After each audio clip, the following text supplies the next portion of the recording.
everybody!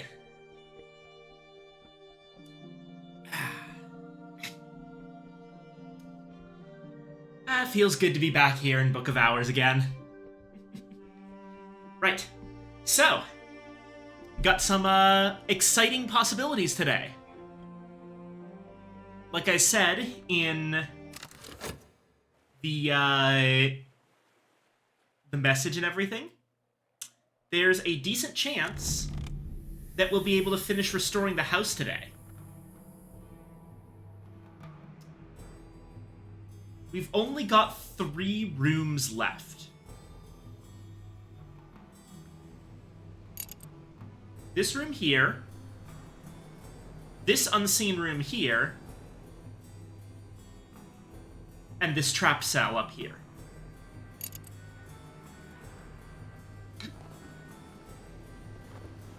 So that's going to be one of our priorities for today, is finishing restoration.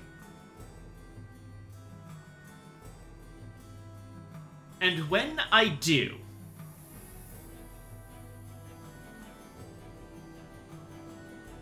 I think it might be time to break out the Black Dove.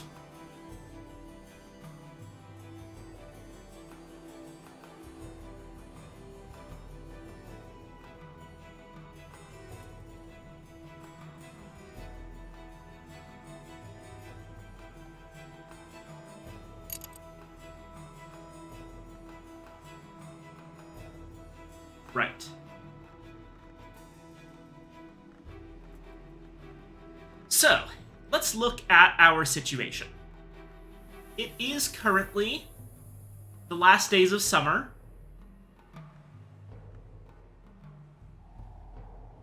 And we have a couple of lessons. Strings and songs, spices and savors, orchids and narcotics. My other broad goals are to start reading more complex books in the house. So, for example, I would very much like to increase my my ability to read Rose books.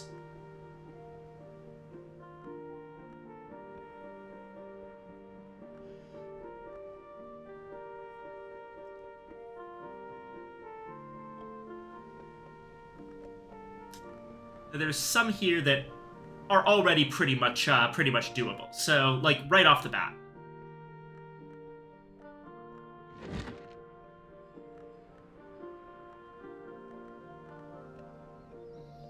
A Journey to the Grove should be something we can read right now.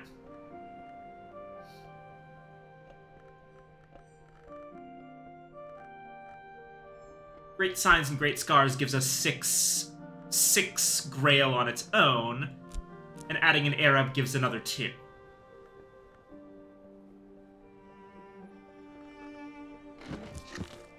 So all we really have to do is Weston Grier our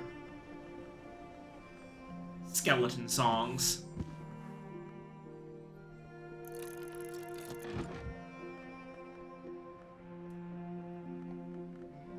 Meanwhile, we've got 2 splits between Forge and Nectar.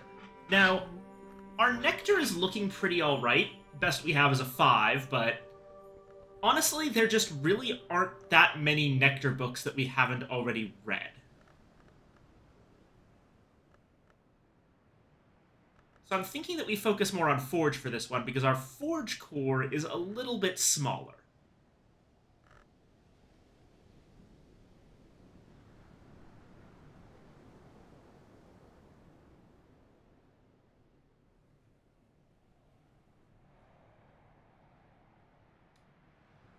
Yeah, like, I believe our best Forge is Transformations and Liberations.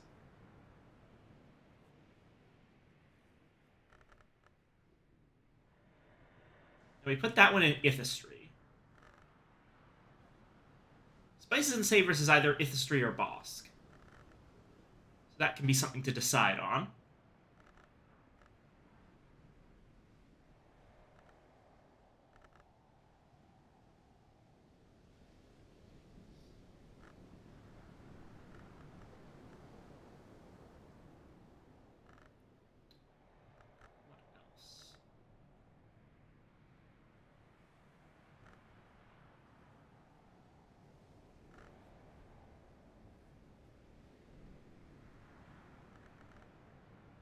Bells and braziers. That could be something.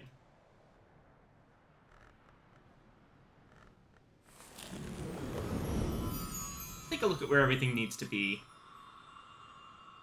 Oh, bells and braziers we've already done. So, spices and savors might be one to add, but it's unfortunate that we have so little in terms of forge skills. Actually, how many skills do we have? 8.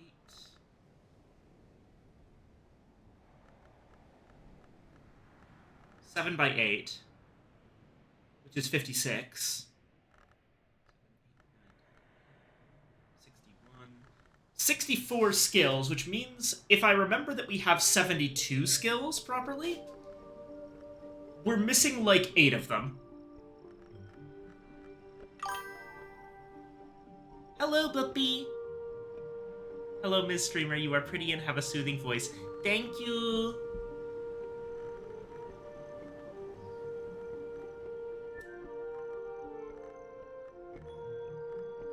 I don't know how many of those are forge, but it feels like we have very few forge. That said, between bells and braziers and transformations and liberations, it's probably best for, like, our main skill for forge to go for transformations and liberations, I think. I'll put one of these lessons into transformations and liberations, and I think I'll put the other into Deep Mandaic. Probably to fill out Horomakistry 3 or 4.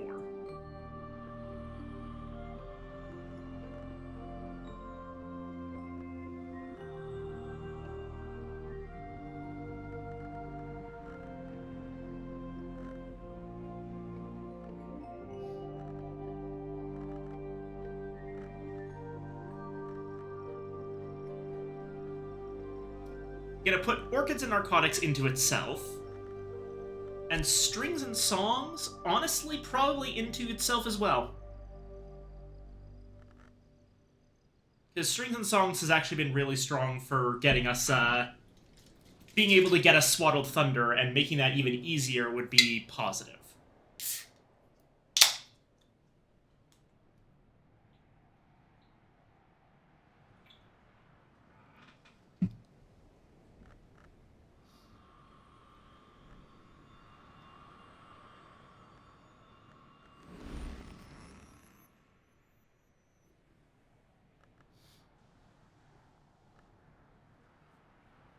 Okay.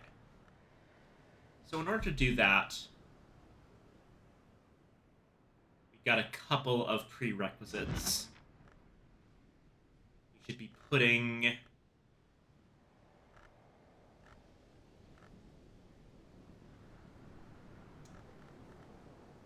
Let's start with Deep Mandaic, because it's easiest. That would be a Foresight book. So Chapter Whist, actually. Whist is better for this.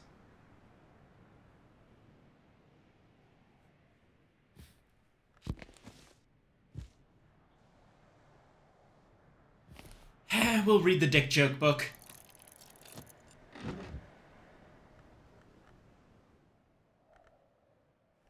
Oh yeah, we also have an Irresistible Feast handy. Might do that to read something.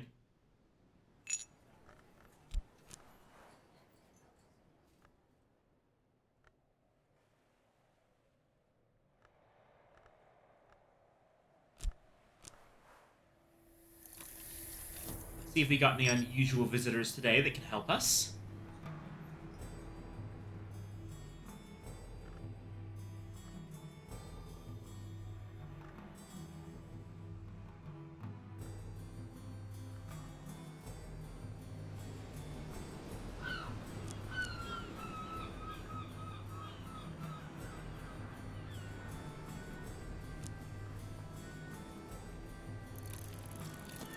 Check the Gull Colony.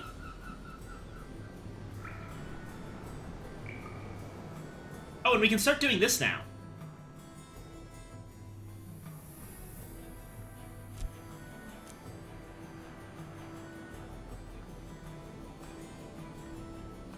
Scale or Moon to check the sea caves.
And there we go. Cloudy day. Don't think that helps any of our particular things.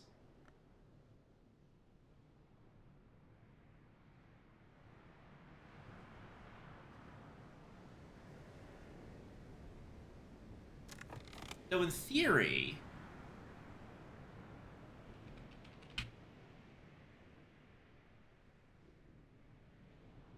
there's several things we could do involving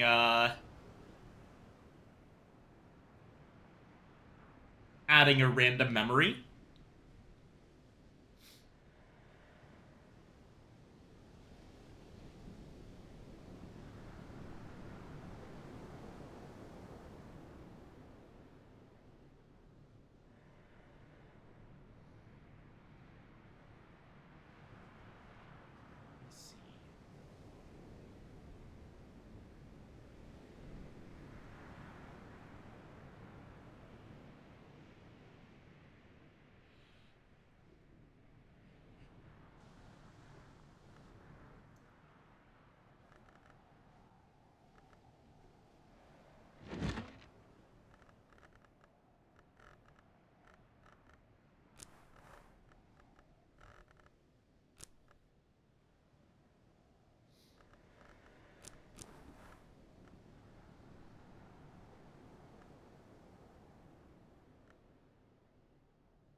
Having a curious hunch. Don't know if that'll be useful, but it's something to do with these desiccated witchworms that are building up.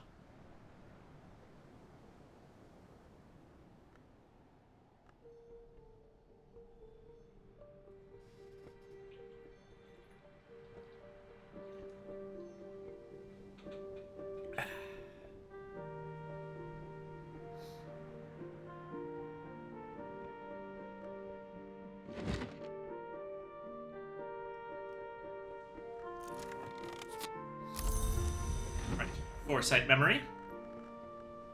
So now, metal.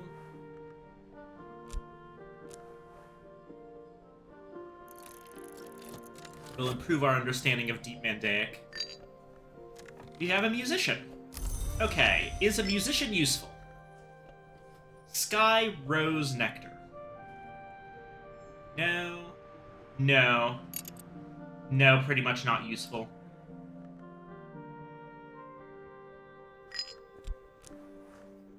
Let's give the Sweet Bones one more shot.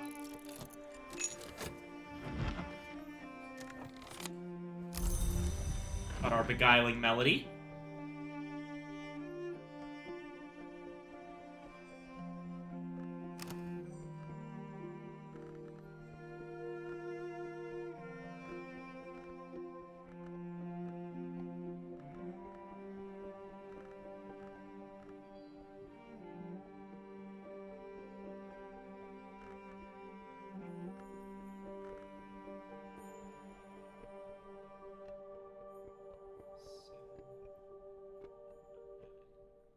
Unfortunately, we'll have to wait for the Great Signs of the Great Scars, but that'll be for something later.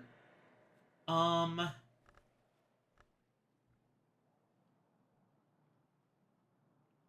Deaths of the Moon. Okay, we should definitely be able to read the Deaths of the Moon.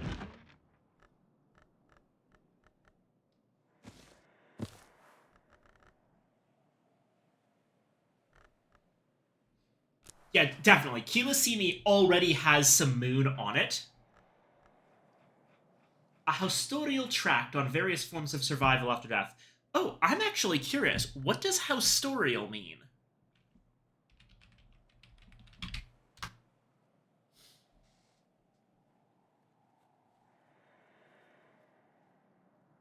Ah, relating to mushrooms, basically. Relating to fungi.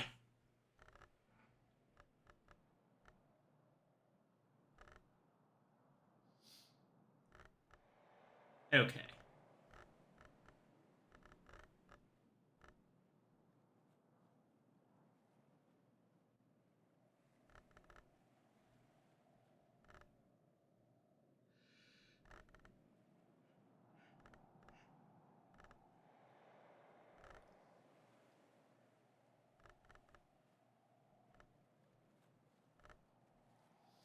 Edict's Marshal has 4 moon. There don't seem to be any moon things that we have with more than that.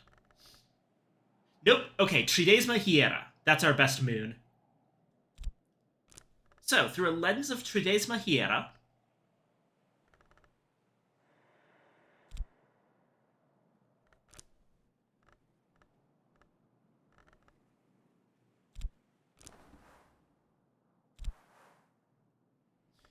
I can actually...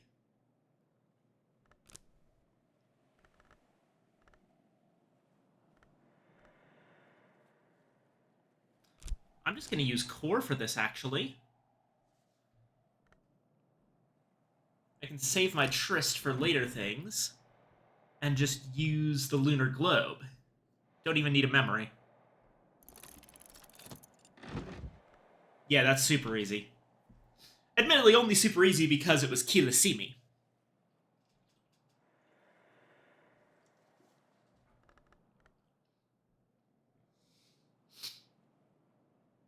I still need to learn Erekapian. That's going to be really, really big. Like, for one,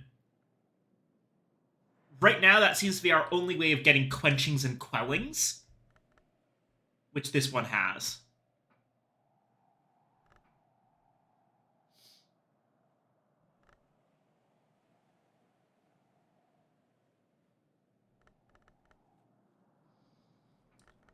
What do we have that's effective against curses? Curses. That's Theoplasmic Contamination.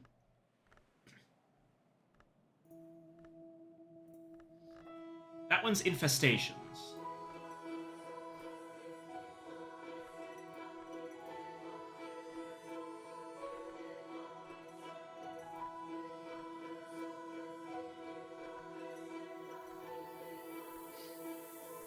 Sacra Limiae is good against curses. So is Sacra Solis Invicti. Neither of them have heart on their own, though.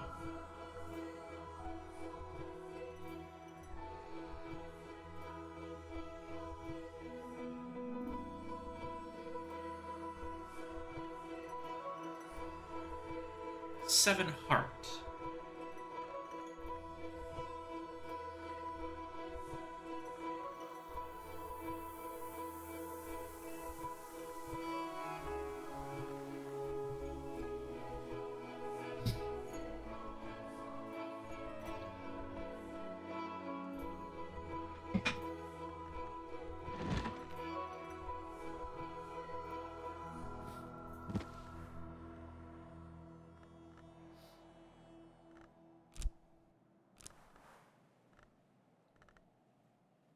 one we can probably read as well.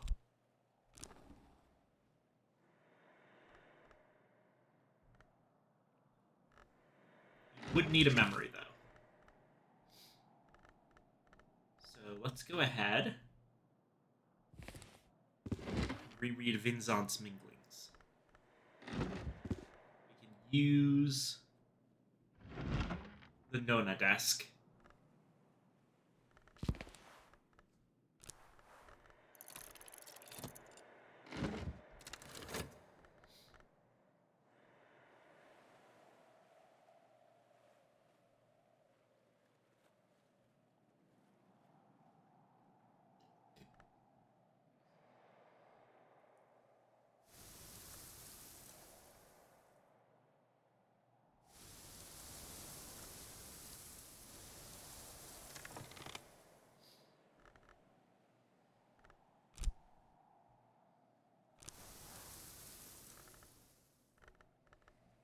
Grab a little bit of Lenten Rose.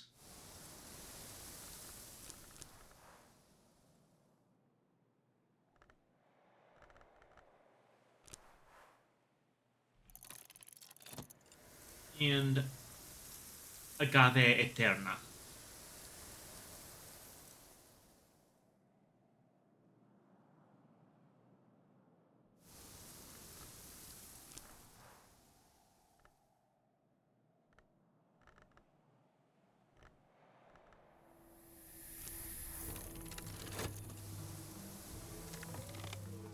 Alright, we got a U blank. Sea glass. Got our Deep Mandaic. A memory of sound. That's heart. Not particularly useful. Oh well. And phosphorescent scrapings. That could be useful, actually. We do have plenty of them, though, so... something to keep in mind.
And there's our Curious Hunch, which is persistent. Nice.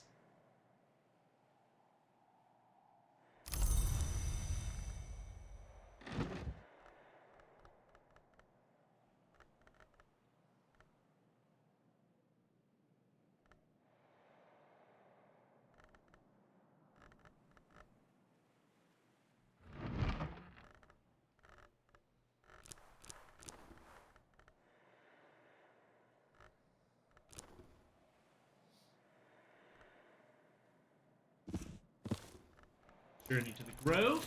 There we go.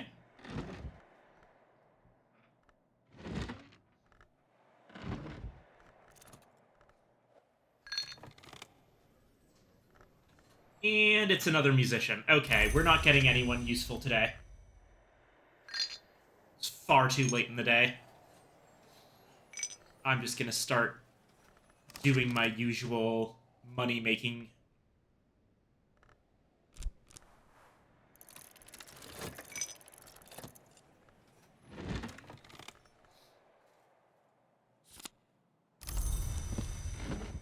There's Foresight. Is Shadow. Hello! Good to see you.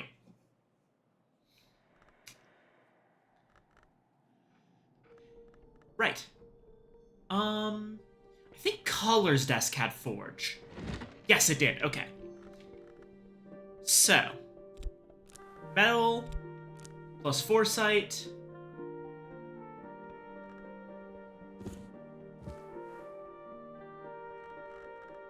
Plus Transformations and Liberations. Allows me to read the Amalgam of the Red Rose. An account by Mistress Redflower of the alchemical operations favored by the House of Lancaster, also identified with the Sunset Road. These operations ultimately led to their victory in the War of the Rose, but are described as now debased. I've broadly mentioned it before, and it's pretty obvious, but the War of the Roads is, I see that you did not want to hire Painter. What do you mean? I don't have the option for a painter. Today I just got 2 musicians. But yeah, the War of the Roads is just basically an alternate version of the real-life War of the Roses between the houses of Lancaster and York. Final Fantasy Tactics, the original one, also did this with the War of the Lions, which, again, was just the War of the Roses again. Ah, I see. Yeah, so the reason I didn't hire a painter is actually because, as you can see, we've almost restored the entire house. One option, basically, both rooms that we have yet to do require both edge or knock at different levels. Possible the musician would be useful for this unknown room right here, but I can't get to that room. So at this point, we're basically going to be re-rolling for, I think, either just a fugitive or a nun every day.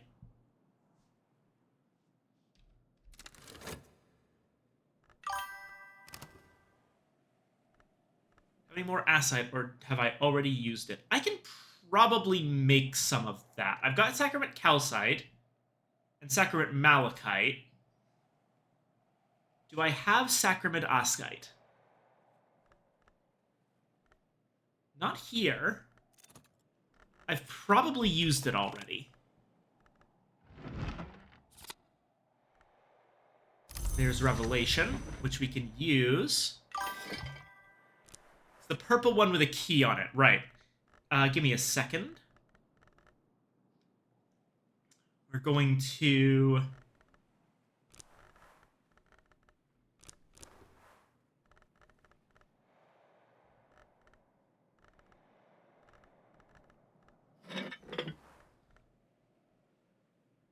make some Ichor Vitreous.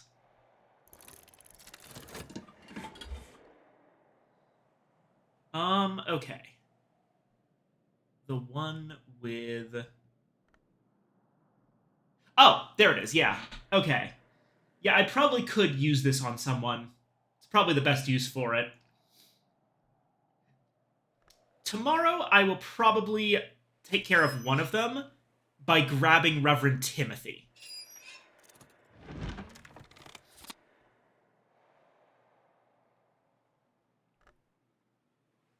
What?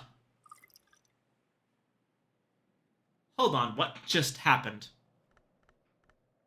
Did I somehow fuck up and accidentally craft Witching Tisane? Oh shit, forgot it was Wednesday. It's fine, you haven't missed all that much yet. I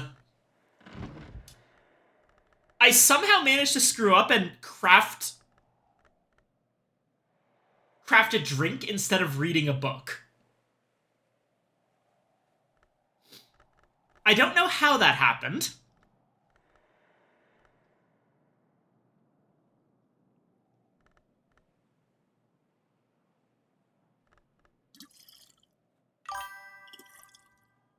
I probably clicked the crafting recipe. That's gotta be it. Damn. Alright. In that case...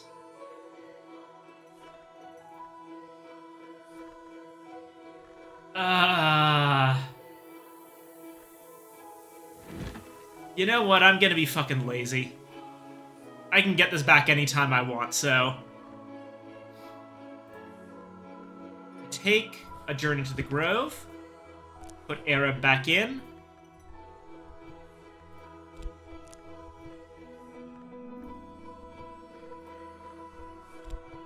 And then just nuke it with a Newman.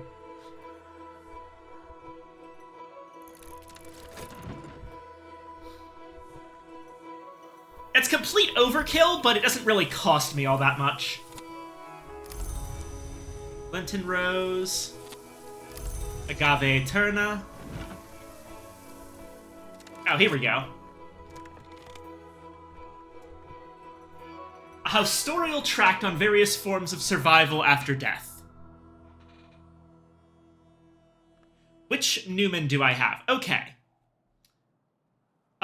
I've actually got them all organized over here. I'm putting them in the vault based on the Newman. We have The Great Counterfeit, Loopholes, The Paths of the Sun, The Sun's Weakness, That Old Lost Music, and An Irresistible Feast.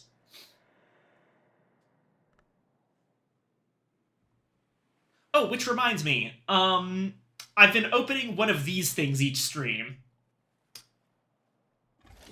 A treasure stored by a king before his final sacrifice. I do not have Erekapian yet. That's like the one language I don't have. I've got Deep Mandaic, got Crack Track, which is currently busy, but it'll be here. Got Fusine, got Henevek, Hyksos, Ramsund, and Vac. But unfortunately, not Erekapian.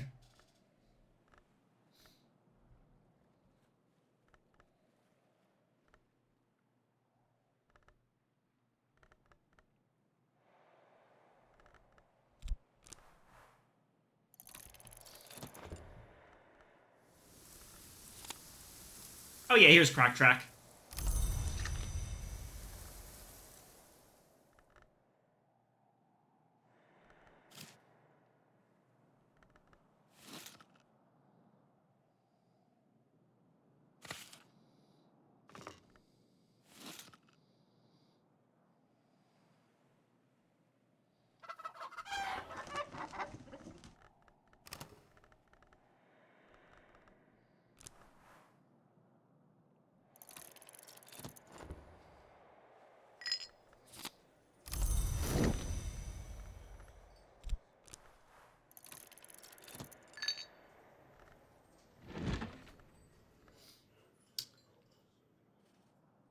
First or second of Cosley's consignments. First. So, I see, you're referring to, Towards a Fundamental Aesthetic First Edition?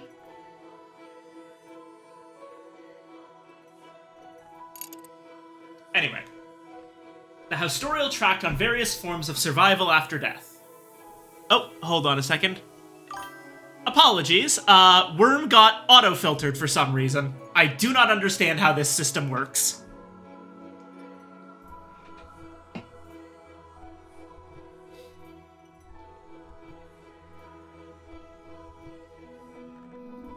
When the heart no longer beats, the Grail may keep the spirit in the body, and an appetite is indicated to sustain.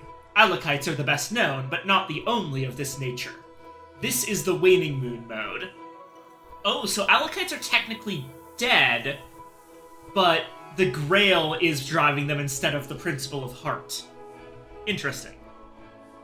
The full moon mode is the intensification of one element of the soul to the point where ordinary sustention is unstable. Our protector, the generous of hosts, began of this nature, and its generosity remains ungentle. It is possible for the body's health or the heart's core to outpace the other elements, so that a static mode becomes impossible and growth proceeds in dramatic stages until balance remanifests. Interesting. It's a salt memory that gives us snow stories.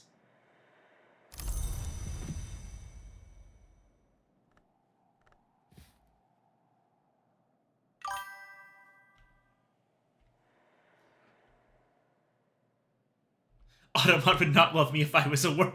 Second is hilarious, though. Yeah. Okay. Here's our salt. You know, I've been calling this temporary storage, but fuck it. This is just where it lives now. I haven't found a better place for the salt books.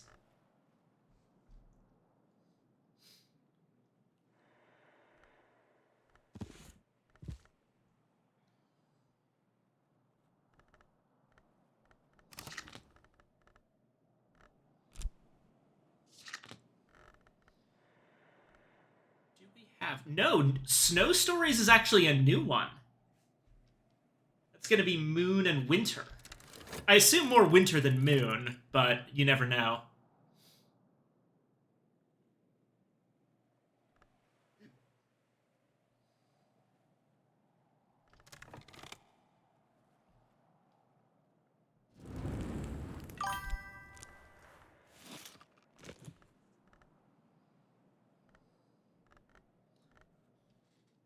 Mainly I'm thinking about it now because the Newman has knock. I do have Newman that have knock, I'm pretty sure.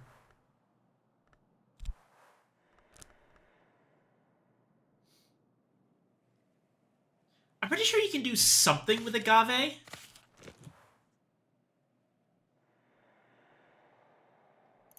I'll make some fragrant chalice tea. I think you can use Agave to sweeten tea, right? I'm fairly certain that that's a thing.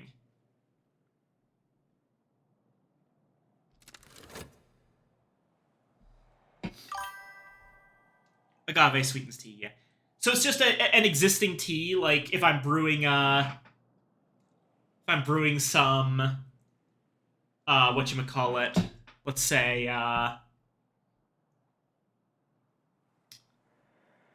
second flush Assam. Let's see if this works.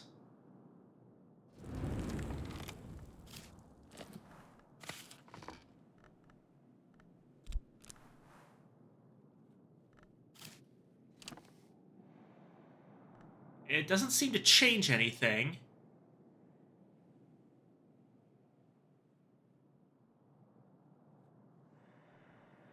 Hold on a second.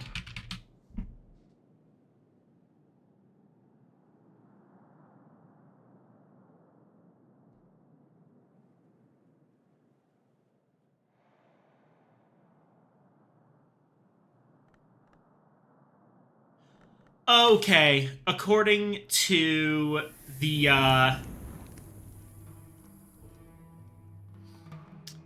according to the wiki, what I need to do is, yeah, like I said, take an already brewed pot of second flush,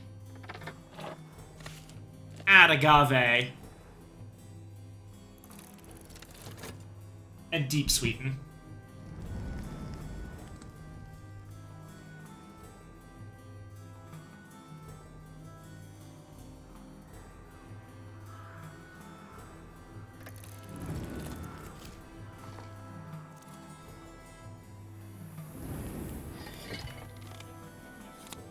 Got our Ichor Vitreous.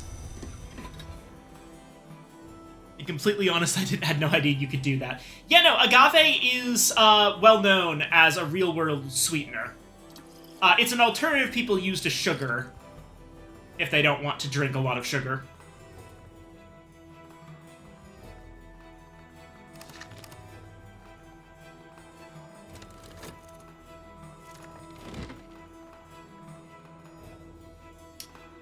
The generals of the houses of Lancaster and York are described as brother enemies, a term more usually associated with the dyadic, invariably twinned edgelong.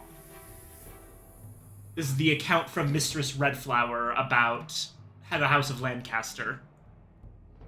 The author's conclusion is that in the absence of the operations of the Dawn Road, the operations of Sunset inevitably became unbalanced, debased, and ultimately enfeebled. The combination of the two is described tantalizingly as the Forge's true alloy. Foresight and Menescape Reflections. Oh boy, we are running out of space for Foresight.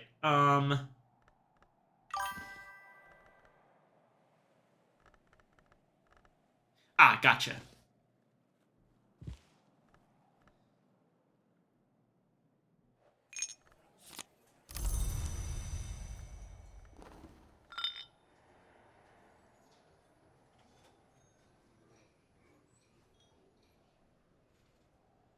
Oh! Oh, that's what was in the box. An earthquake name.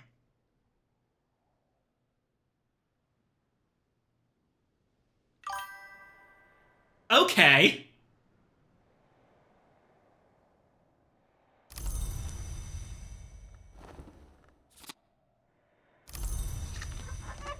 And we got an egg. Alright, and now...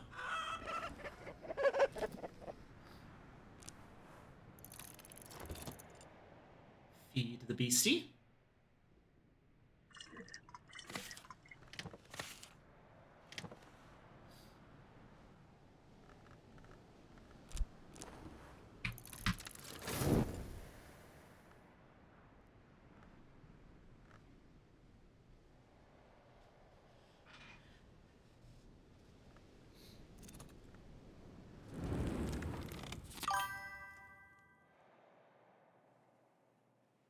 Imagine if the next season Numa. We actually just did Numa. Last session we had Numa. So hopefully it won't come again very fast, but if it does, I'm a little bit better prepared for it now. Fragrant Chalice Tea. This, Thyrza Blake once declared, is the color of my heart. I love you, Thyrza, you valid bitch.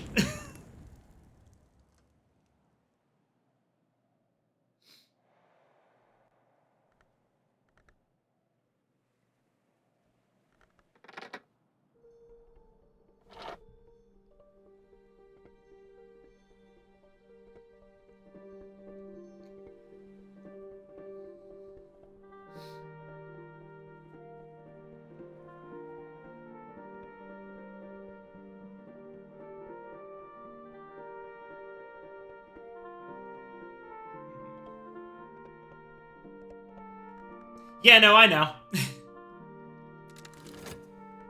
It's a lot. I like to read, okay?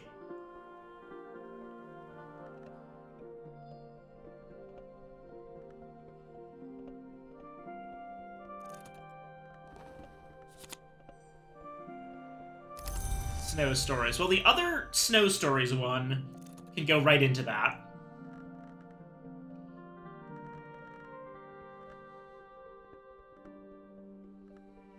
And I think we'll split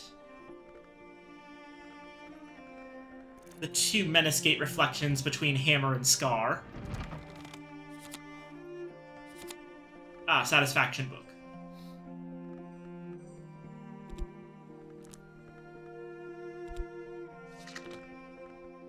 Black Ellie, who much later became Damascene Matriarch of the Sisterhood of the Knot, recounts her journey to the Grove of Green Immortals.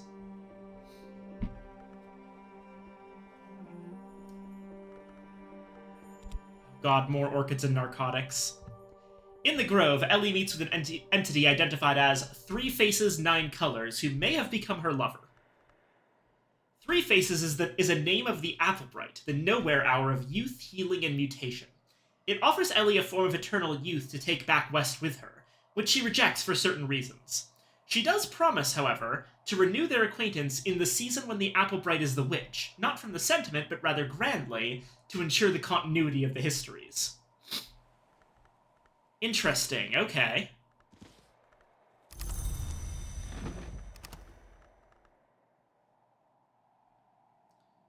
So that's a satisfaction book, which means it goes with all my cookbooks.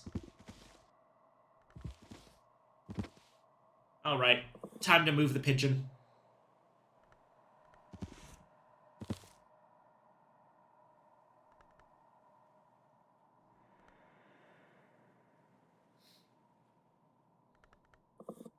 Pigeon gets special billing in the Westcott room.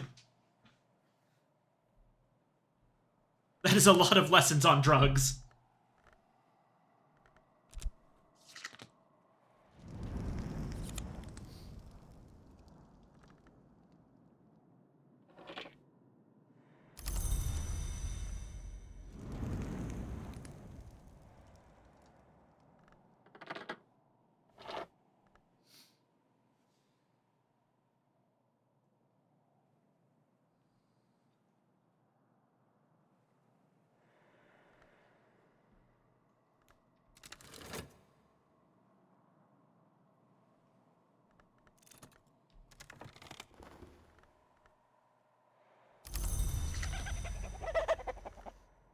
We have one more Faust.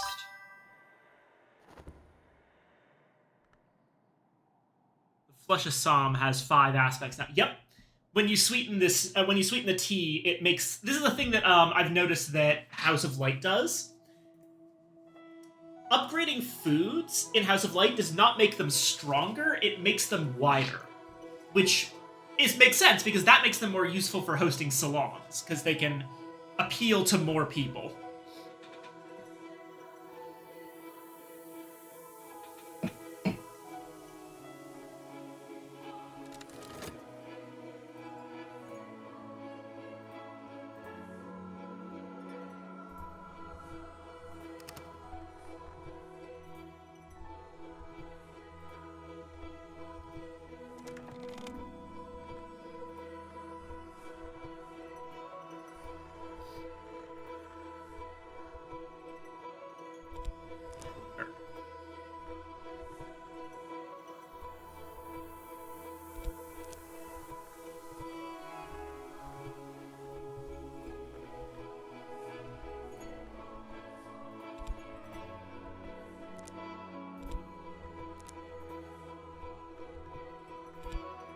No.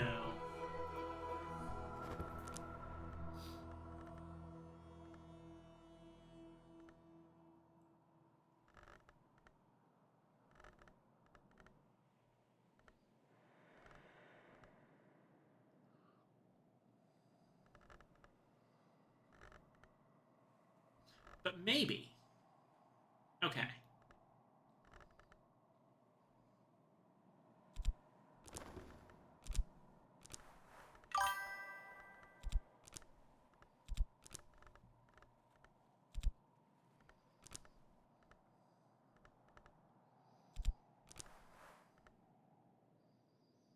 No, that doesn't work either. But... No, but if I put in herbs and infusions, I would need 3 things, which...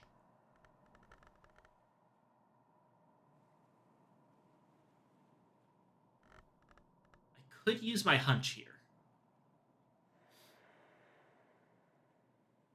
Clarice just adds some different aspects to its base ingredient, doesn't dilute it though.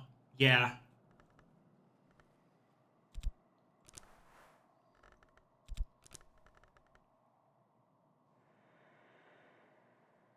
I did use a lot of... Yeah, I would just be being impatient. Plus, No, I could use the Weston Grired Arab. That doesn't have a problem. Anyway, I'm gonna brew some tea.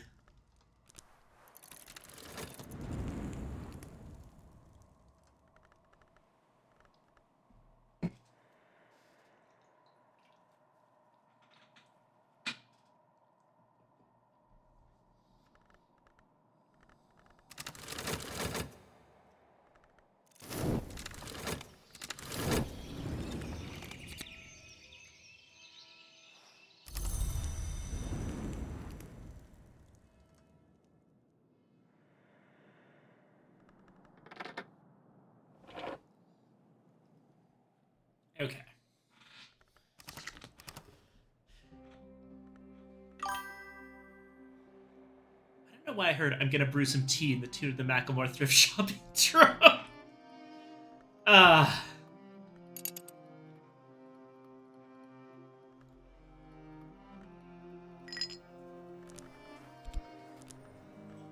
Alright. Let's check to see if we get a room today. Or wait, no, hold on. I was gonna do this as well. Reverend Timothy.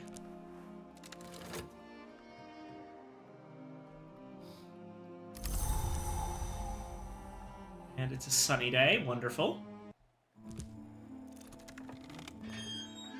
Ah, autumn.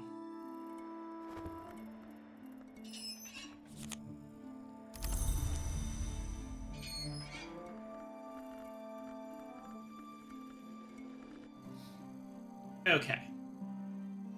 Question 1 is, can we get him to 14? Because that would be the best. And that might be possible. So, the only real option when it comes to a collaboration is Shapt. Because I'm pretty sure Shapt is the only element of the soul with Knock.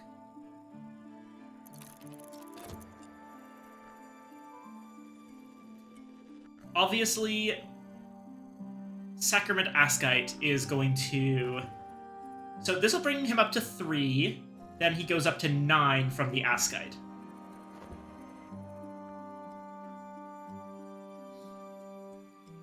There's unfortunately not really a knock tool, but I can make a Kronsicord, I think. If I Lockworks and Clockworks...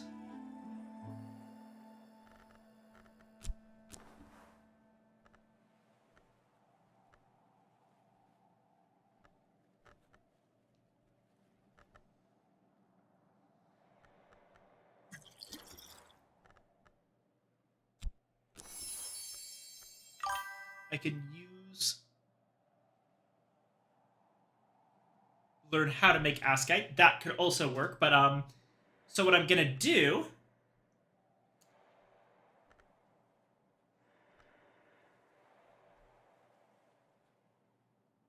is... go ahead and make Timmy a Kronsicord. I think that should be enough to push him up to where we need him to be.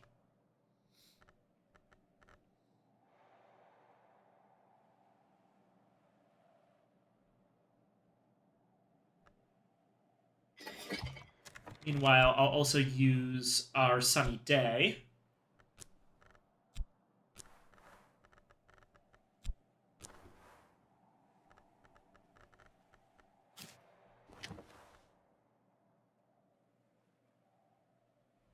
To make yet more Ichor Vitreous.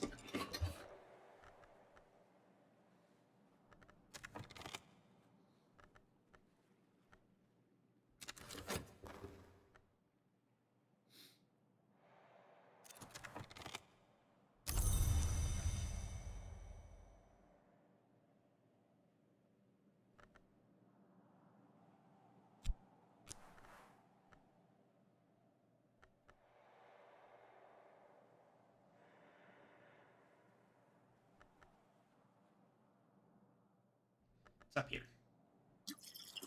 Here, Timmy, drink this.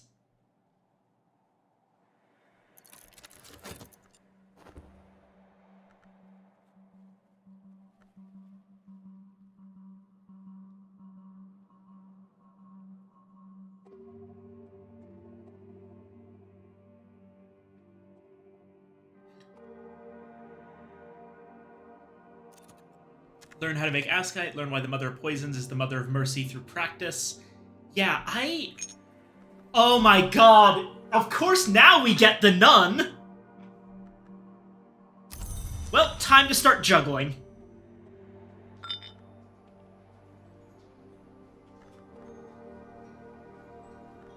Oh, I kind of wish I hadn't used that, Curious Hunch to make the Kronsicord.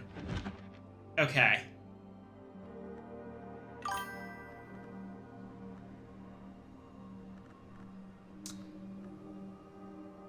We're still early in the day. I think we can still do this. Great Signs and the Great Scars is available. So what we're gonna do...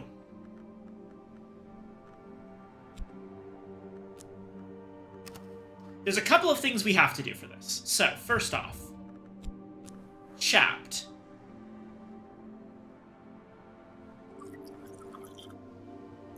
We're gonna need that eventually.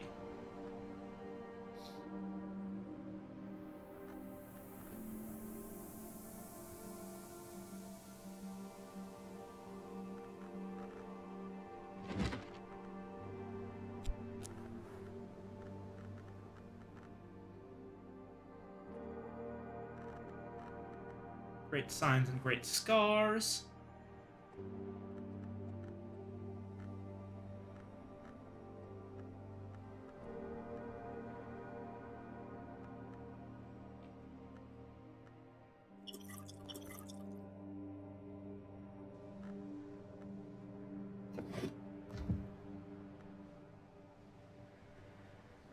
We do need a memory, so...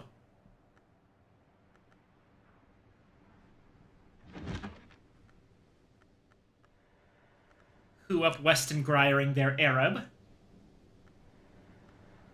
get a pattern.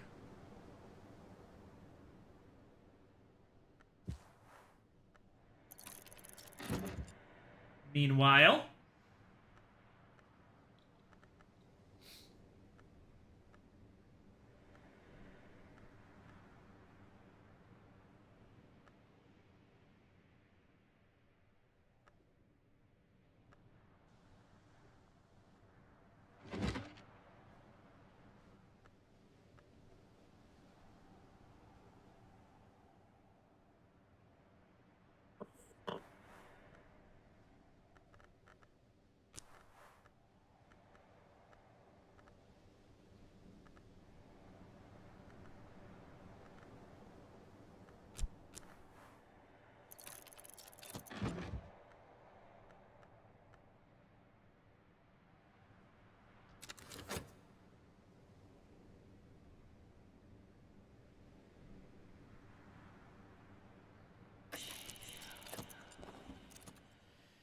hi, Magister Hokabald.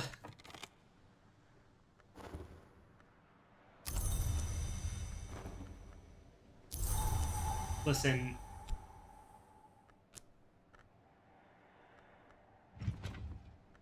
You can,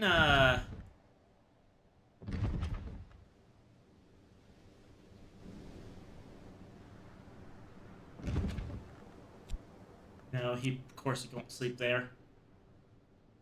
Where the heck does Magister Hokabald sleep?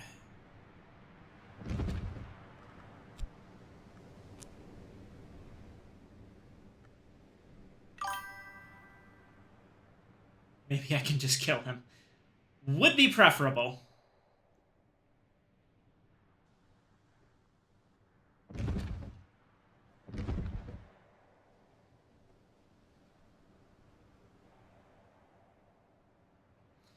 Okay. You won't sleep in the cottage. You won't sleep in the Solomon bed.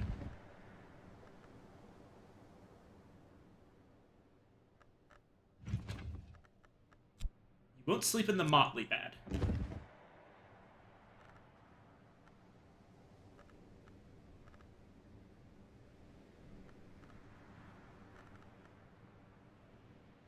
You sleep in the Severn chamber? Yes, you will. Okay. What the fuck is the logic here? Severn chamber, I guess it's the Grail. I'm guessing that he's hard-coded to not sleep in any bed that is beneath him or something. I don't know.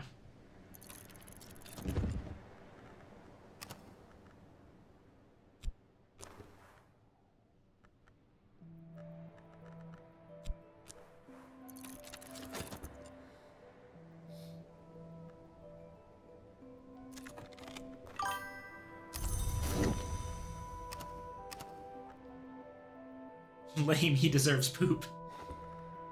He's the worst. Ugh. Okay. So we've got a Kronsegord in the oven. Potentially have the makings of a Curious Hunch. And I'm cooking up a Numa.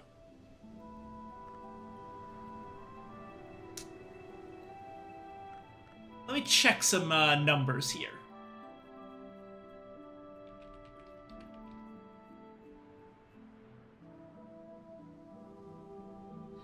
The Kronsegord will give us Knock 6. If we hand that to Reverend Timothy, that should be easy enough.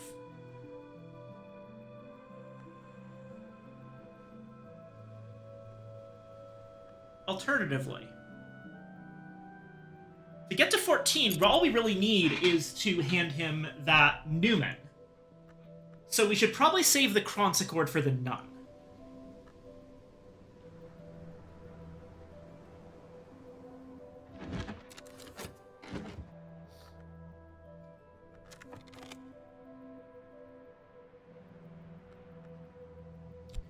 We may not even actually need that,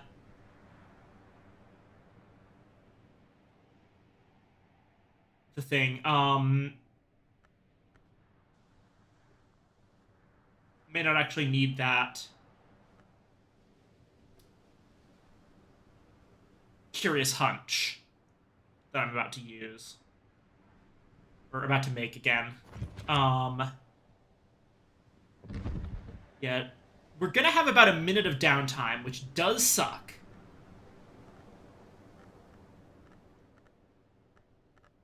Though actually, wait.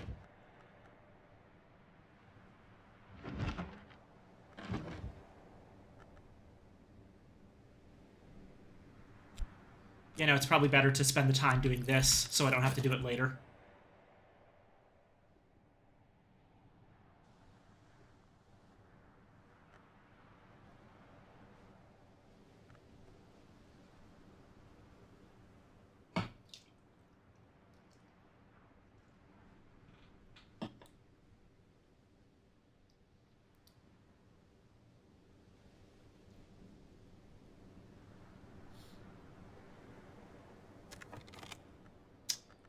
No use in just sitting around while all the rest of this is happening also. Let's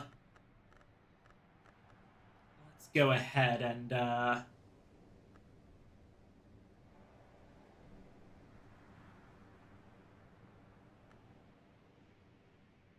actually, I can probably do this more efficiently. Okay.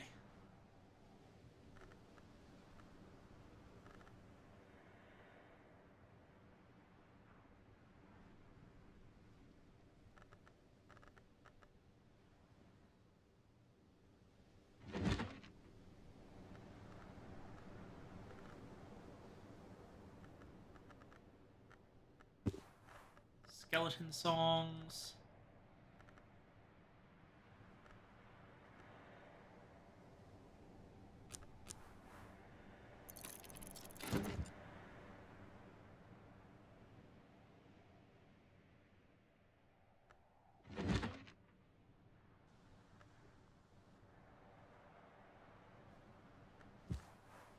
Theckrey's Herbery.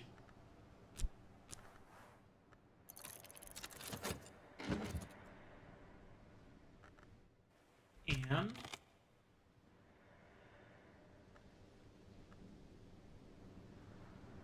gonna take something. What's something I have way too much of? I really don't need this much ambergris, I think. And we're going to trade that in to the ocean.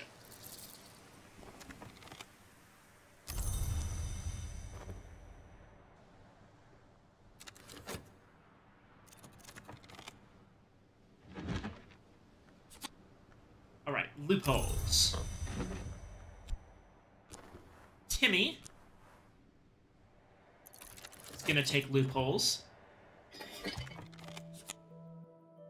Got our Ichor Vitreous.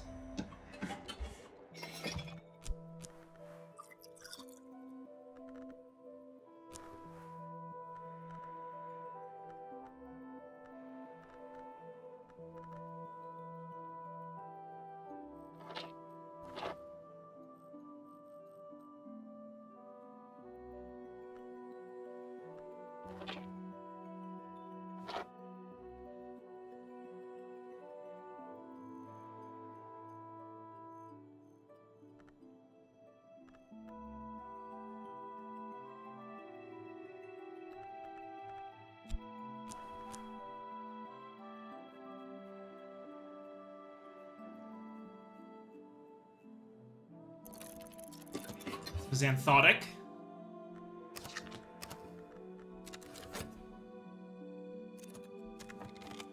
Pronouncing that gives us Loss, which is a winter memory, which we can immediately use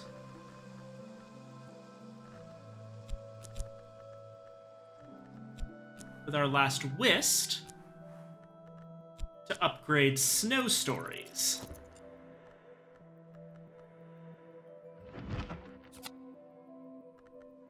Got our Pattern. Pattern.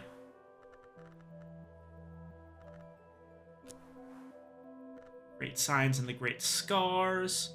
We're gonna have to wait a tiny bit, about 24 seconds, to make this work. So in the meantime, why don't I just...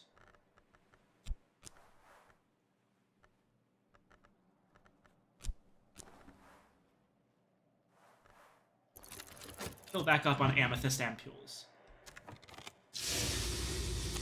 There's our Kronscord. That will go to the Nun.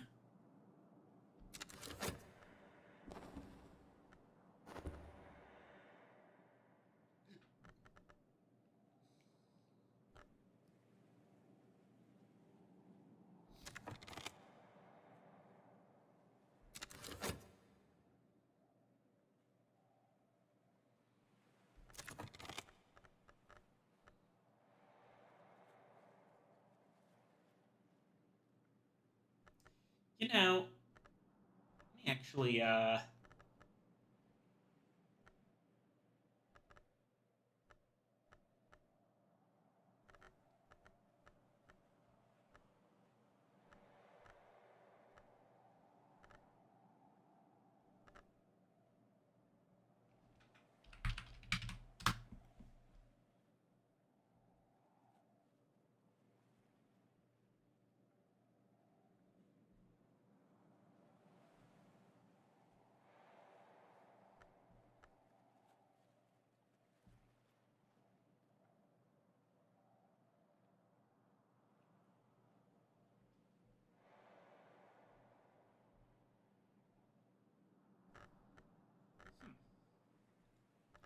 to think of it,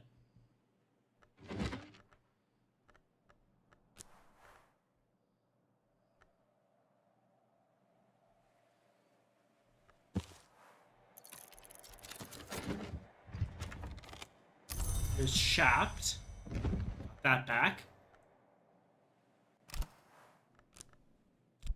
Timothy should be ready now. With 14 knock, we can deal with the Wintry Forbidding. We can hand off the Kronscord to the Nun.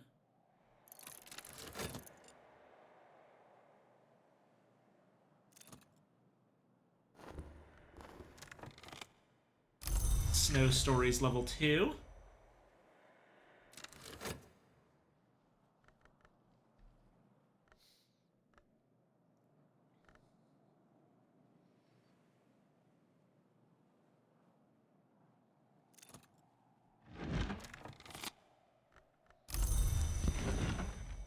Beguiling Melody and Satisfaction will allow us to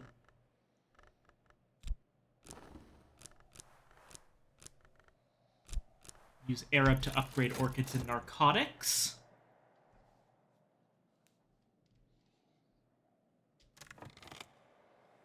Yeah, I think we're good. I think we're golden, actually.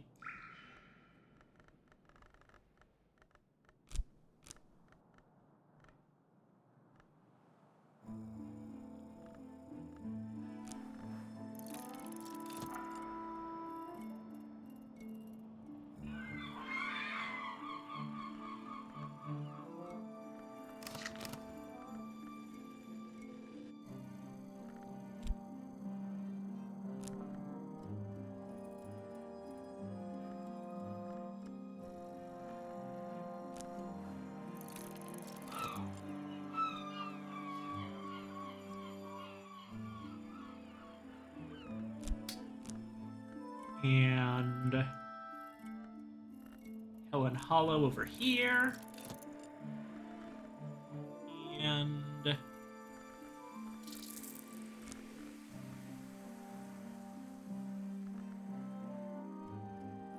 Sea Stories here. Yeah?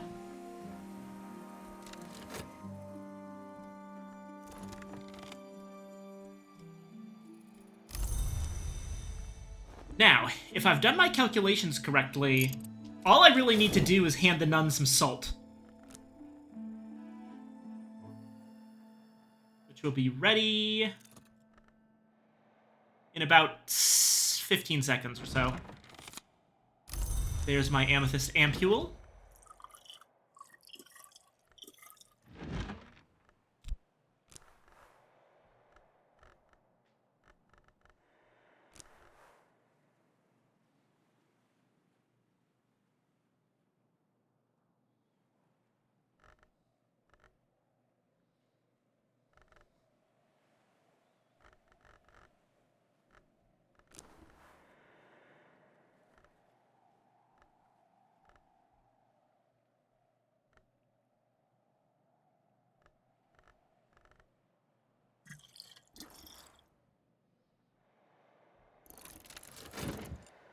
Getting our curious hunchback.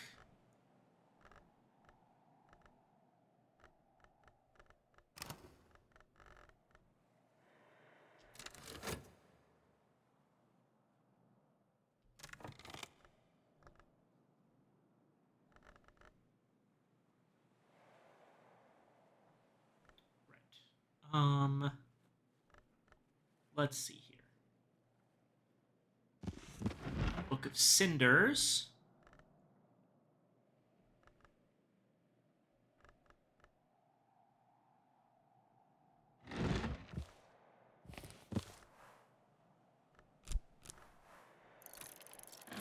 And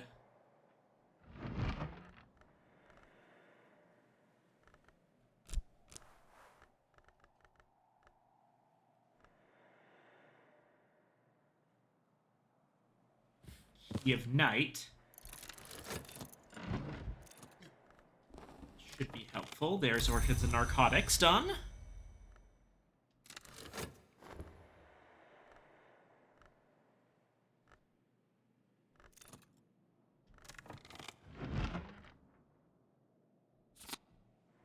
And there's our Salt Memory,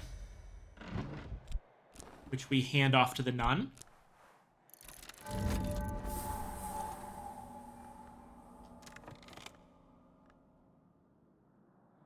And yep, the nun's not going to be useful for this one, so... I was wondering if there should be mushrooms in the sea caves, and I found the terms microbial dark matter and fungal dark matter. Basically, scientists don't know enough about the growth conditions to make enough to study. Yeah, mushrooms are weird. Mushrooms are so weird. Oh, hey, more books.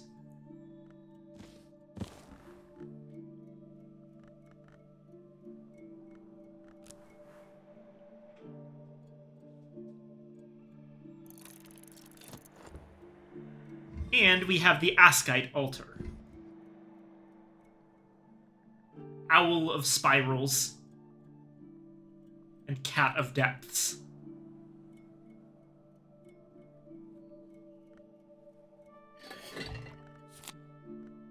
And we have our Xanthotic Essence.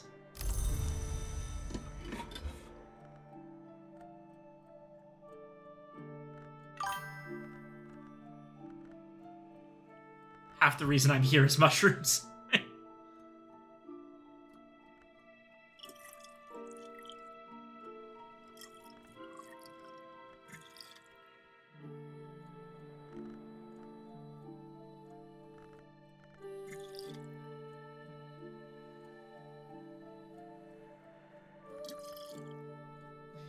We have this hilarious little thing here. We've got Refulgin into Ichor Vitreous into Xanthotic Essence right on the table.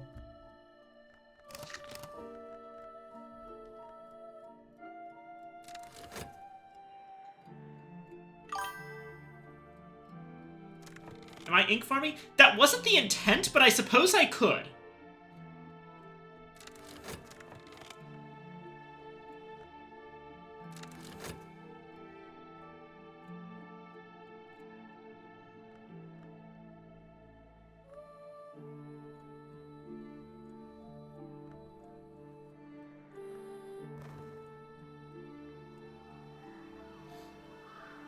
I like ink, yeah.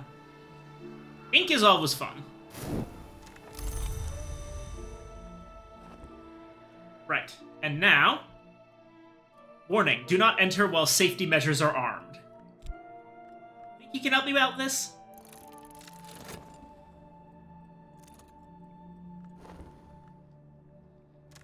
Each flame his fuel. Deep Mandaic, Sky. A work by Omar the Blaze, an initiate or craftsmaster at the Labyrinth of Lions. Oh, another one of the libraries. Nice.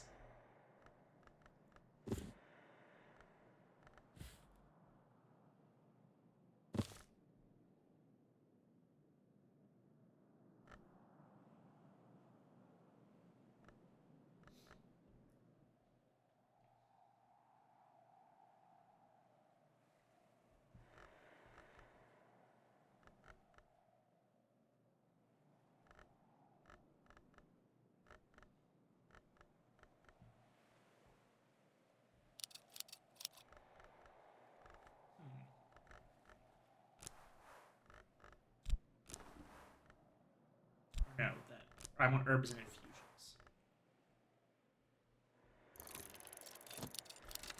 Gonna make some extra Regensburg balm to see if I can start working towards a way to get rid of that fifth eye curse.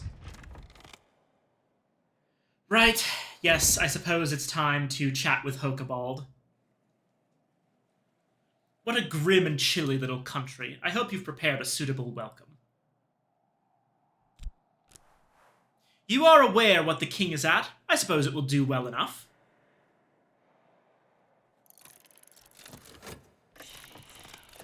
I have a general idea of what the royal endeavor entails, of course, but I would like to refresh my understanding of a few minor details. Vinzant's minglings? Yes, this has been quite satisfactory, especially considering the sad state of affairs which persists in this house. I make no complaint. Good day. Fuck off! I have nearly restored the whole house, buddy. And you know that... There's no way you could know that the other parts... I'm not taking you all the way down to the caves. You're not worth that kind of tour.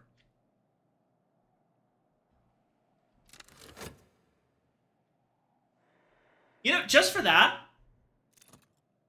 there's no way in hell that I'm helping out Hokebald with his version of the Royal Endeavor follow-up story.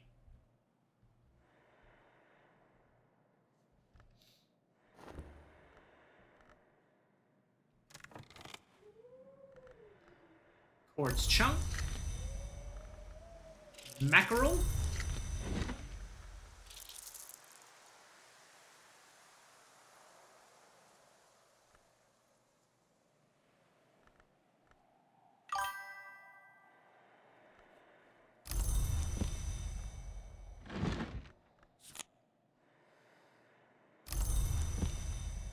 Wait, huh? Sound. Oh, that's why. I was wondering why that didn't give me fear. It's because this gave me fear somehow. Well, that still works out.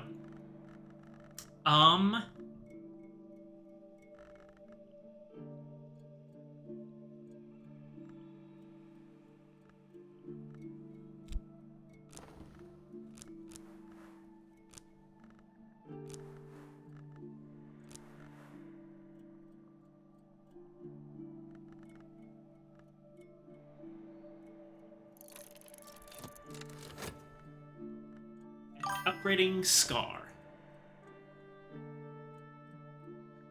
You can invite Azita to kick his ass at a salon.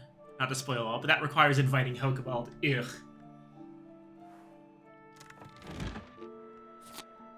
There's our curious hunchback.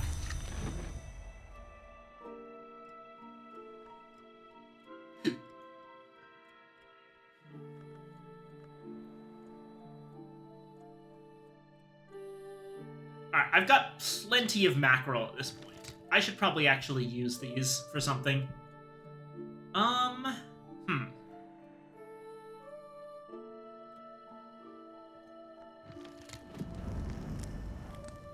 Ooh, poached mackerel.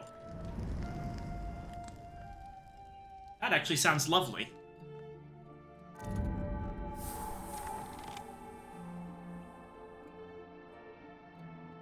And here we go, more books. Cell Long. The few Long at Bran Krug were kept in cells triple buttressed with silver and steel and sanctioned spells. The Bureau knew their weaknesses, but never relied upon them. This cell last housed 2 immortals, an edge-long dyad. This would have required not only ferocious and eternal vigilance, but also frequent replacement of shattered furniture. Putting two members of an edge dyad in a room together is always going to be fucking fun. Interestingly, it looks like they liked mushrooms. Balkan, Captain Torg, and Mistress Deerday. Ah, it's Waster's Darling Deer and Father Turk,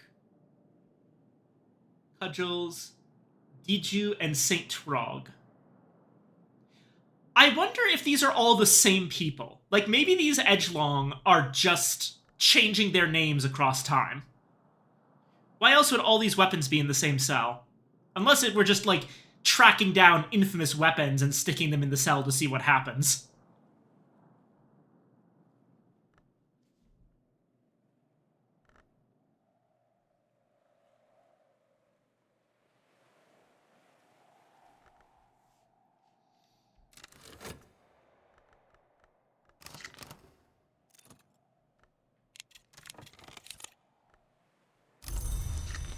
Regensburg Balm. And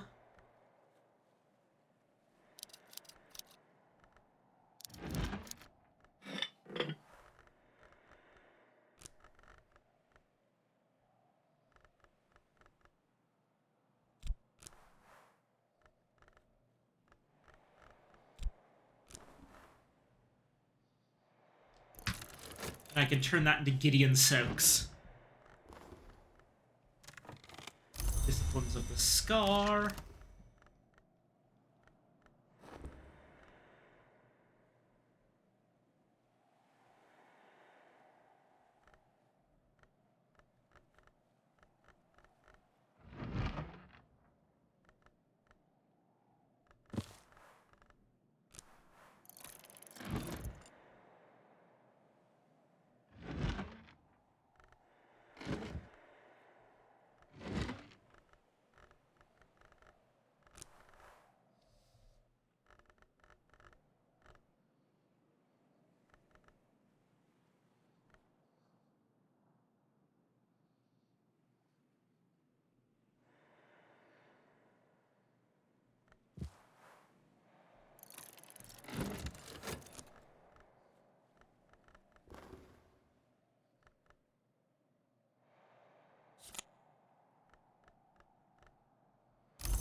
So, now, through a very productive day, where we used every single piece of our soul, we only have one room left. Heart or Nectar?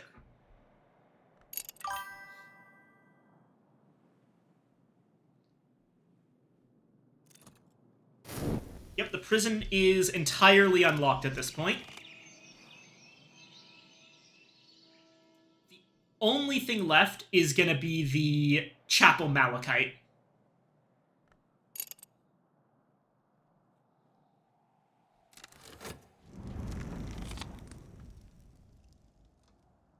Ah, it's a first course. We do not poach fish in Brankrog without recalling the turbot crisis of 1786, when Dr. Westcott caught a prodigious turbot and required the kitchen to poach it for him without division, but no vessel of sufficient size could be found to poach it entire. At last they resorted to alchemical assistance. Mackerel, fortunately, requires no alchemy for its poaching. Hey. Westcott! Don't do that. Don't do that to the serving staff. That's mean.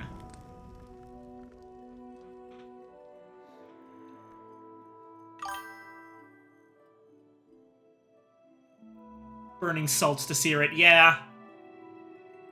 That's probably how it would work.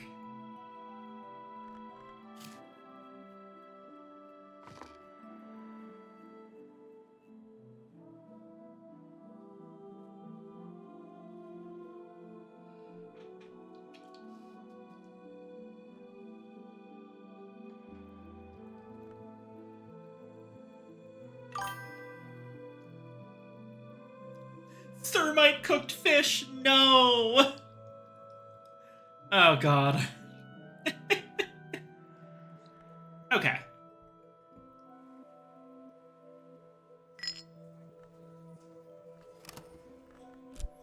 So now we're down to wanting... At this point, like, we could probably narrow it down to just, Actually, do we even need someone from the Sweet Bones? It's 14 heart.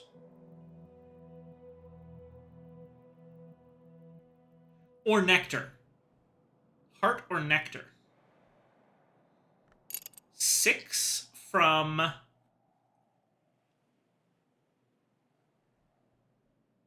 Sacrament Malachite.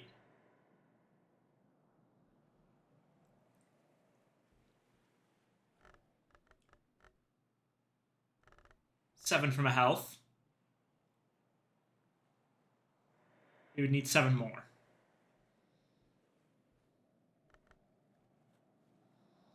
Thyrsa's cordials probably help here. No, wait. I can't have that and the sacrament.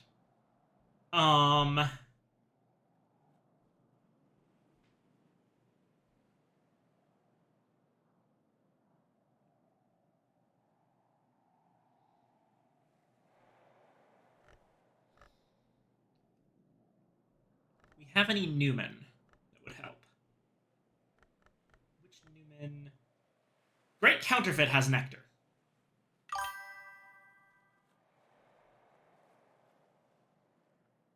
Yeah. Now, question is... Let me check the available assistants.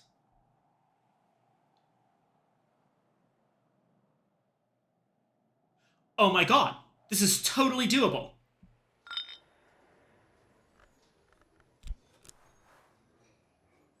We can just grab an Orchard Keeper.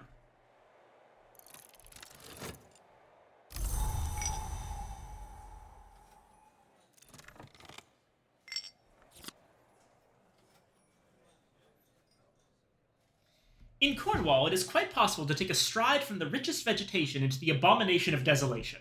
It has been said in mockery that Cornwall does not grow wood enough to make coffins for the people.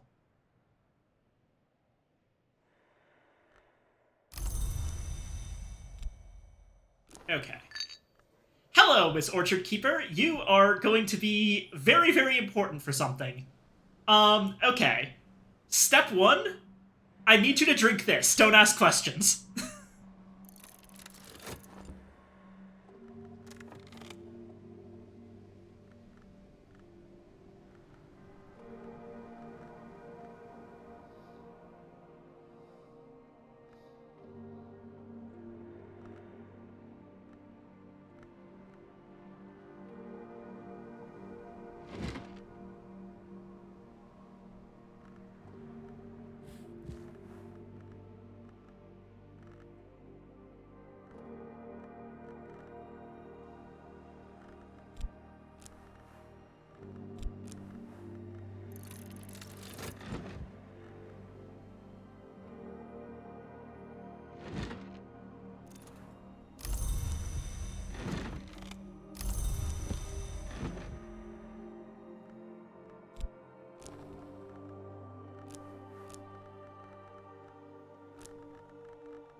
Forgot the whole point of the Feast Newman was nectar.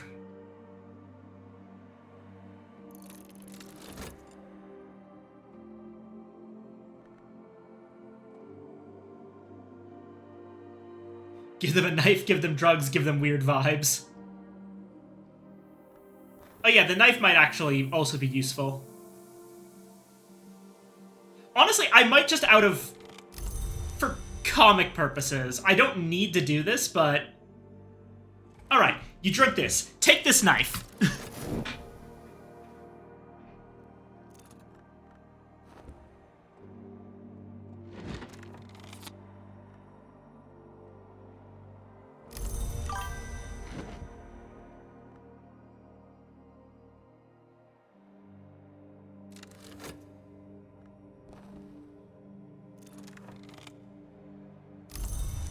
Level 3 Disciplines of the Hammer.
There's all of our gathering points.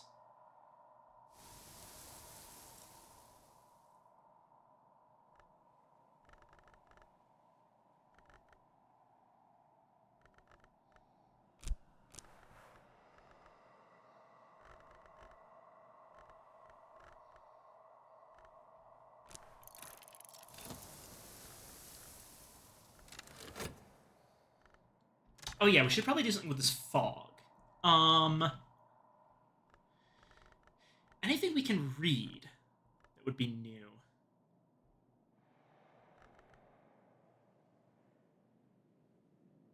Probably Ogkor Ogor Tisilak Ogkor is readable now.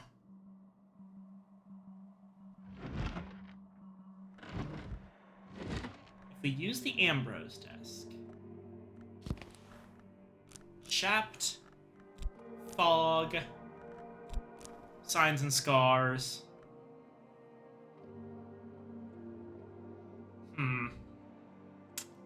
Just barely not enough to get it for sure. So.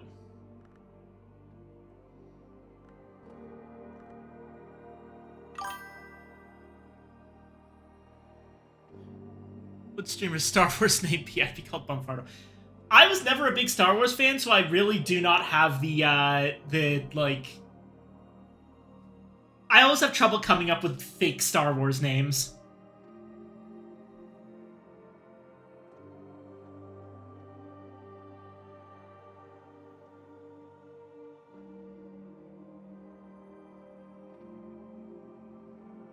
Slithe Snecko.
Or no, wait, I need a heart disk.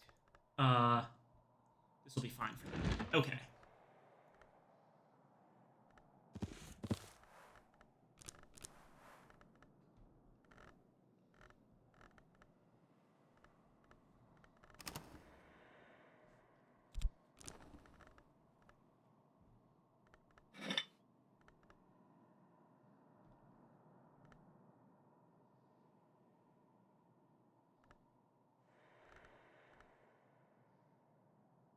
Oh, shoot. Right. I can't use items easily to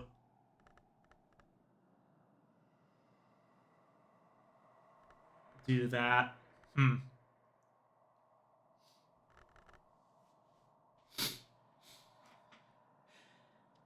Okay.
Okay. Hey, Orchard Keeper. Thanks for drinking that thing and taking this knife. Now, let me tell you all about how hunger works.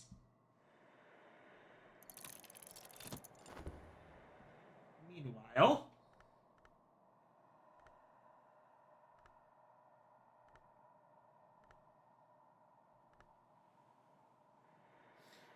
I don't have any Newman that work with, heart. That might be something to work on. I've got some more books here. Do I have Sabazine? I don't know if I have Sabazine. I don't have Sabazine. Okay.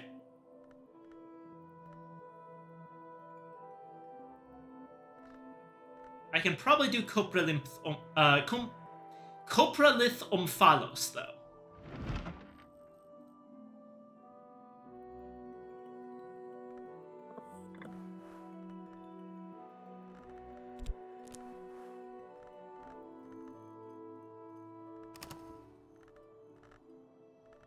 Or wait, can I? Shit.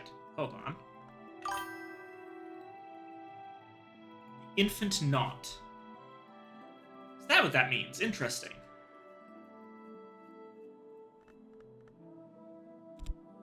Best bet is resurgences and emergences, but...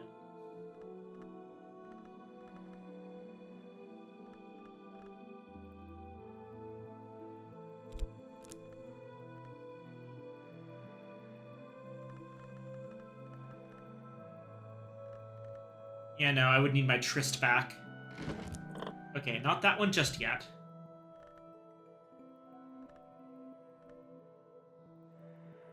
Amirani Spitelli. This one might be doable. I have my medal. I have transformations and liberations. That's 6.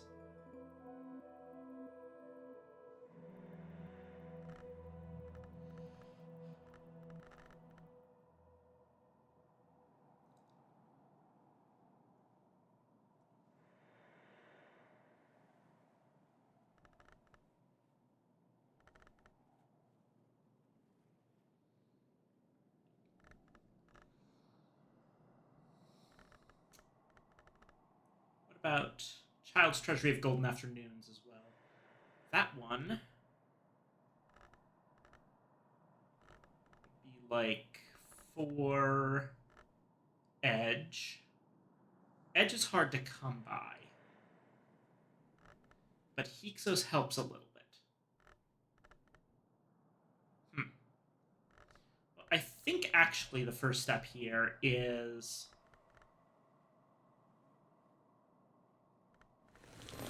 Oh.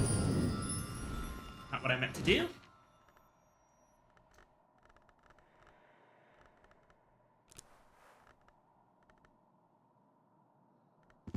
Book of Cinders for Foresight.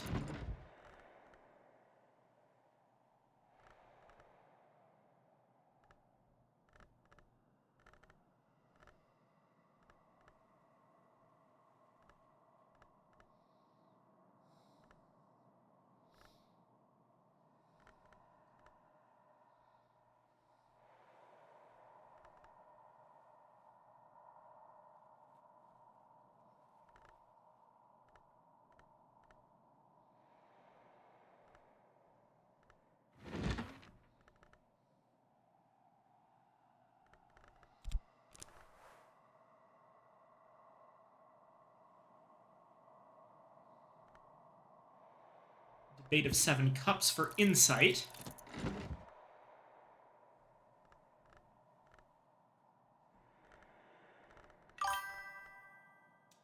The round not book is what it probably means. I've been doing God's worst translating over here. Oh, neat. Now, any translation is... You're gonna, like, learn something, so it's always worth it. Even if you do it poorly. It's almost more the process, right? Okay, so finally, I need one more Moth or one more Forge, which a pattern should do it.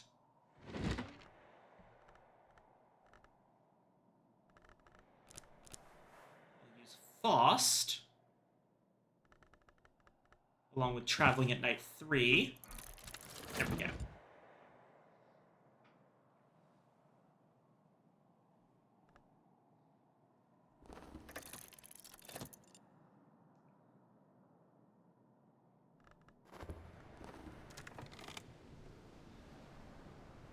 Oh.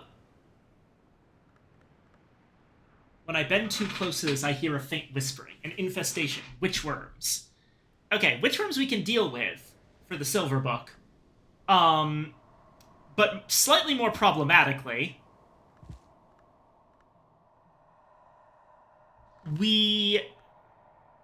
my thoughts are tangled and unfamiliar to me. Something of those who came before, the Carapace Cross, has always lingered in humankind. It rises now in me. Yeah, no, I think I might keep this one. Shellcross Whist, Weston Griard Arab. I mean, these are appropriate, right? Like, I'm very history-focused rather than eternity-focused. So, being shell-crossed on my Whist and Weston Griard on my Arab, that's me.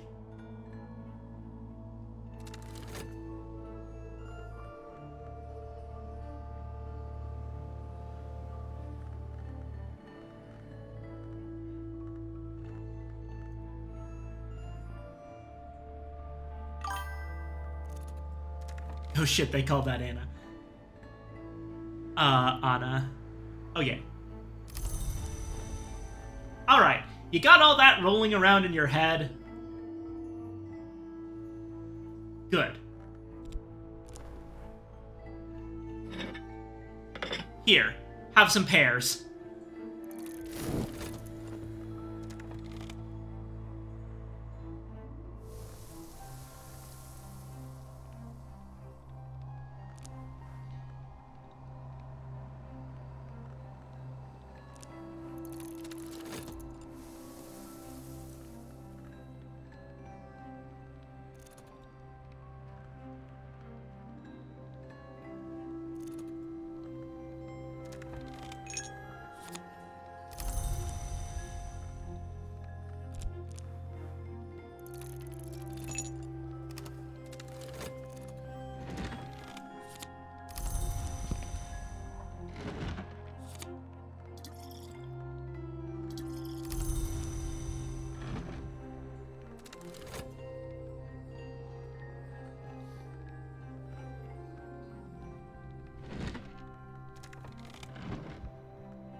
Oh, wait, hold on.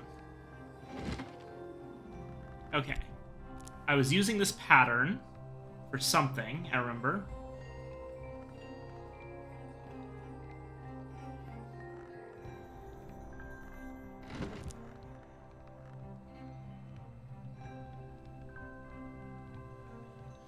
Right. Okay. So the plan was, as I recall...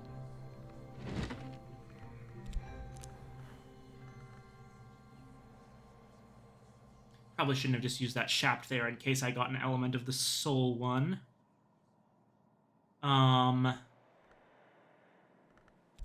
But...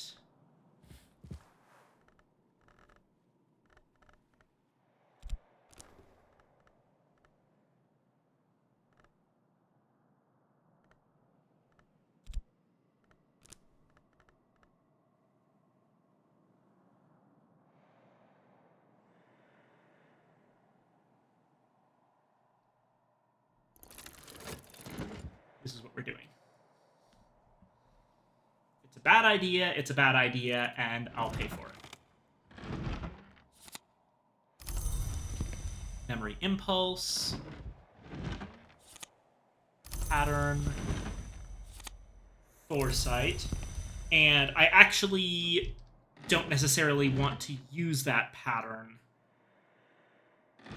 for the same original thing. Anyway. The Orchard Keeper... I believe she is ready. She's been fed ancient drugs and also pears. Told about the nature of hunger, and handed a knife.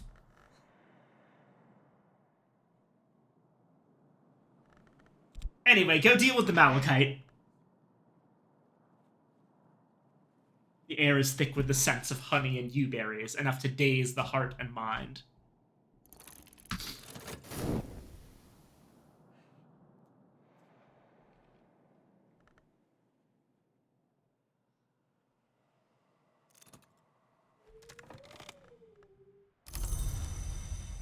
Serpentinite. Ava's locks. Hairs. Which can go. Malachite do want nectar if you are a stone goober. Sound memory. And more Ava's locks. Okay. I do not need this much seaweed.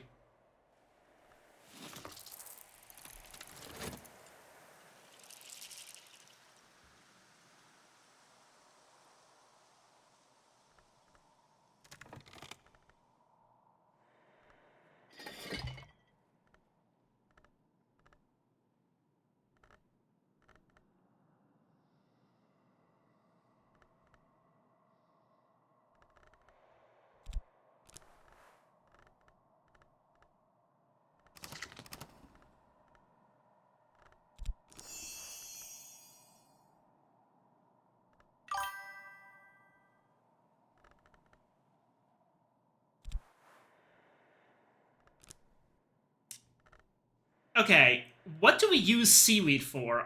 Is there anything that seaweed's good for that Blue Crown isn't better for? Because, like, that's my logic. We've got tons of Blue Crown, and Blue Crown's very easy to get. You get it 2 months out of the year.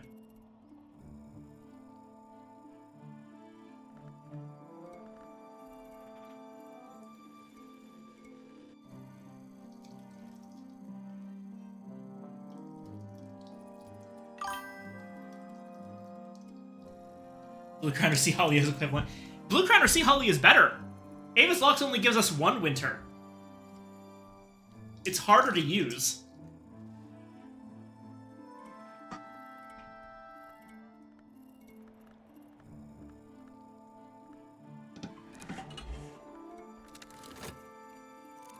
Now, that being said, now that we've got a lost memory, we can do something interesting.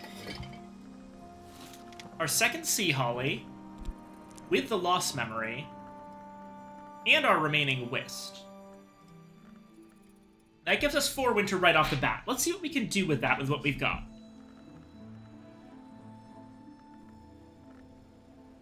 We don't have a lot of winter. The best one is probably Rhyme and Remembrance, which we could use to get Essential Periost, but Sights and Sensations is the one that requires Solomon's Prep, or that gives us Solomon's Prep. But we would need a 4 winter solution.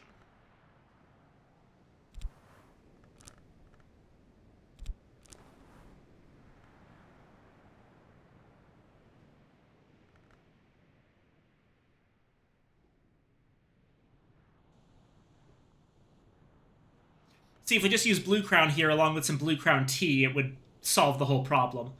You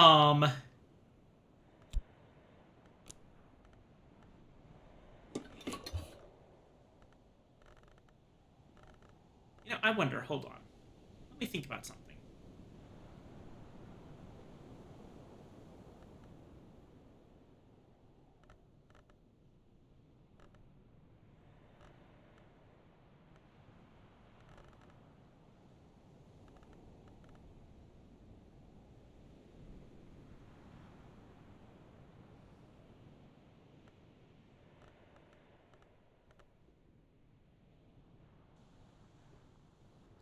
No, I don't have anything for it, really.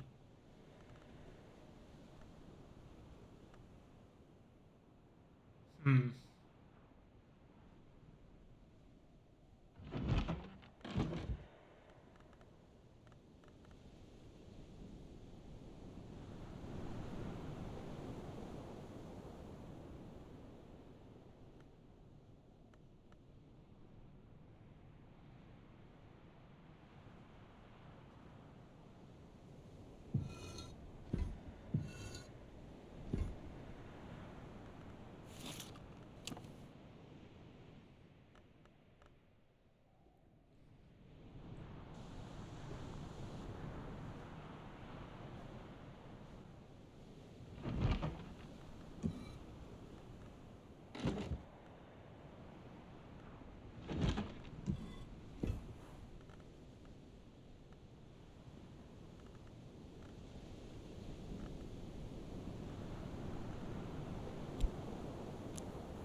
Okay. At this point, I've forgotten everything that I was actually planning on doing today, because I've been very distracted.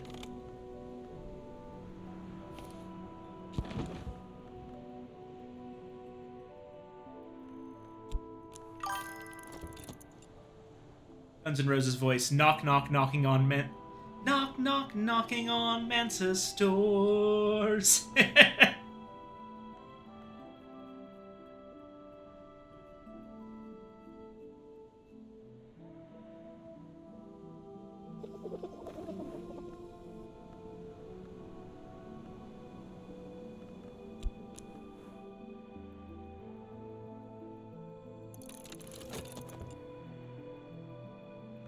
Okay. Now I guess we'll see what we need here.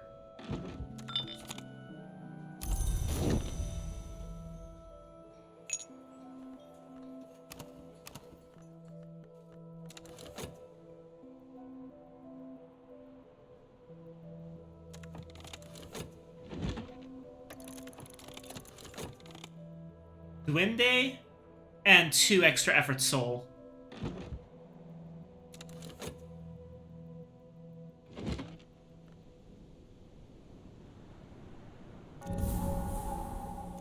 probably not something that we can do anything about, sadly.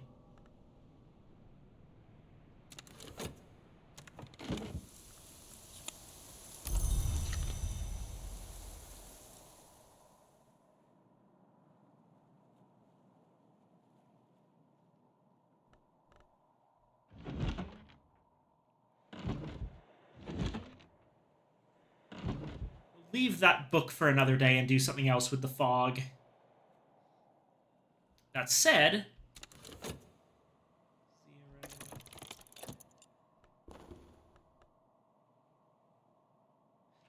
Oh, Bloodlines. Okay. I am going to fix this one. Because, I don't need 2 Weston Grired Arabs. There are words here which ooze blood, a bloodline's infection. As I wipe the drops carefully away, a fear steals into my soul like a fear of the dark, but stronger and mustier.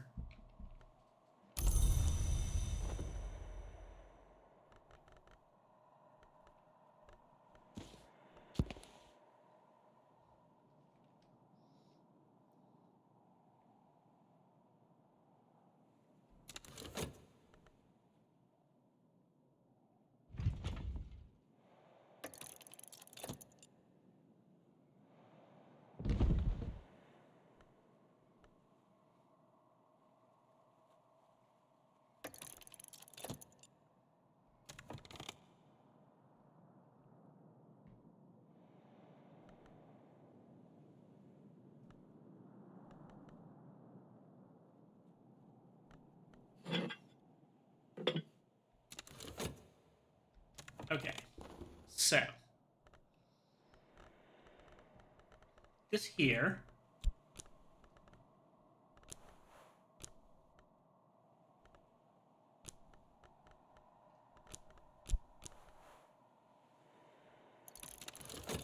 bring up transformations and liberations.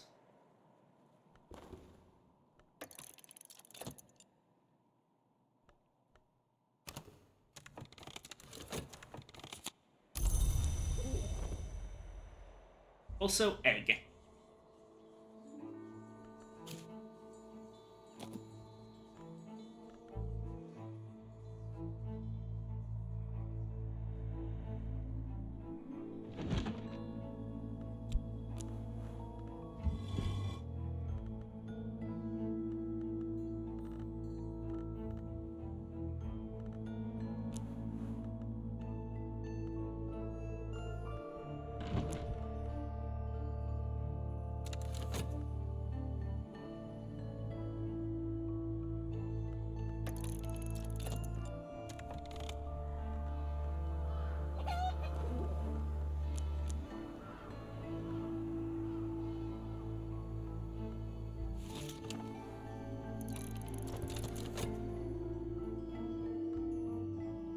Yeah.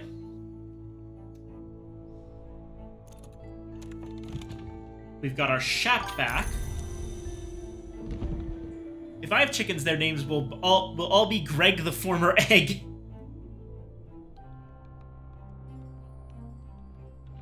Also, sorry, you said Valentine Post. I don't know what that refers to. I'm guessing, of course, Valentine de Wolf, but for what purpose? The plan I have here for this fog is that I can use my Shapt with the fog and whatchamacallit?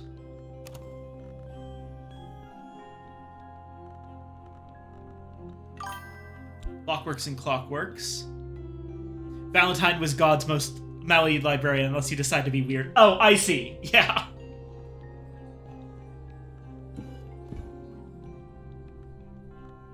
As well as this.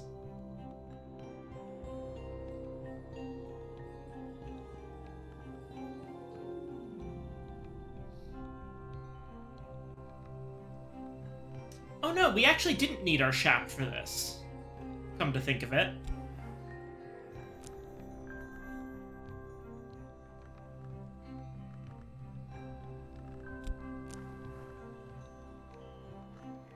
If I just use use an amethyst ampule.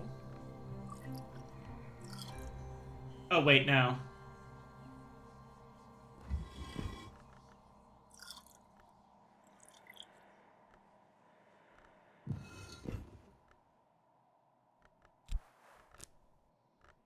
No, okay, what was the plan here?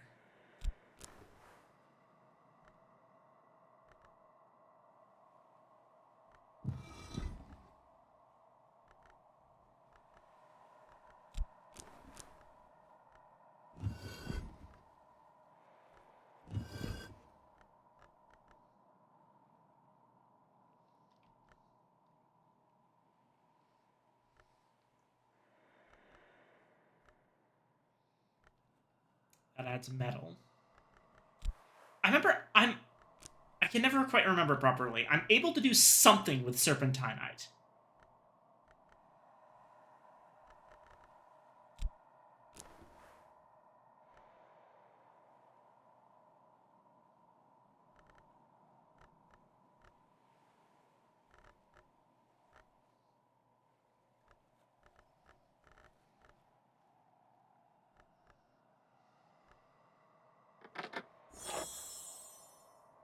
That's just another way to make a curious hunch. Okay, no. That's not it. We should do something else. What else is there to do? What can I make if I just pour everything into my knock?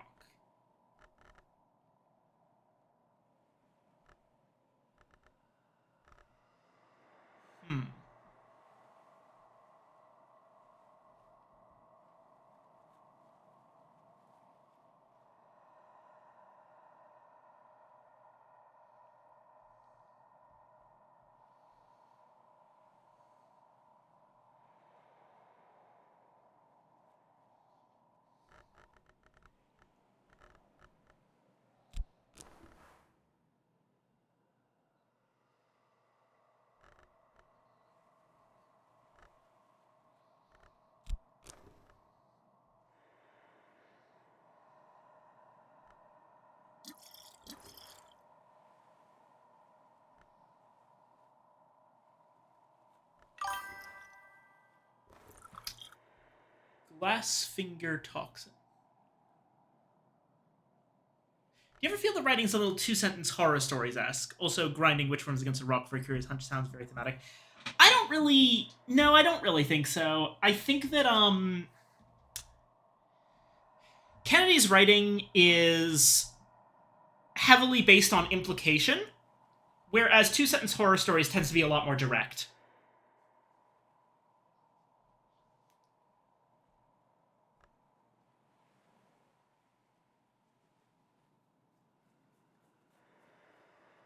Yeah, let's go with Glassfinger Toxin. That's a decent use of fog.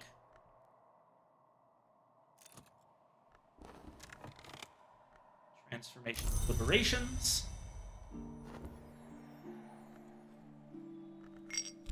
I'll use my other metal for fixing and mending here.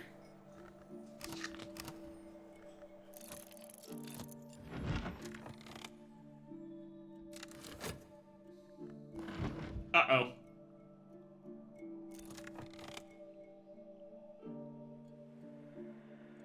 Oh god, we're so maladied.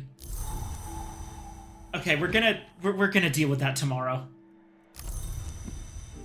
But good news! The Chapel Malachite is open. The Ringu says, never speak of this mystery. When the Thunderskin was mortal, he loved me first, and so the Grail destroyed him. Now the Thunderskin delights forever in my succulence. There is always a renewal, and nothing truly ends.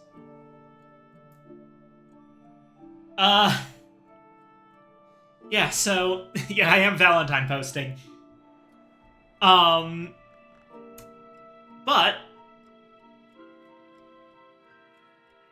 Hush House is completely restored. There are no more rooms left to go.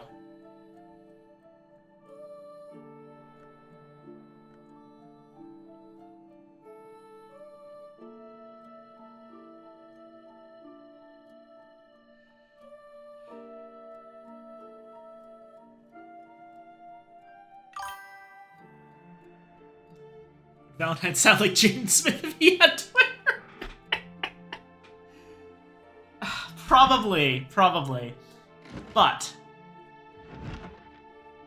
I think it's time. A bottle of extraordinary age, a modest slosh of dark, heavily sedimented liquid behind the grimy glass. Just how old is this? Might it still be drinkable?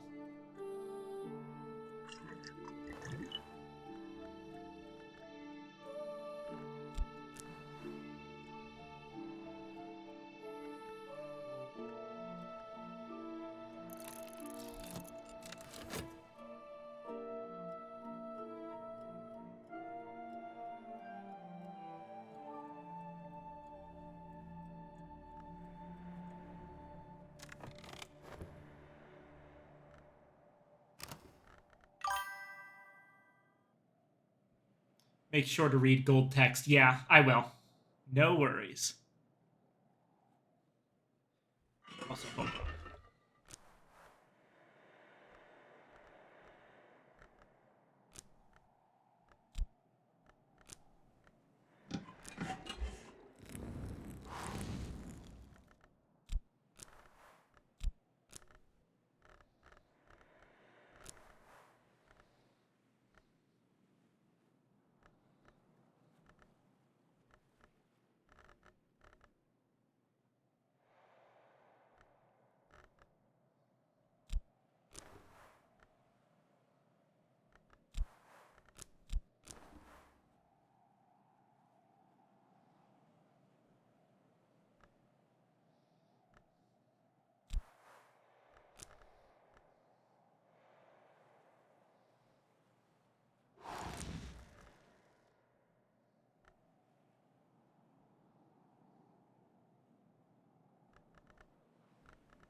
The taste is not good in any reasonable sense, and since no trace of alcohol remains, neither is this wine in any reasonable sense. But the layers and flavors go on and down, as if I were descending a cramped passage into the earth. Moss, oak, deep tar, a sudden bright wince like grapes, and then at last stone's long savor fading. I'll taste it again tonight in every dream. An old moment. Oh shit. That's not persistent. Shit. Oh,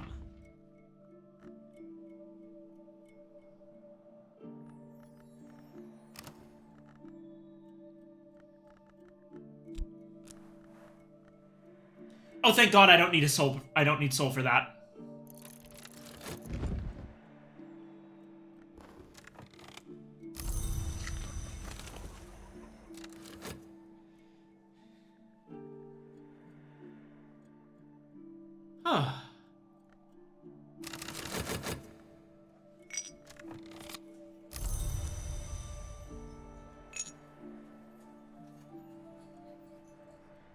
Alright.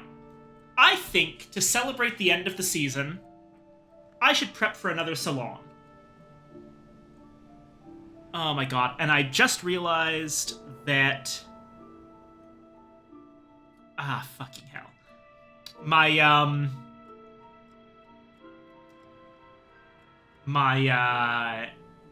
list of salon guest preferences is on my laptop. Be right back.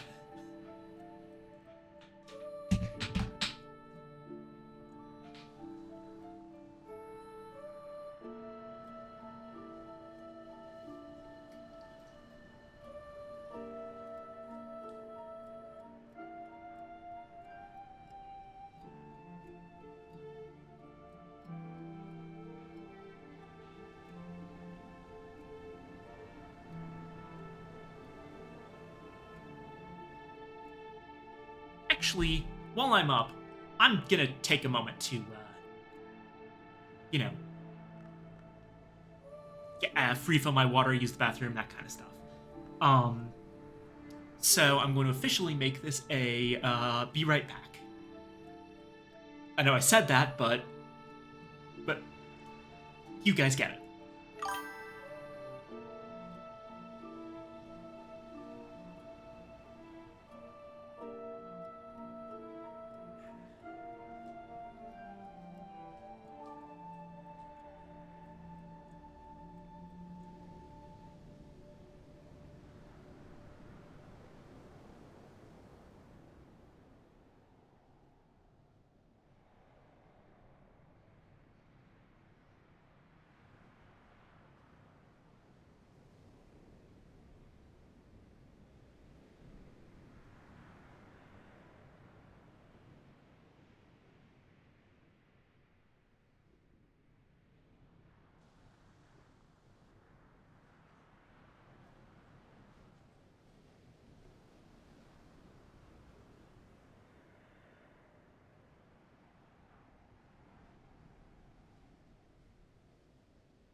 Alright, I'm back. Thank you for waiting. Everything is wonderful. I took the time to sort out my food situation as well, so that'll be a thing that's happening in about an hour.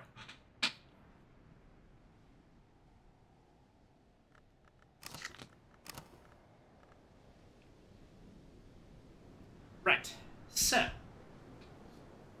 we've got here so far poached mackerel as a first course, pear meringue as a second, or as a dessert, marinated roast beef for the main course. We need a couple of side dishes, probably. That's gonna depend on who we're grabbing.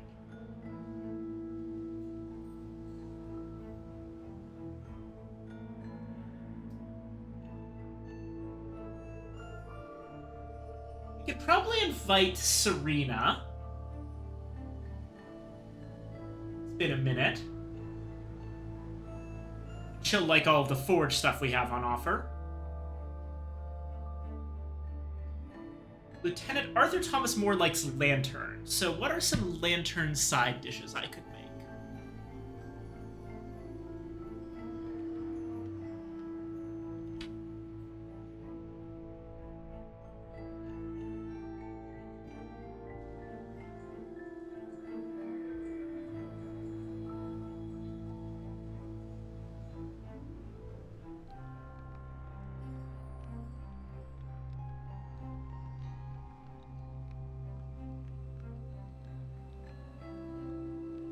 Are there any lantern side dishes? Doesn't look like it, actually.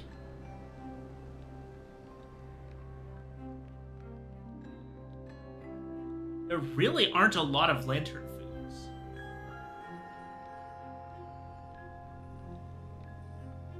Ah, but there is a lantern dessert I could make. Well, obviously there's a couple. Orange jumble works, but I want to make something new.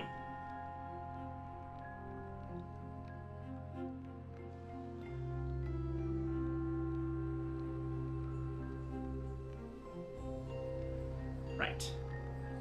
I think I've got it. And we can start right away.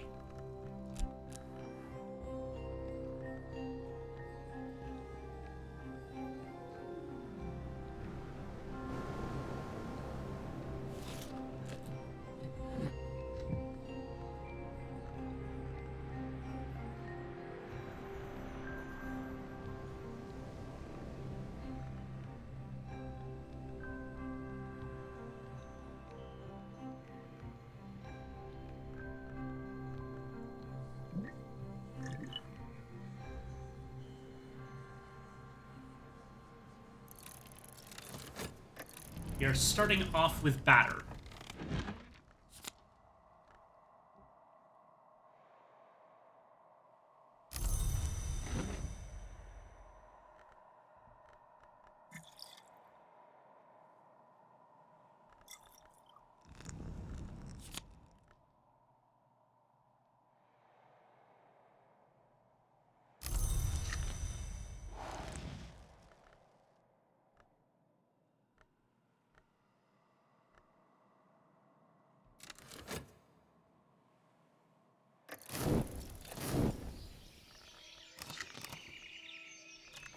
Okay.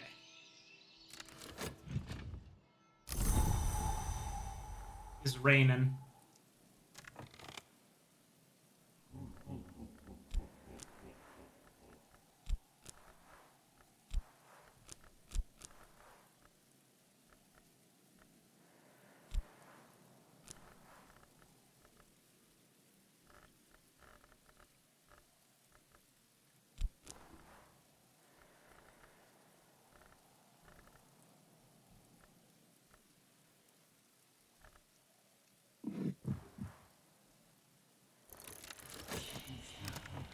You can make Pyrrhus Orichalcinus. Operations of a certain finality. Excellent. I was actually just looking for some more winter books.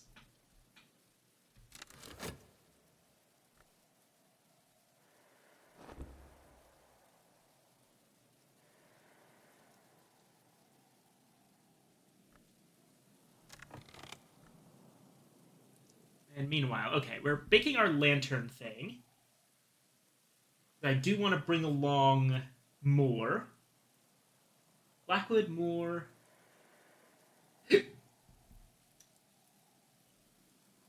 Grill, heart, and edge people will like the roast beef.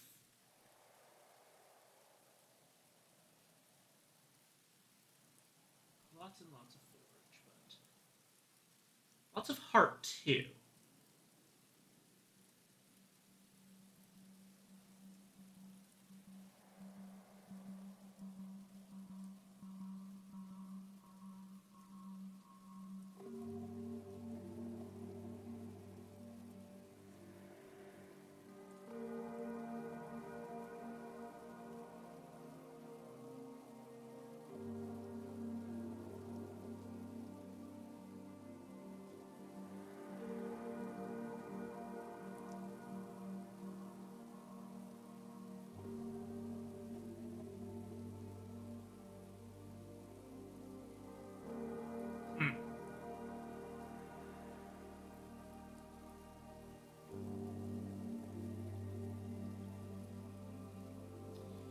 You know what? Fuck it. Hold on.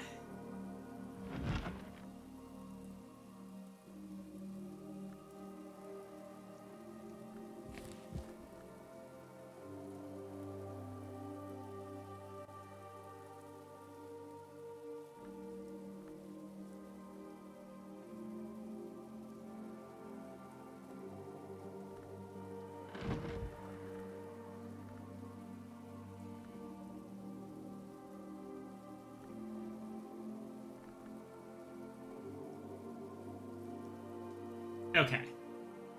I'm gonna see if it's possible for me to do something.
Got cake batter.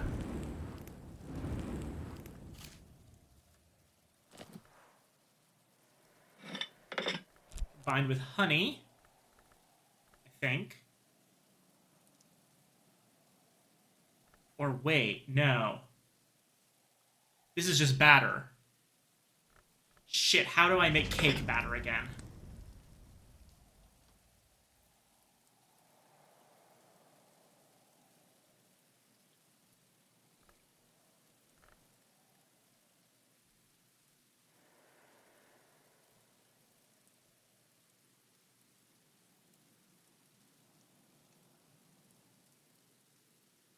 Apparently, I actually do have to start with dough to make cake batter. Oh, well. Okay. Now I have batter, which, Hmm.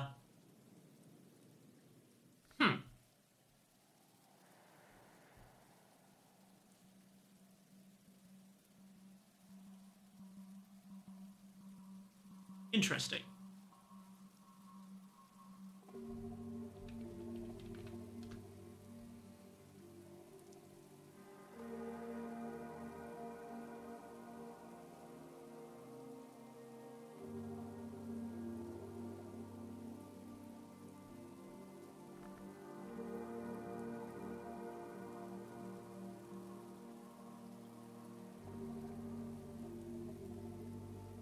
Do I have drippings handy? I don't think so.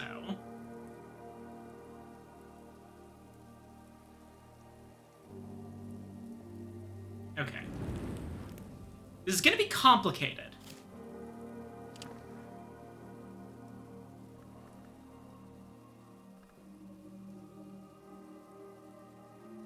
But here's what we're going to do.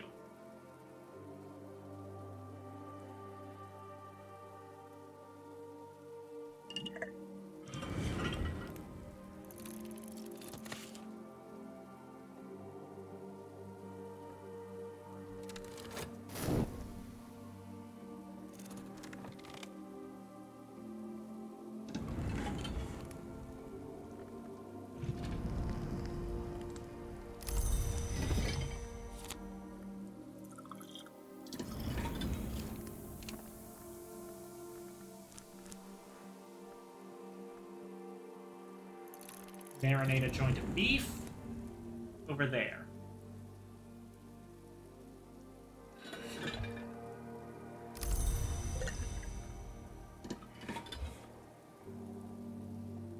Then over here, we're going to start working on the actual batter, which is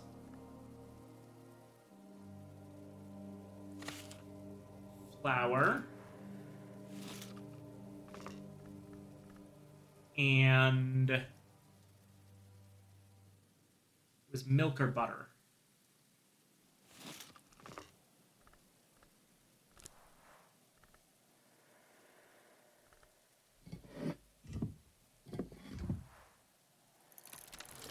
Make dough.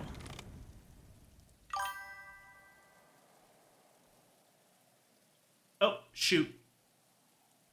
Said for friendship with weirdos time. Autobot thinks I'm full of slander and violence. Yeah, I'm getting very sick of Automod.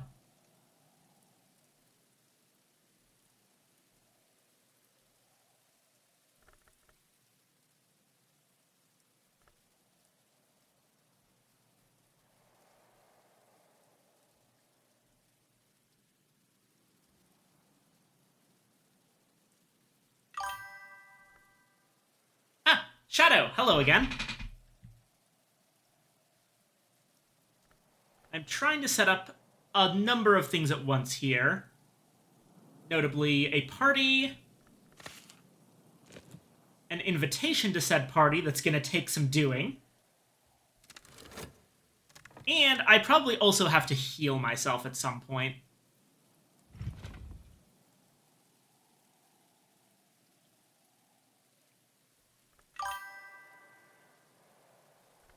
The rooms have been opened. Everything is done.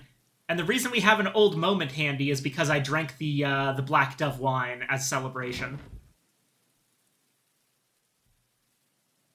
Speaking of which, what can I use that for?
Alright.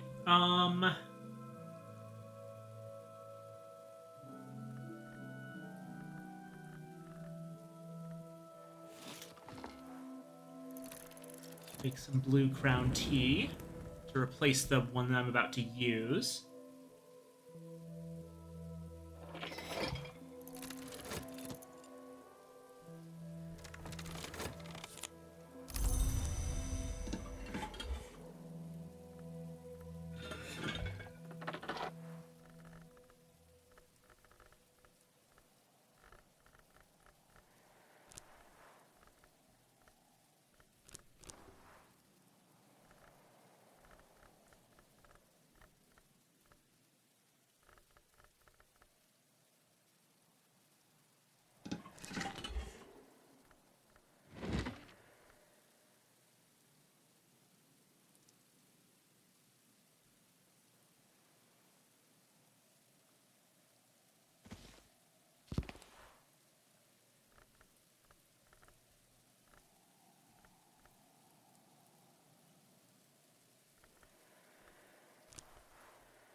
Okay.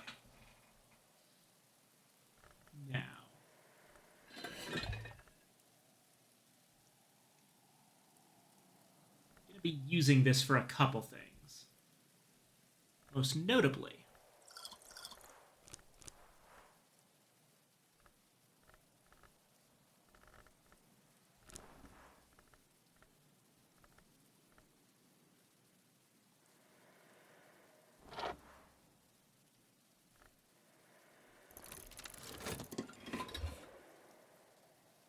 getting Iotic Essence.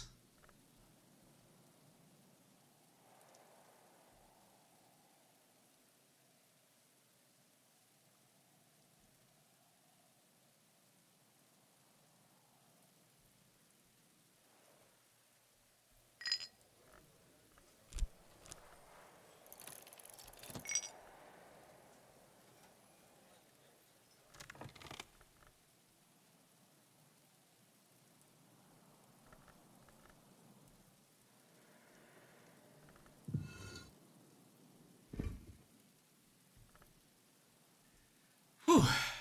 Okay. Want you to guess another source of that old moment. It's talking to the turtles, right?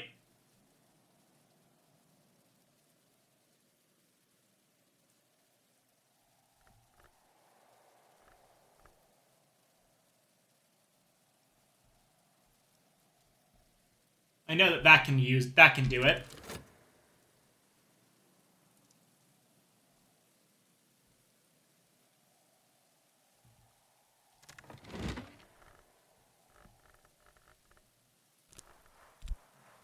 Great signs and great scars.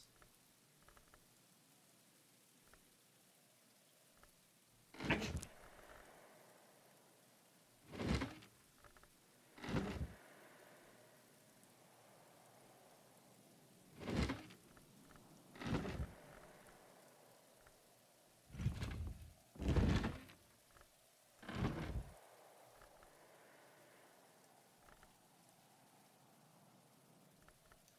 I need a desk that can take scale. Which ones can take scale? Ah, this is the one. But the question is, can it take... No, it can't take this one, too. Shoot. Ah, well. Unfortunate.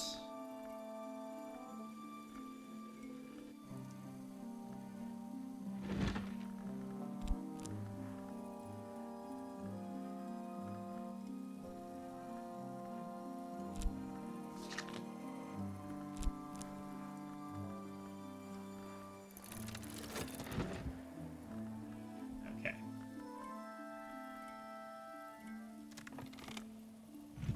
Should also... heal that second, heal something. Though, honestly, being able to cook at lightning speed might actually be kind of useful here. Marinated beef.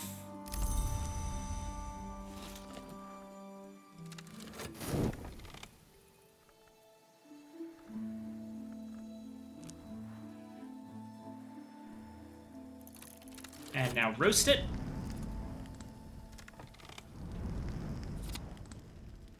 Okay, now we have dough. And apparently, what we have to do now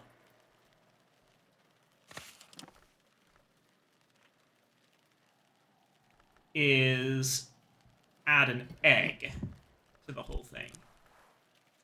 And now I get cake batter. And we've got Blue Crown tea.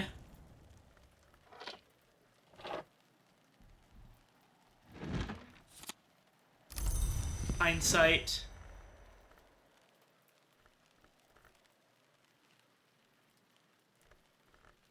Okay. Got about 30 seconds till I can use that hindsight. Pyrus Orichalcunus. That's done. We have this as a possibility now.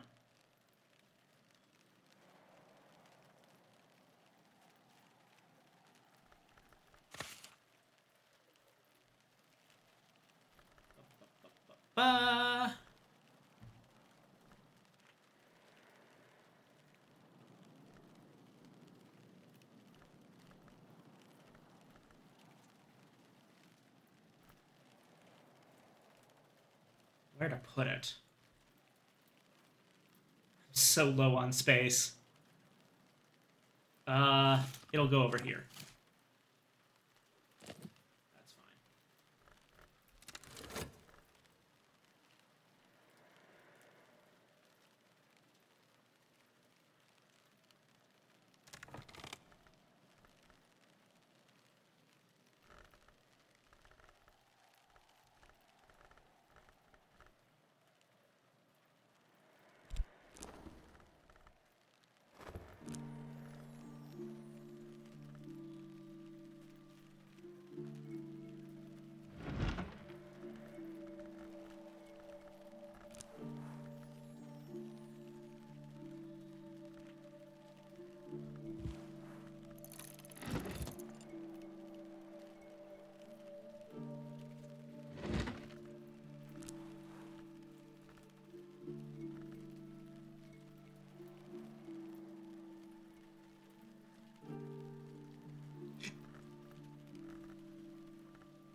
There we go.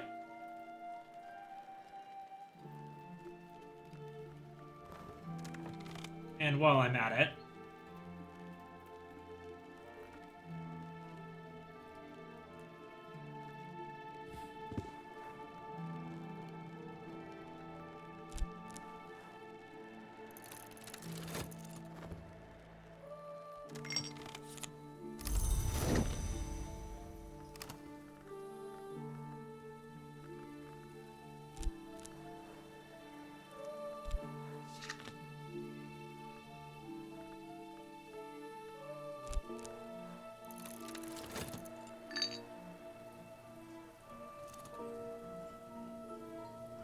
okay.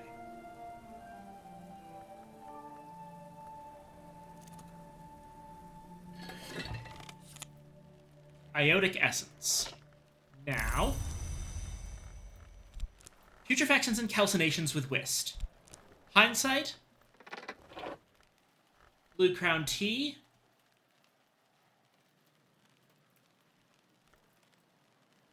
And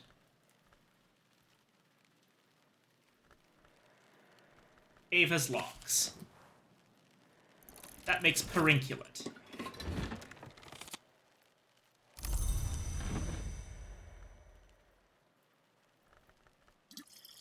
Back to having 3 Amethyst Ampules. Excellent.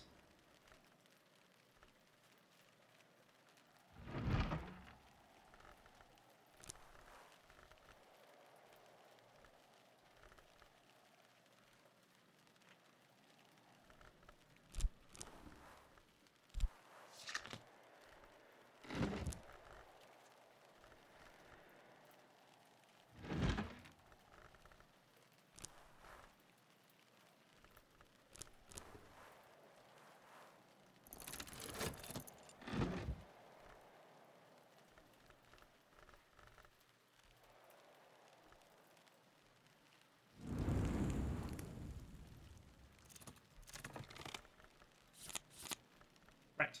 So now we have marinated roast beef again. I'll put that back up here. But more importantly, we have drippings. And if we have drippings, as well as that batter from earlier,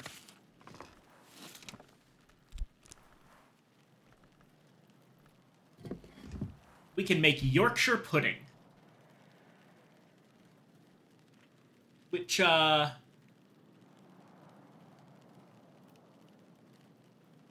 wait. Hold on a fucking second.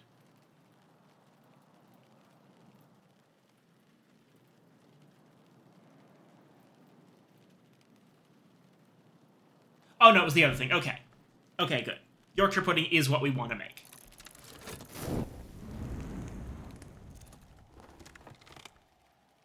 Just Verse, a rare surviving copy of Christopher Illopolis' notoriously unsuccessful volume of experimental poetry, published in 1912. Oh god, Illopoli poetry.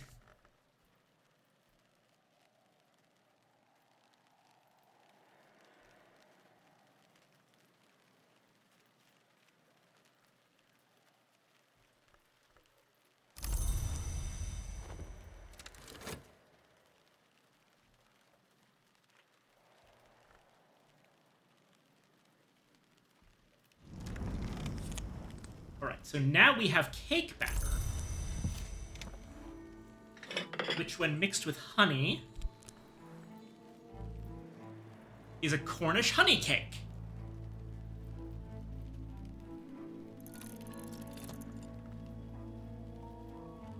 I'll also take this opportunity to move my honey around a little bit. I want one of them to be right here.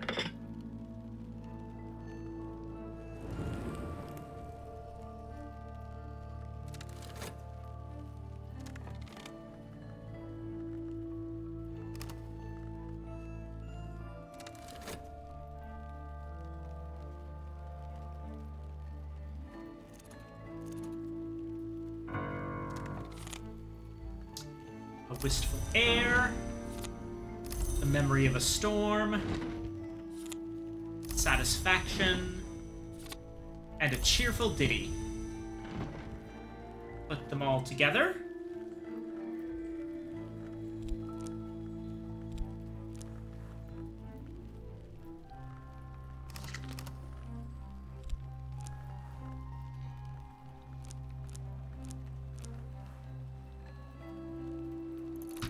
You get 5th level strings and songs.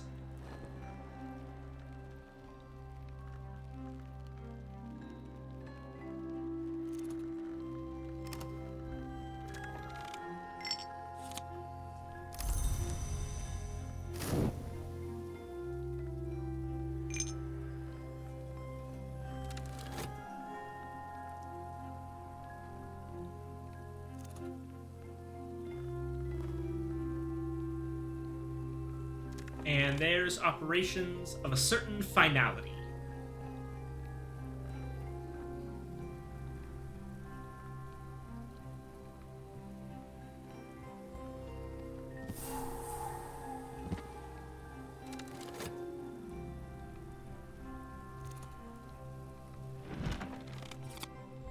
And another Amethyst Ampule. That should be enough for now.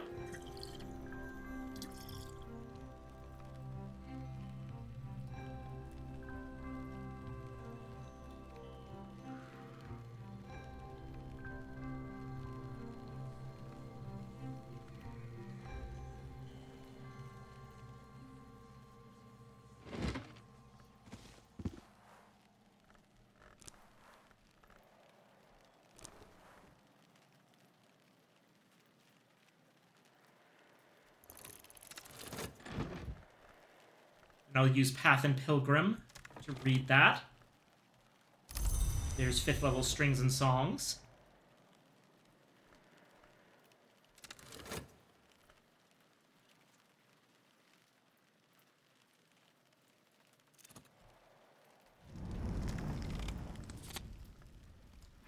Yorkshire pudding. Eggy, creamy, crispy, and the eternal supporting character in a Sunday roast. To the similarly eternal confusion of English speakers who are not British, Yorkshire pudding is not sweet and cannot be served for the pudding course. Yeah, this is pretty infamous. The word pudding has a more specific meaning as something sweet in English. But there's a number of non-sweet puddings in British cuisine. One of the ones that I know off the top of my head is blood pudding, or black pudding. Which, honestly, having had it, is pretty good. I'm not gonna say it's, like, amazing. It's perfectly fine. It doesn't taste gross, but it doesn't taste like the best thing you've ever tasted. I'm happy I tried it.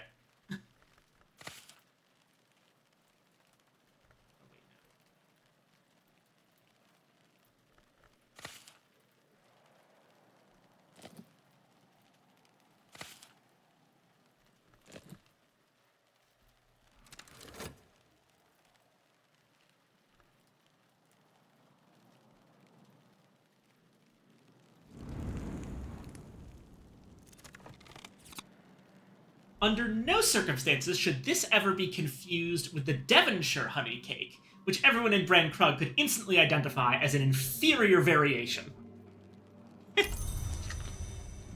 Okay. So, what we have on offer here...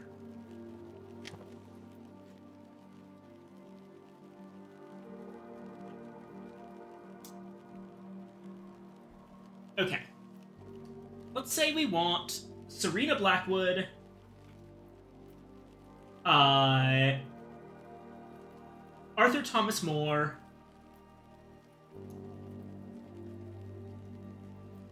and Azita Bukhara and Magister fucking Hokabald.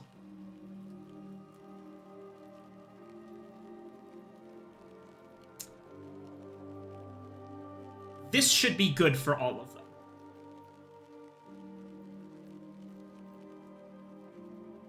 Pretty sure Hokabald... Well, okay, actually, I should check Hokabald before I do anything crazy.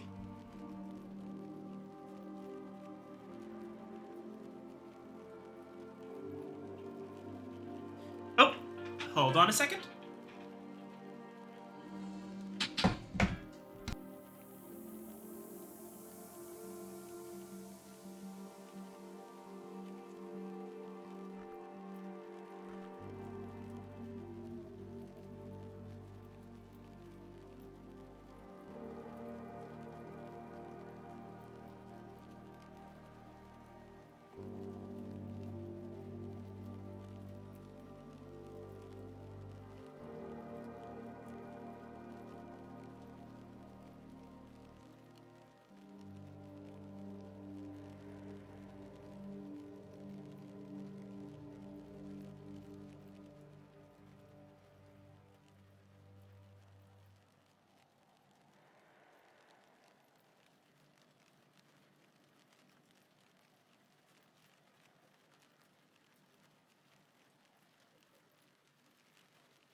Apologies for the interruption. I am back. Sorry, got a phone call.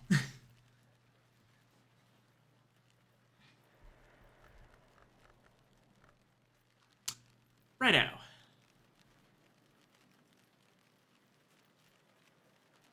Let's see here.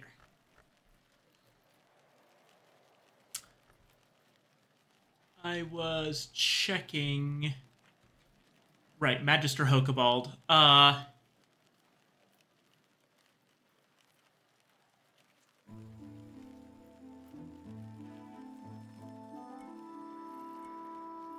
Okay, yeah, he likes Forge.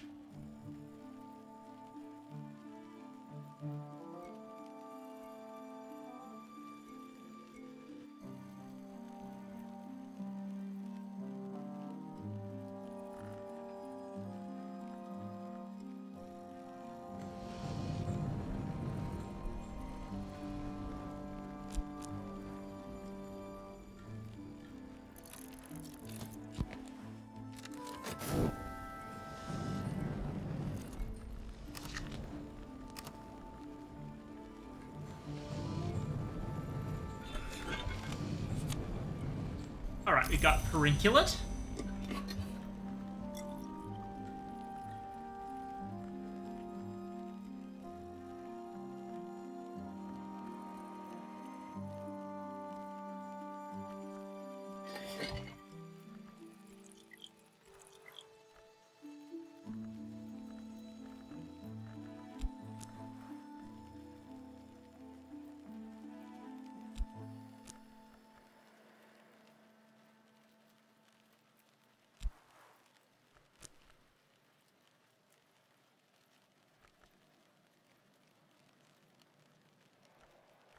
Right, actually, I wanted,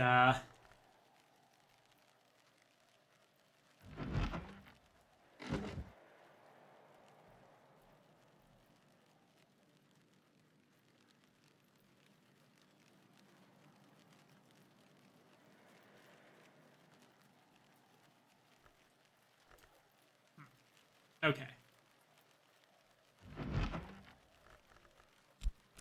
Old Moment. Serpents and Venoms. Perunculate.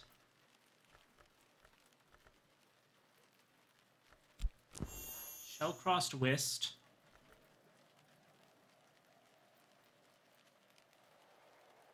I would need... Okay.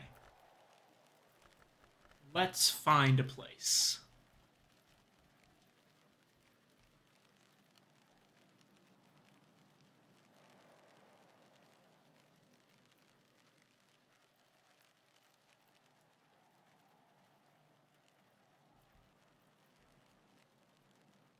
Workstations.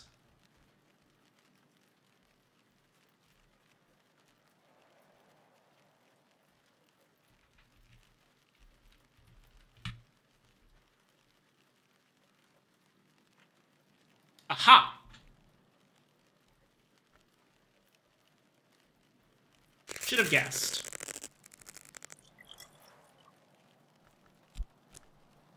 Old Moment. I own Shellcrossed Whist.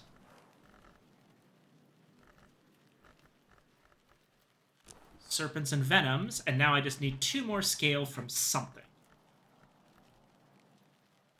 Aha!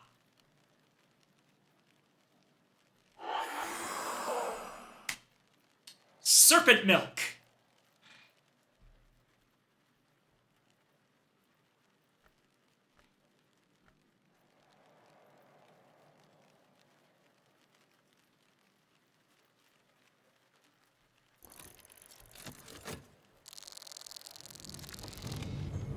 Denzel inclines his head in thanks. He's sent a gift ahead. Oh, wonderful. Potatoes. Thank you, Denzel.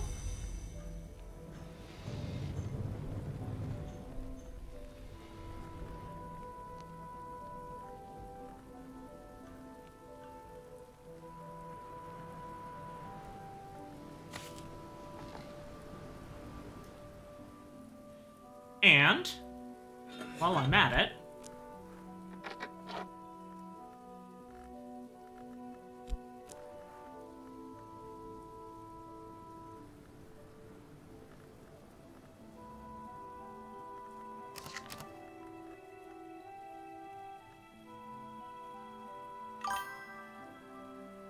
Anna, the serpent milk jokes write themselves. They do.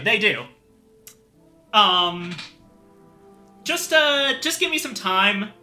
I'm just going to the altar of Saint Tentretta for no reason.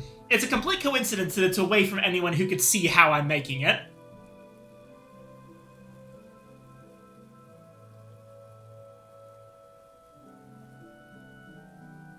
I'm just gonna let you consider for yourself, what the turtle is for.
Now,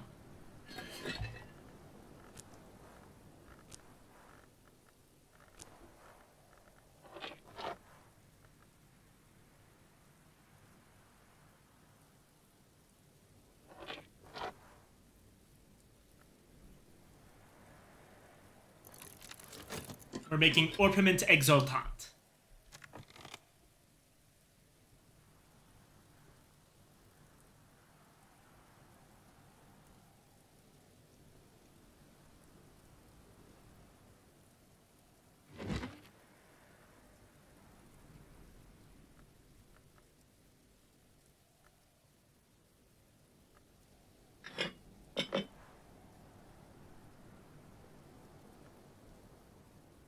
The Incustum Terminal of the Fourth History. It's the incandescent orange of Forge. One ingredient, it's been, as it were, long rumored, is the blood of candescence. Certain Masonic and related traditions venerate what they call OE. Right, okay.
Serena's letter will be written in Deep Mandaic.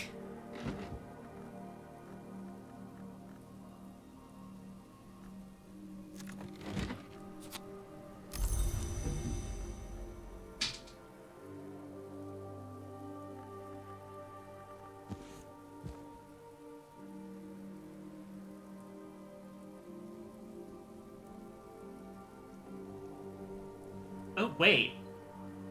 Wait a second. I might switch up my guest list at the last second.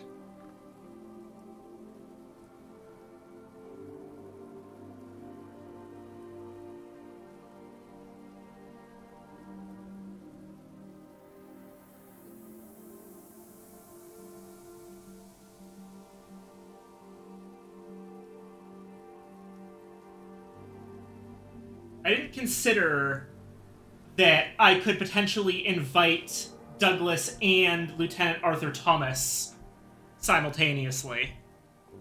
But there's definitely one person who's coming along no matter what.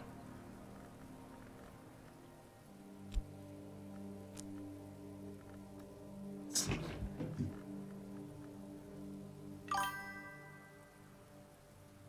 You have questions about the morning? Probably yes.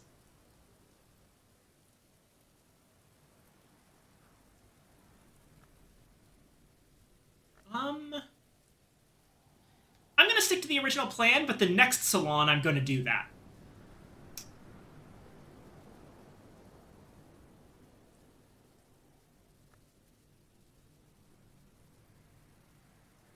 So the original plan here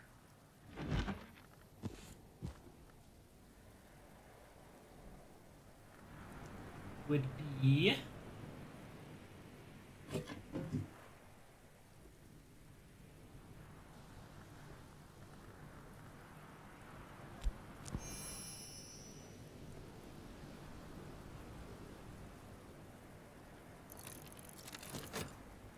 Sir Arthur Thomas Moore.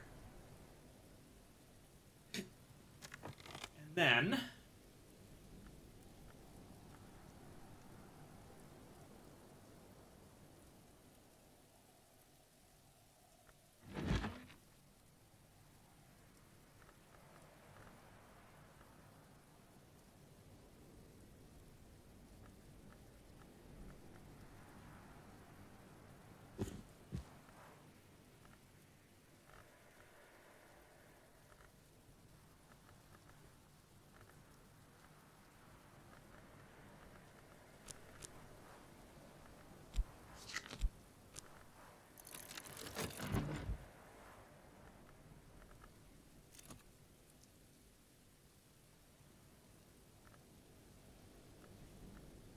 Oh, that was stupid. I should have saved the Arab. Ag.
You know what? I can make this now.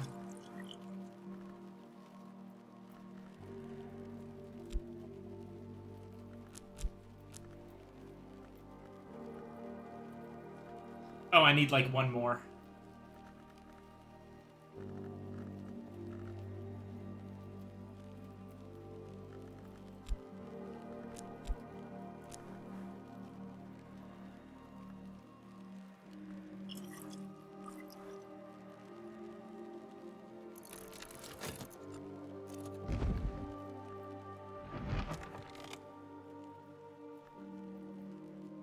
Elopoli is clearly more interested in the occult than the aesthetic aspects of the work. By most measures, the rhymes are contrived, the meter inconsistent, the imagery banal. Still, even the worst verses have a compelling quality, and I find myself drumming my fingers on the desk to accompany their rhythms.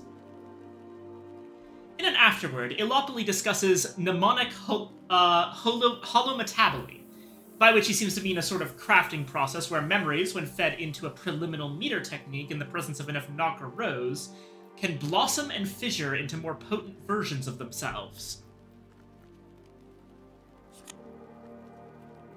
It's a pattern book with preliminal meter.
Okay. I've paused it literally on the in-between moment, so I cannot unpause at this point. Okay.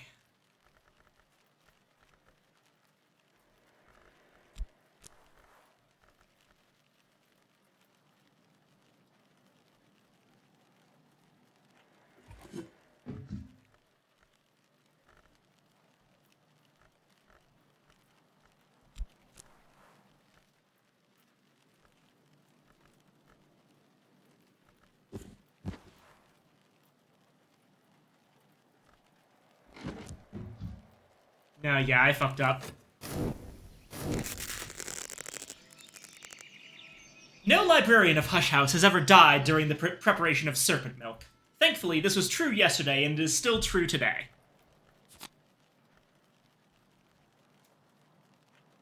It does look almost like milk, and it is drinkable, but don't give it to cats or babies.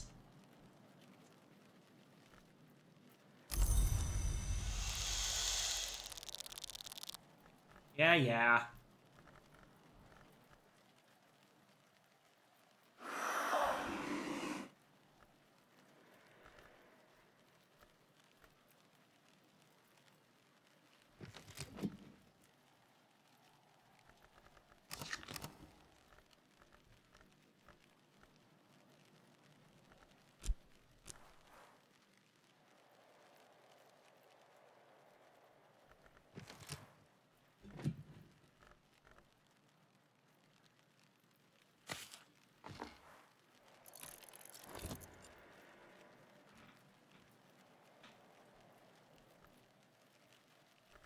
Serpent milk, serpent milk. That can go here.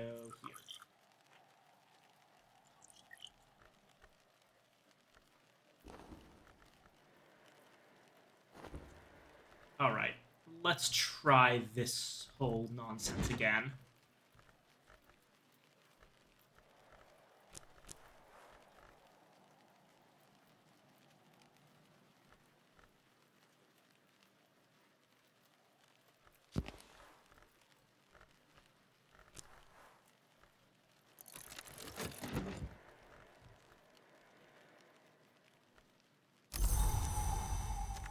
Ah, a sunny day.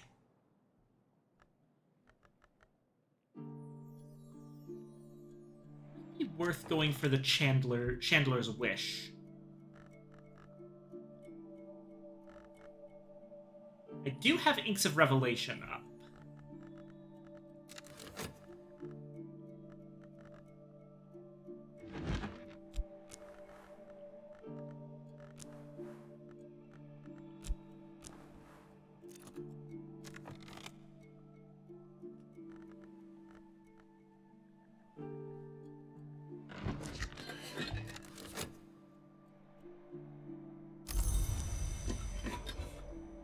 And we get more Orpiment Exultant to replace the stuff that Hokaball just made us waste.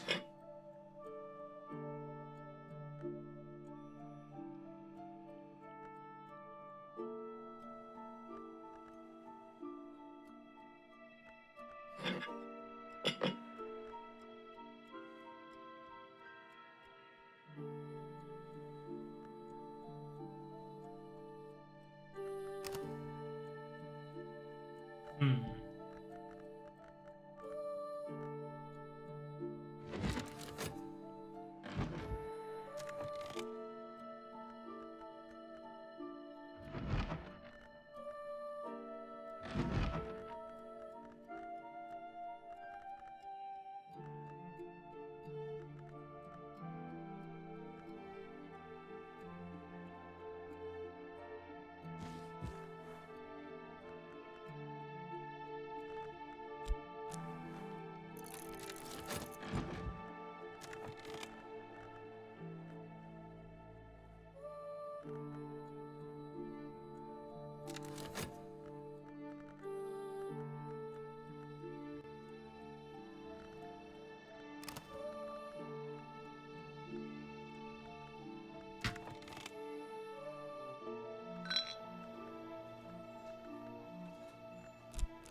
Here we go. This time, it's gonna work. What? Ah! Whom? Evangeline! Hi! What? Ah! What the heck? Hush House has been invaded! By rat!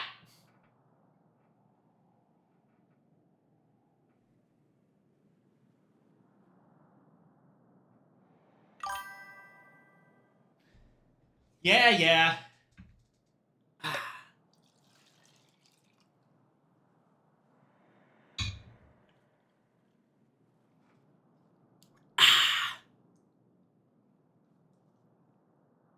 I did need to pour myself some water, thank you.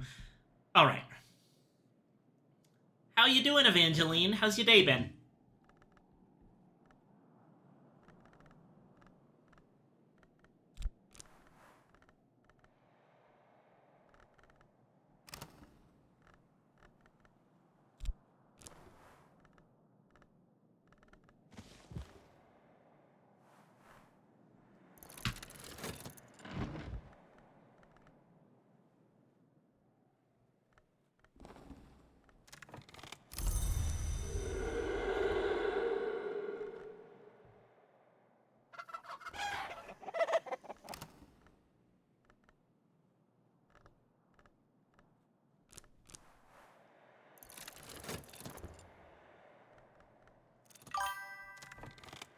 Doing goodies, chillin', did my scheduled gacha dailies. Nice! Wonderful.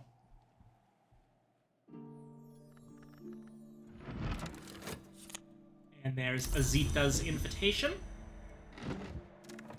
Which I think means that, yeah,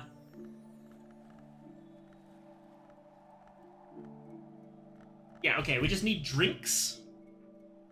Which would require Edge.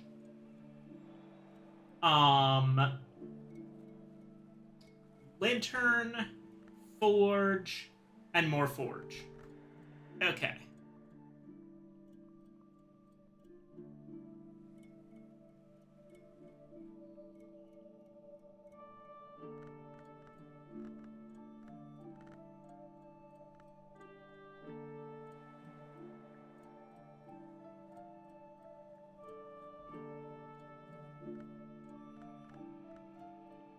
Edge drinks. Let's see. Disappears into the dark, but know this, for I am here. Alrighty. You have a good evening, Evangeline. Right.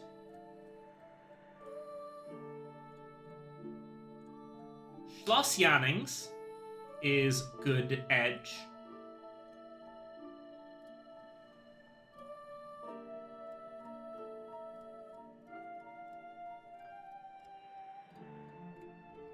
Roskragan whiskey for 2.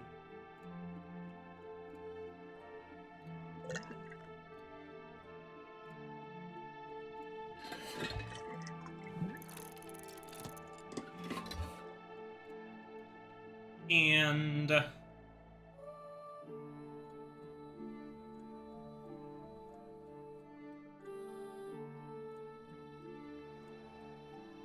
lantern, right. I need a lantern drink.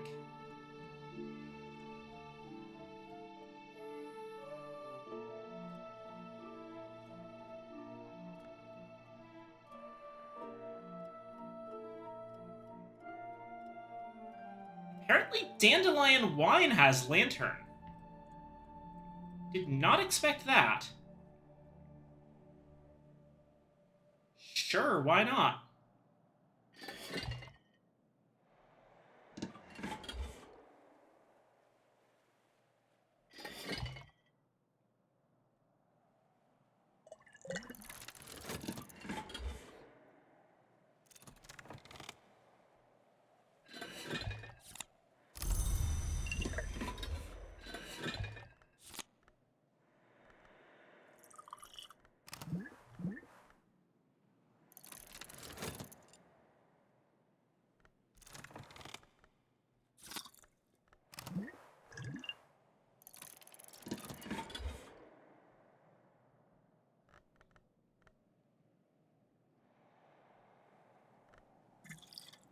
for Hokebald.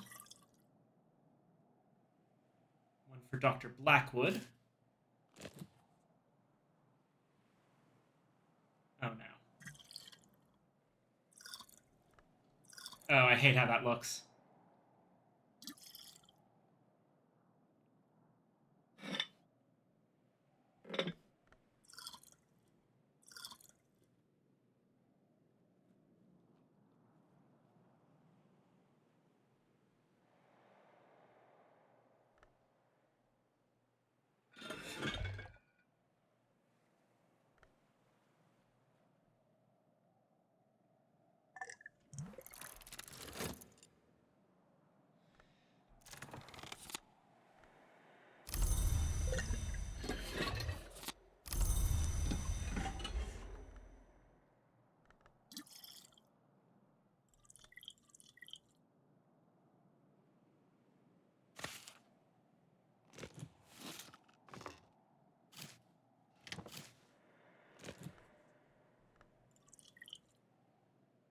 Heck!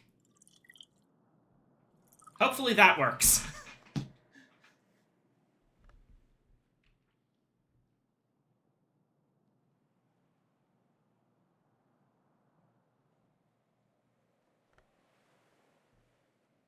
Okay. We should be golden.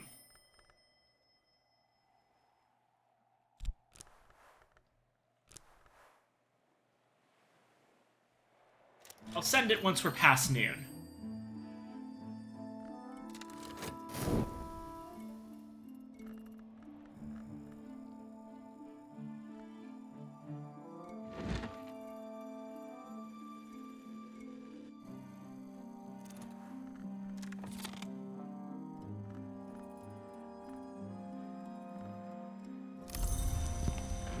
Okay.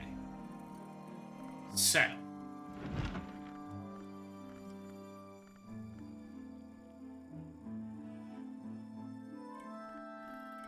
Also going to go ahead. Effectively do that again.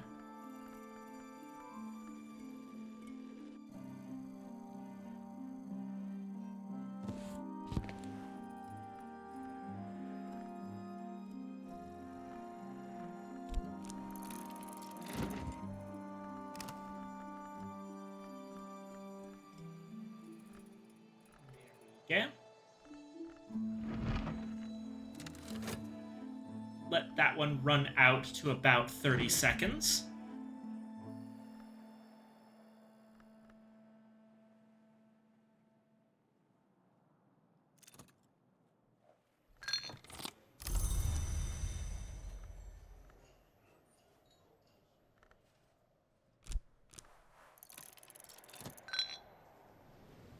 And at this point,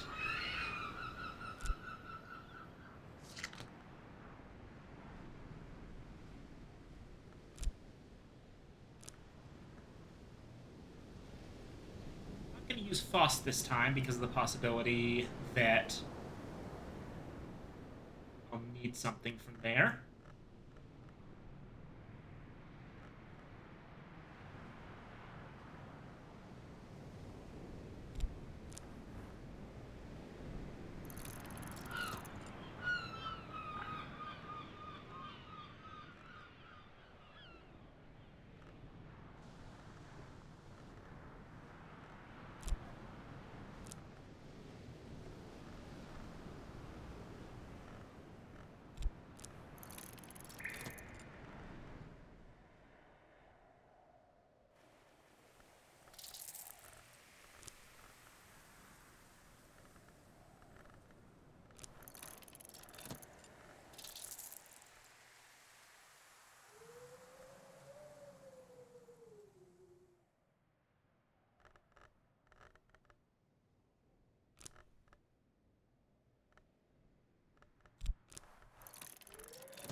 There we go. Get some use out of a few things.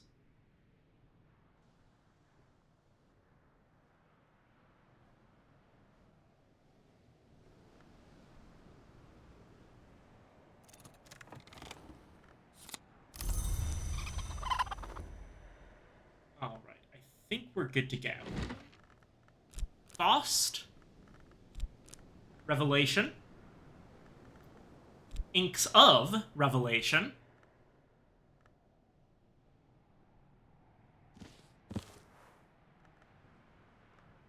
And add...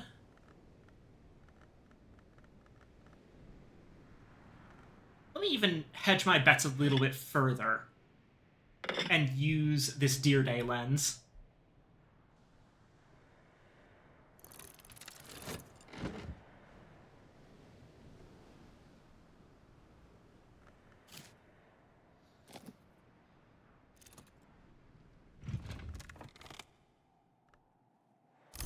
Now our shaft is back to normal. Next up is our fucked up Arab. This'll be tricky.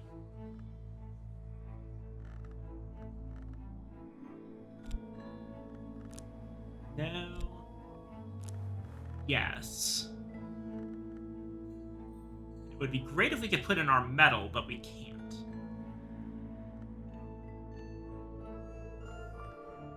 So we just need a drink with two forge. Which I'm pretty sure Dawn Lion coffee fits the bill.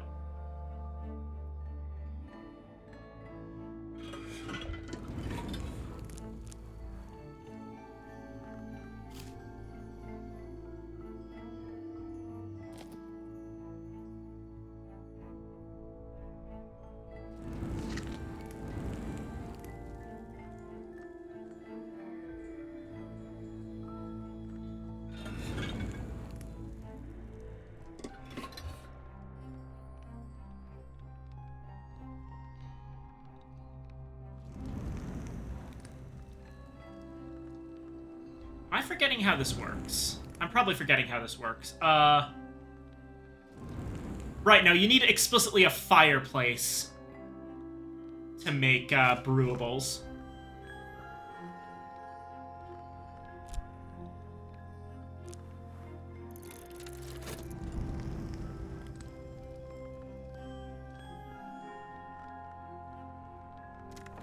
Okay.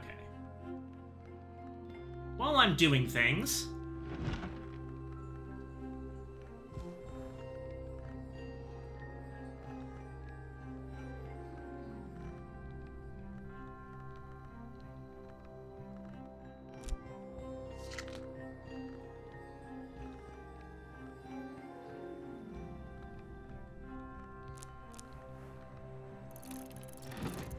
twist here to get a pattern.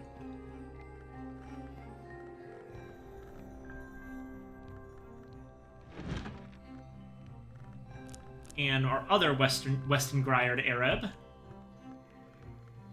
to get, let's see, intuition, I think. Let's reread the Republic of Teeth.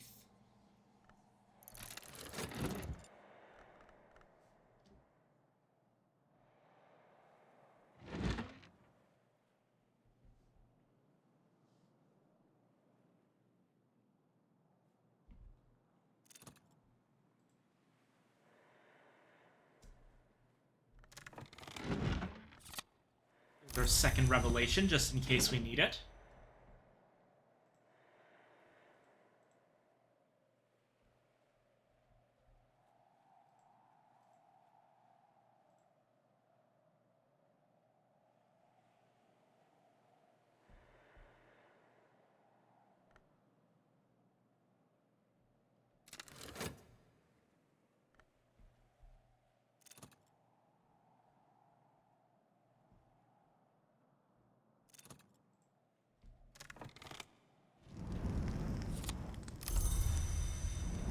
Coffee.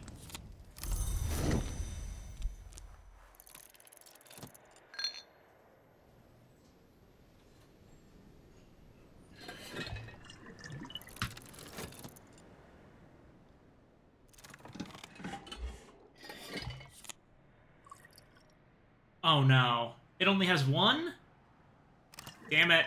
Okay.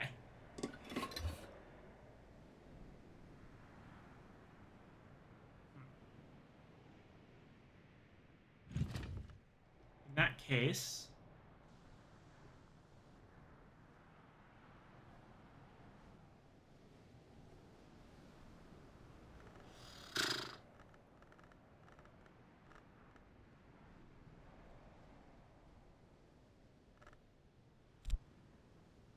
Spices and Savers doesn't work.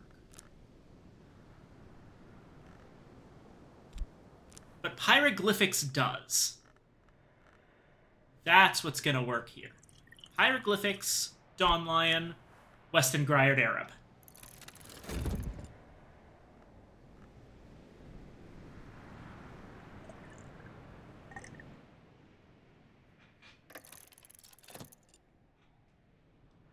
I will say, if you actually need to go rest in bed to heal stuff off, I question the efficacy of coffee for that. Aha! Weather! Yes, that's what we wanted.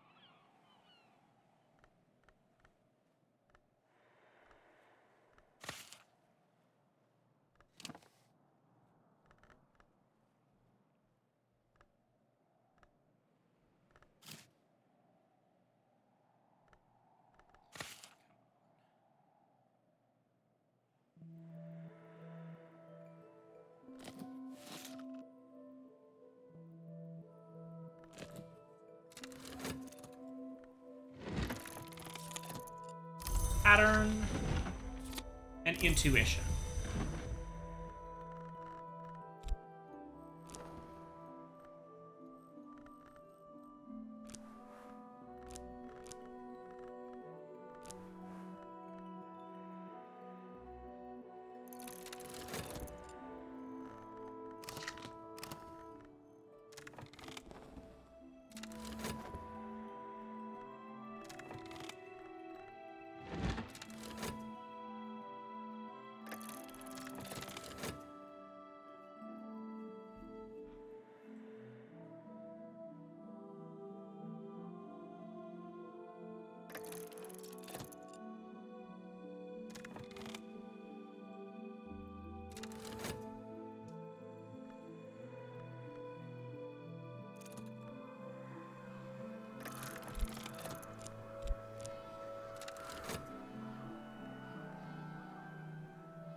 Okay.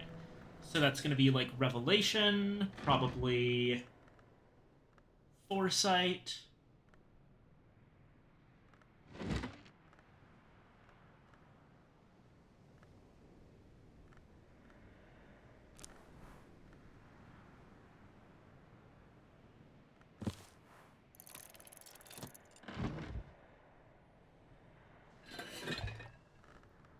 We can probably use something,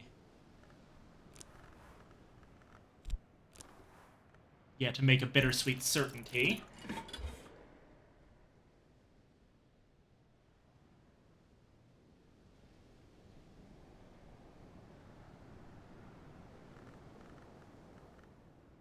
And insight should be up here.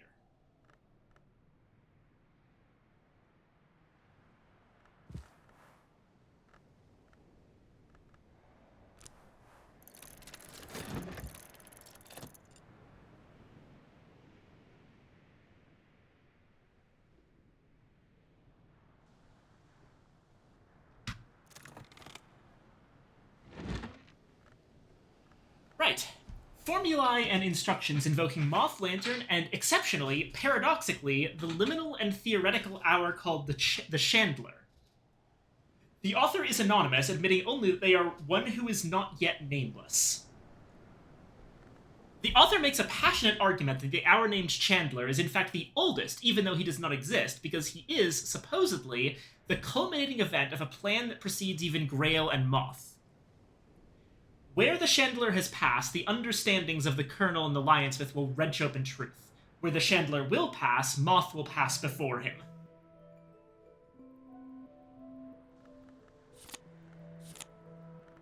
It's a Foresight book. Double Inks of Revelation.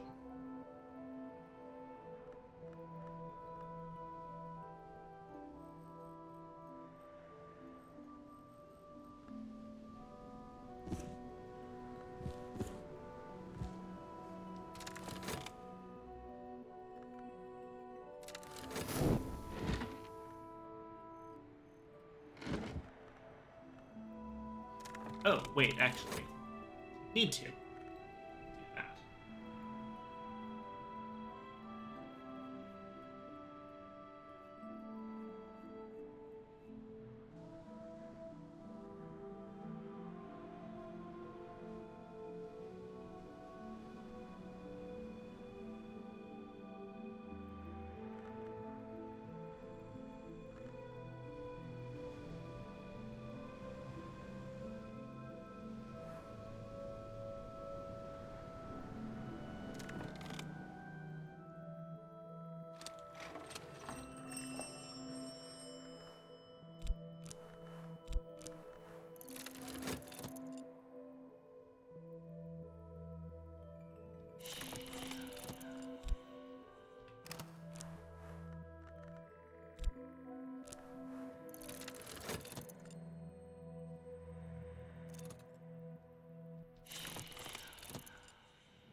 Wonderful. Alright, now I just want to know if I'm going to get my Faust back before daybreak.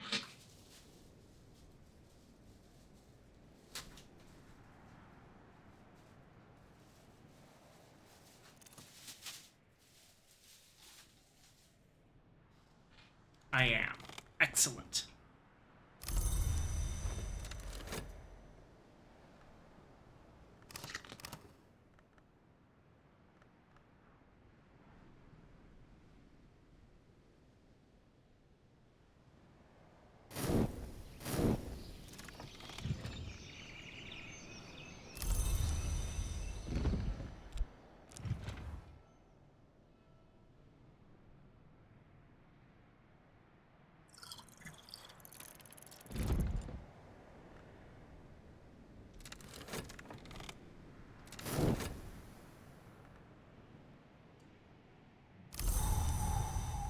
Oh, it's a stormy day.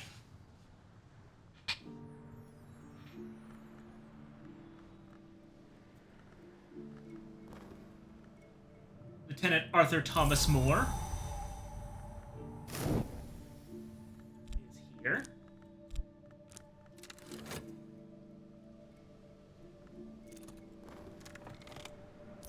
Pokeball incoming!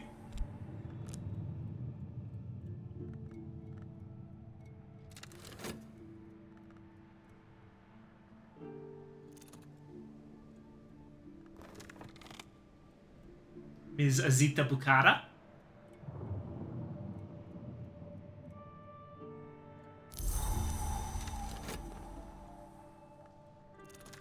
And Dr. Blackwood.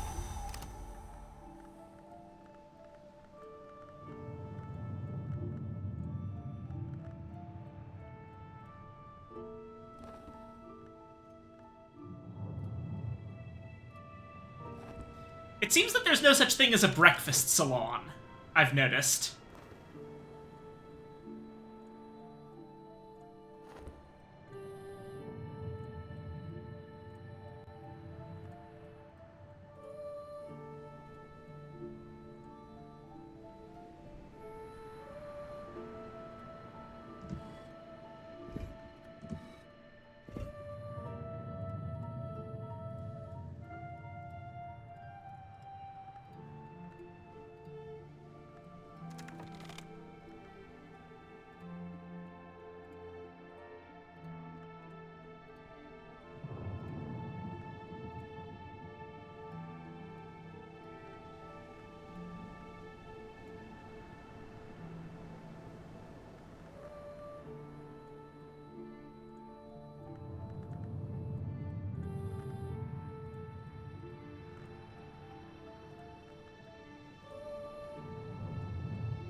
Have any like major heart books that I want to take care of? Really, Nin's Cages is one of the big ones. Oh, the Geminiad. I forgot about the Geminiad.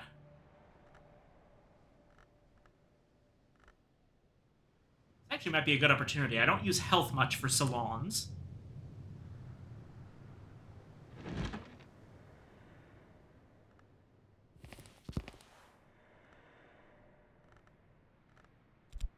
Of course, it requires Fusine.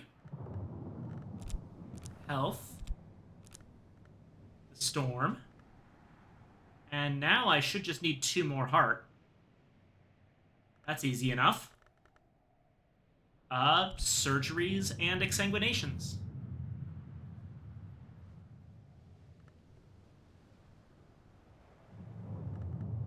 I probably... You know, I don't even need... If I have a storm handy...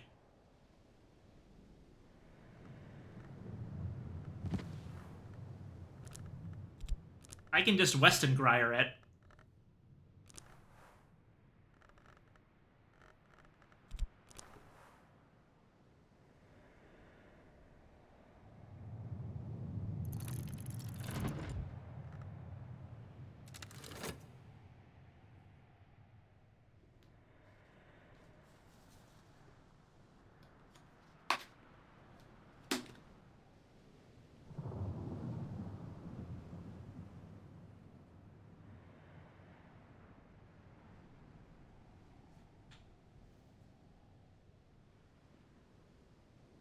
Okay.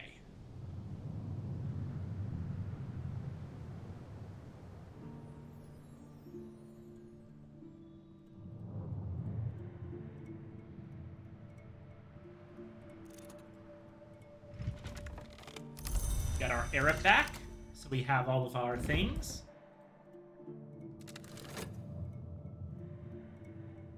And as soon as we pass noon, everything will be ready.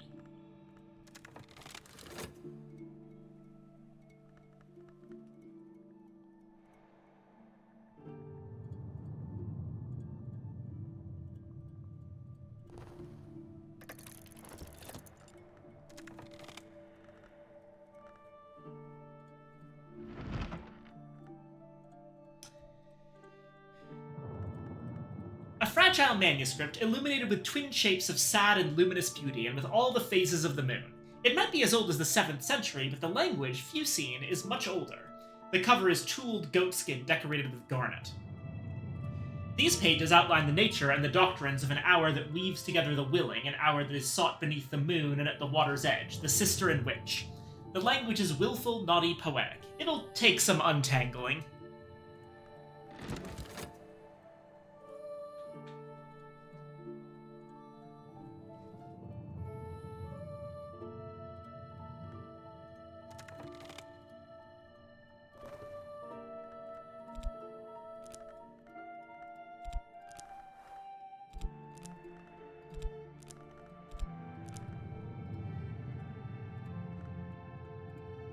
Here we go.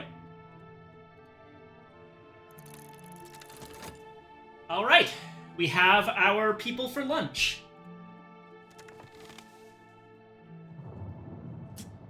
And speaking of which, I've got my own food right here.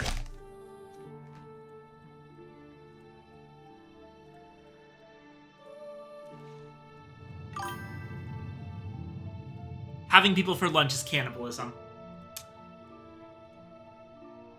Only if you're the same type of being as them. So, for example, if I had, Mr. Ibn al-Adim for lunch, you know, that would be, that's fine, because I'm a mortal human, and he's along. So it's not cannibalism. Similarly, if we had Hokebald for lunch,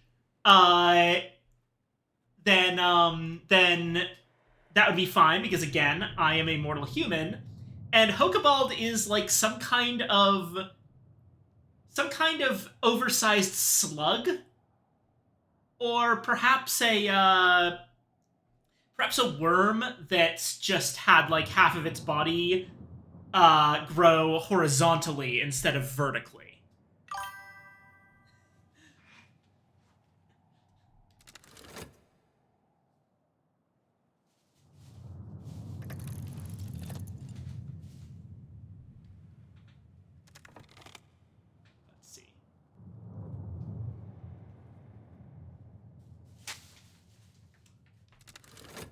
Get some extra time remaining.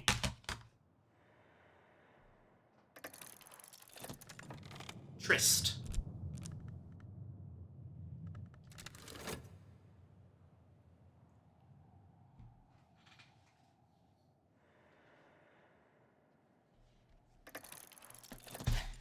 Azita is describing her experiences in the Mansus to Arthur, who it seems has never passed the stag door, though he speaks fondly of its watchman. Interesting.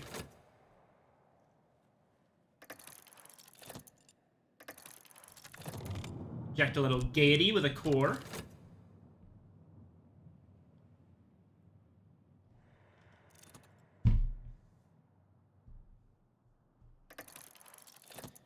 Arthur has been describing the mirror mazes of the Labyrinth of Lions to a smiling Azita, but now he seems to grow suspicious of her motives in questioning him, and he withdraws.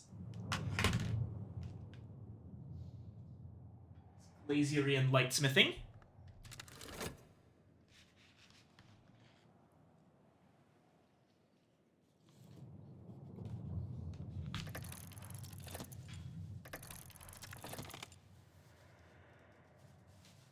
Alrighty. More sober tone, add Faust.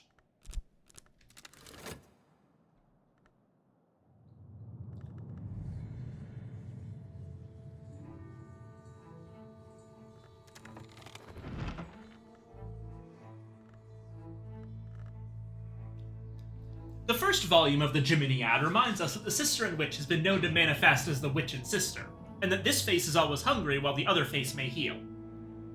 It implies connections between the Sister and Witch and the hours of the Upper Mansus, especially the lunar hour called the Menascate, but it is ambiguous on whether the Sister and Witch is a Mansus hour proper, and it speaks at length about the sadness of the two who are one, the sadness that remains from their time as flesh.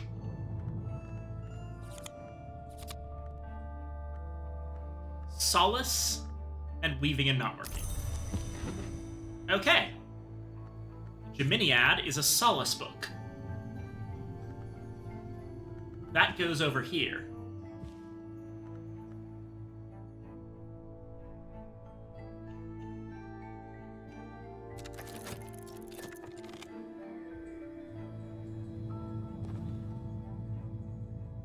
Arthur and Denzel are having a stilted but friendly conversation about the local beer. Alright, come on, Azita, beat the shit out of Hokebald.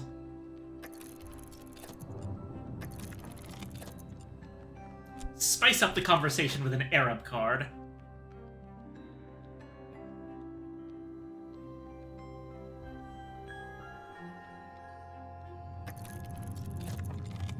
Arthur is asking Denzel about his time in the war.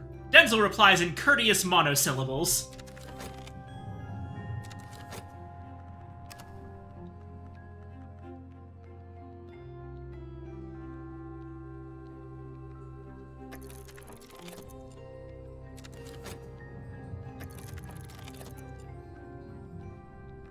Arab again.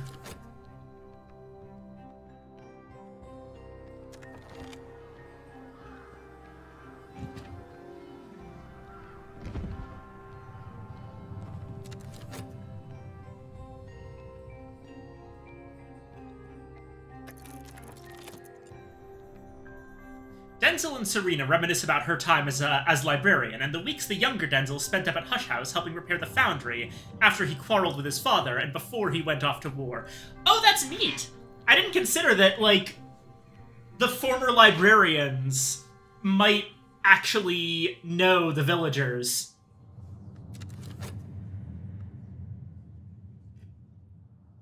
I just figured the time lengths were so massive. I suppose they're not actually all that big.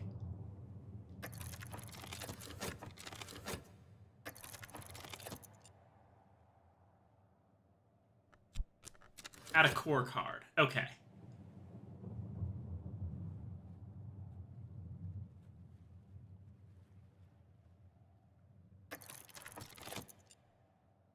Yes! Here it is! Hokabald challenges Azita to an arm wrestling match. She accepts with enthusiasm. For the sake of decorum, they leave the room to conduct the match. When they return, it becomes apparent that Hokabald has won, but that his wrist is broken. That shouldn't happen! It should not be permitted, he keeps whining through gritted teeth. Azita only shrugs. Ah, get fucked, Hokabald!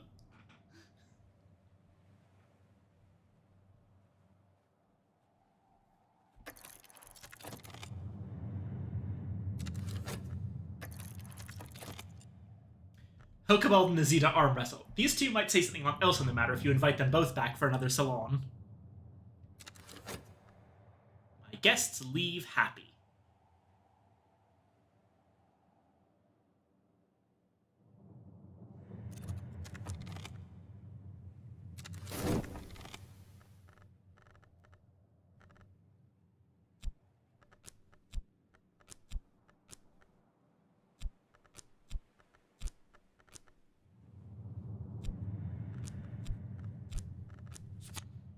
A lively salon, of course. Satisfaction. Oh no! It... Of course. Of course it would. It destroyed our own curious hunch and replaced it with another one. Oh well.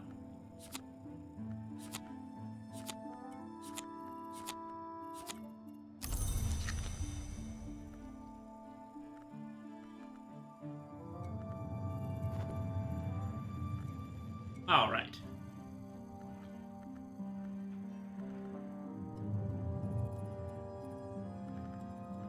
Lots and lots of lessons.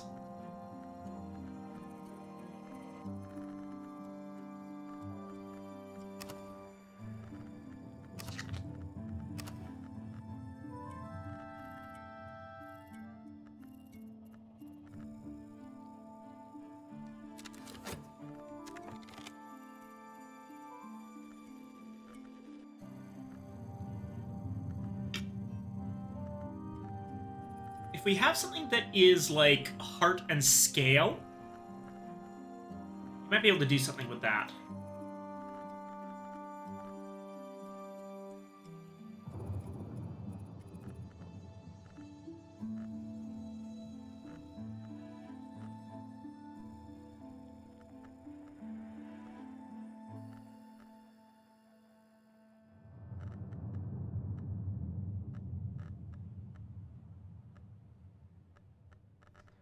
Closest we seem to have is Nectar in scale, which doesn't allow us to do Solace.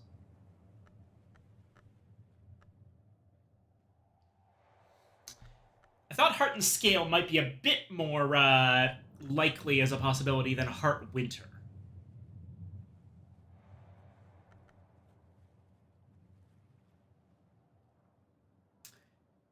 Now, what I can definitely do use the satisfaction memory along with metal and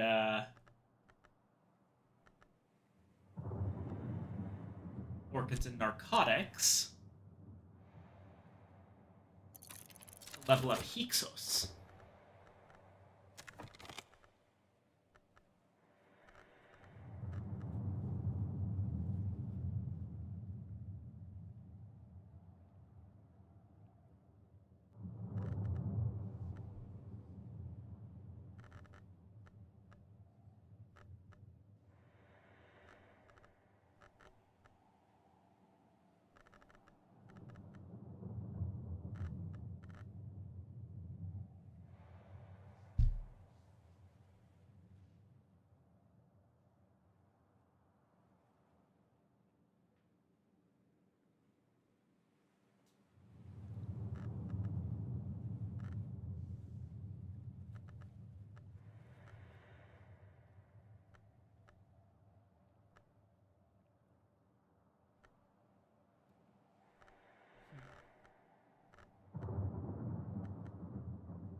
maybe...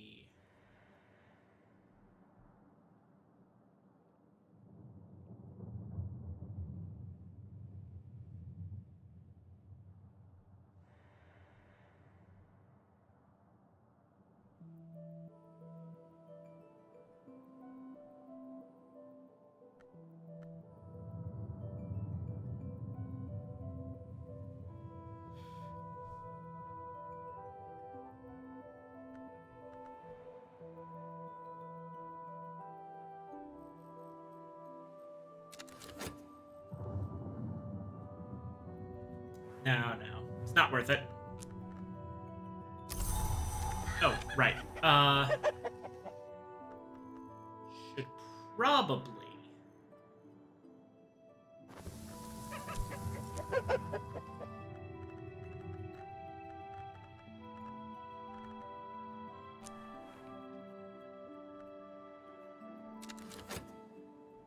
Oh.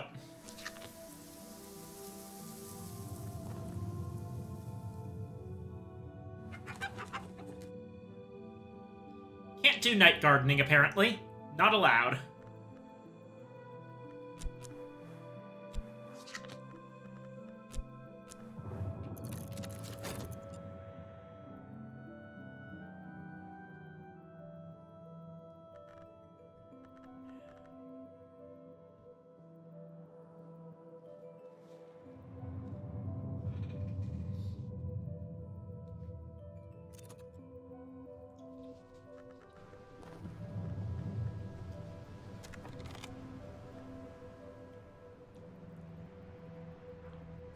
Bapizos?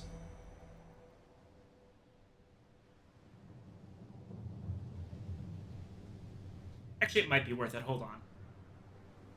If I were to take one of these random chunks of quartz glass, the one I put here, for example.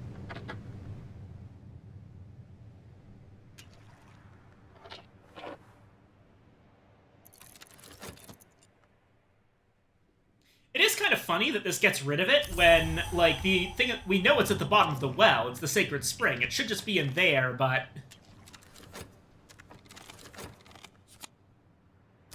Anyway, memory sound.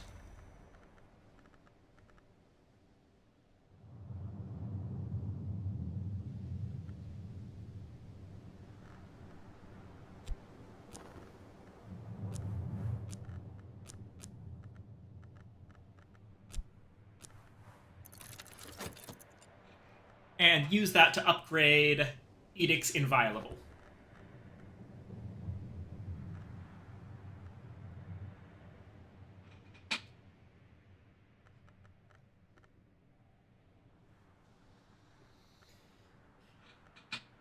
Of course Magister Hokabald's the last to leave. He just has to darken my doorstep that little bit more.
Let's see. Okay.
Azita wins my heart for dealing with Hokeball. Yeah.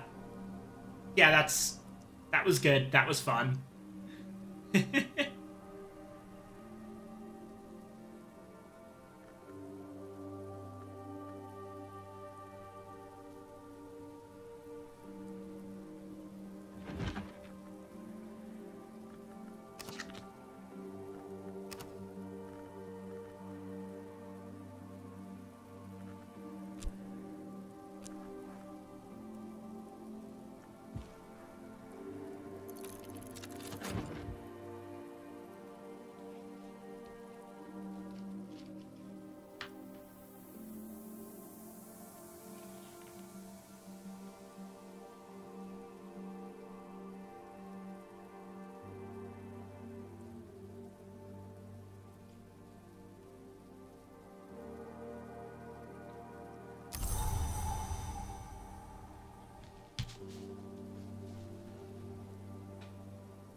I'm working on this one. I should probably think about the next one.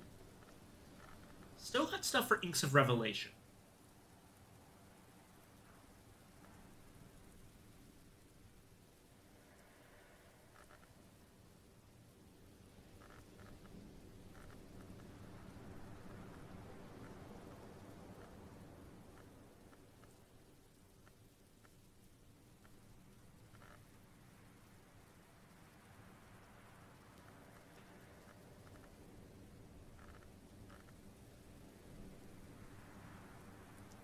Considering I have so little Forge stuff, I think I am going to probably increase either hieroglyphics or bells and brasseries with that spices and savors lesson. Probably bells and brasseries to put everything up to around a similar level.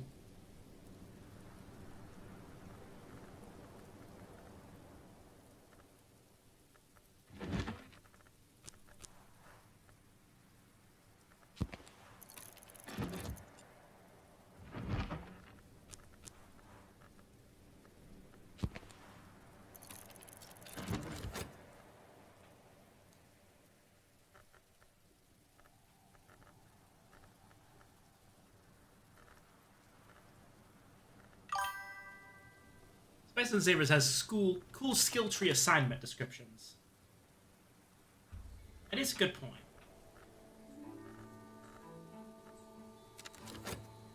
Actually, I think I can do this in a different way. Might be able to do it so I can save that Spices and Savers.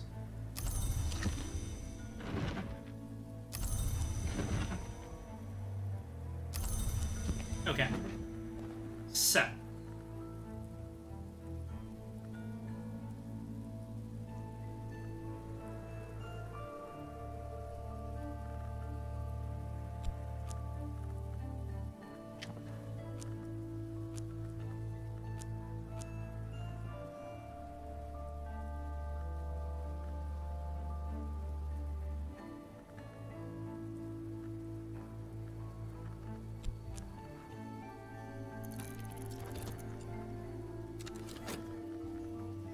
Leaves and Thorns goes up.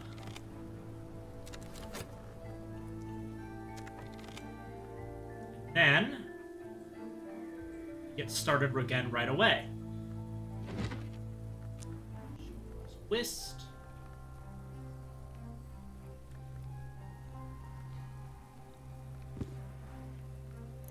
Shaven Lock Tantra.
pattern.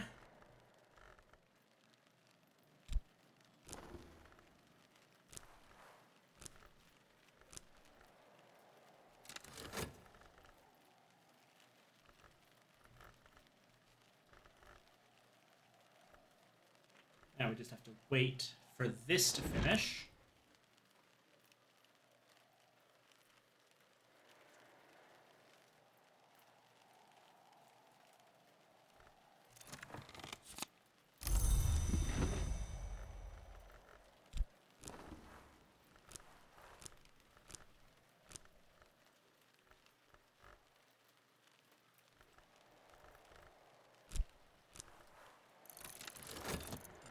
There we go. Okay, next up on the chopping block.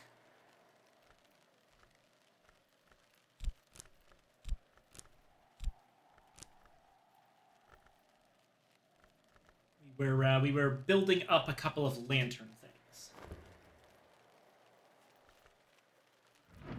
We can bring Foresight right back in. This time for its lantern.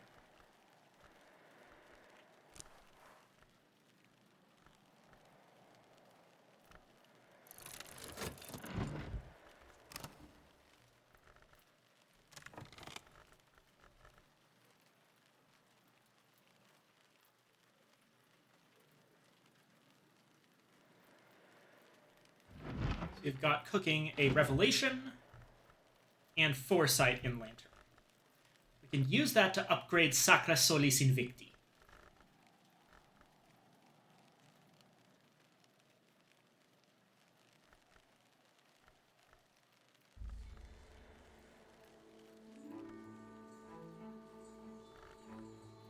The other one will be for Purifications and Exaltations, which is just basically going to be the same thing again.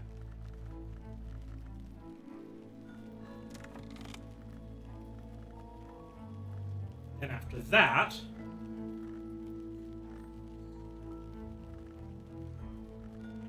wanted bells and braziers, so all we need there is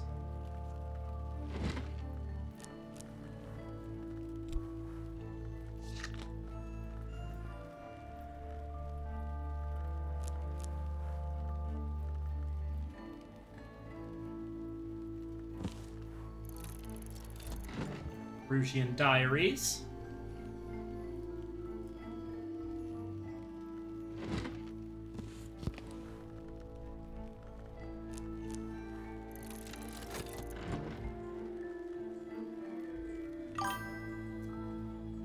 Camus said, "One must imagine Sisyphus happy," to which everyone replied, "One must imagine Camus is an idiot." To be fair, I think it's a valid response to people who think life needs purpose. Yeah.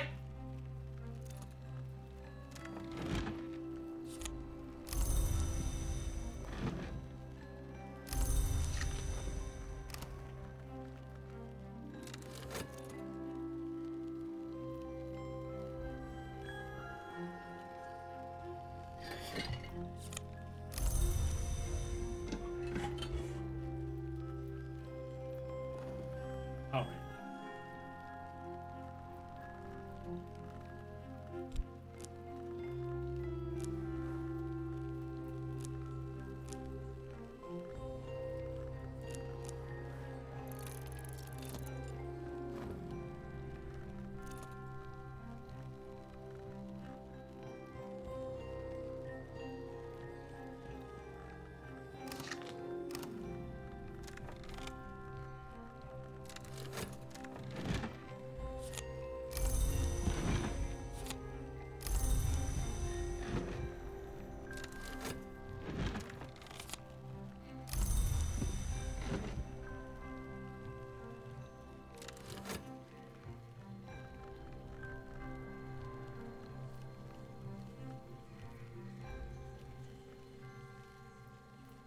Oh, wait. Hold on.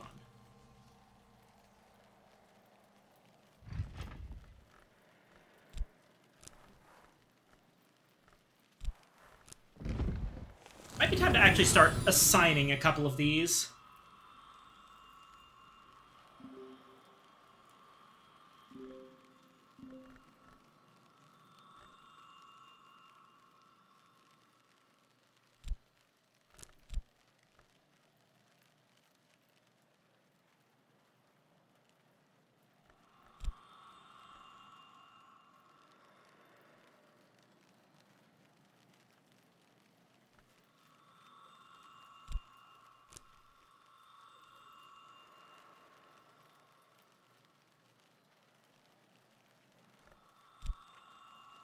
Right. Okay.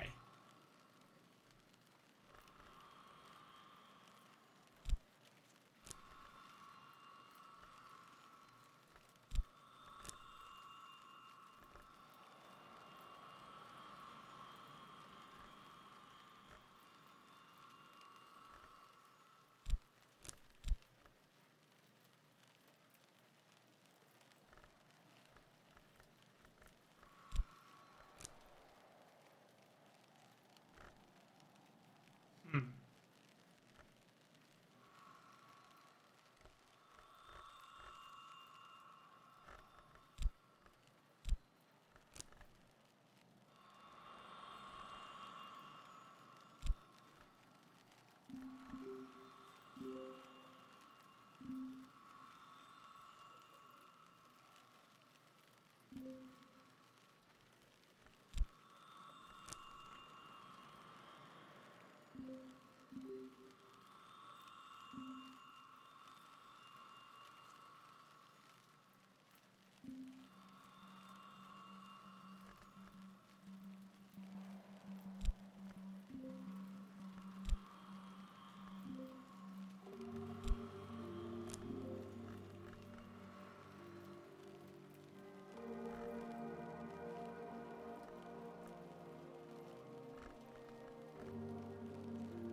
Hmm.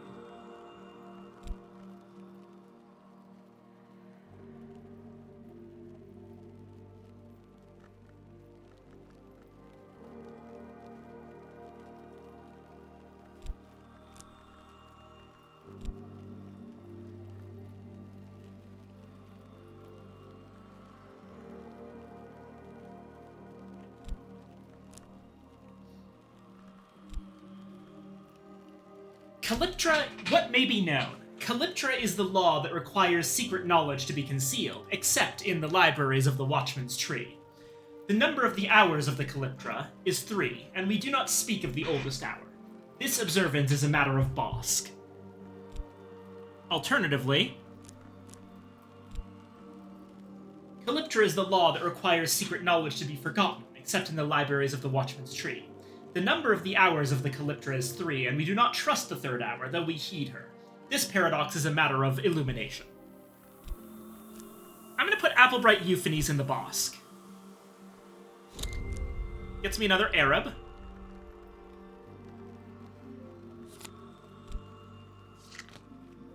And opens up this spot in Preservation, which allows me to skip ahead massively.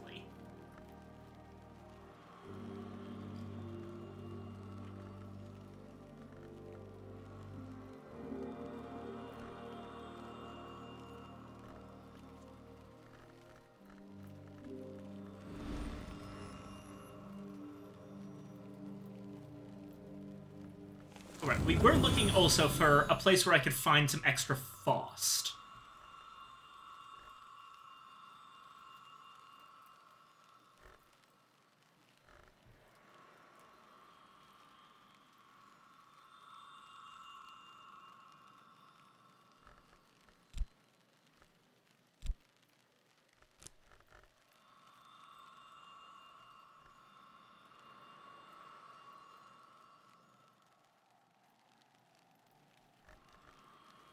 Doesn't look like we really can.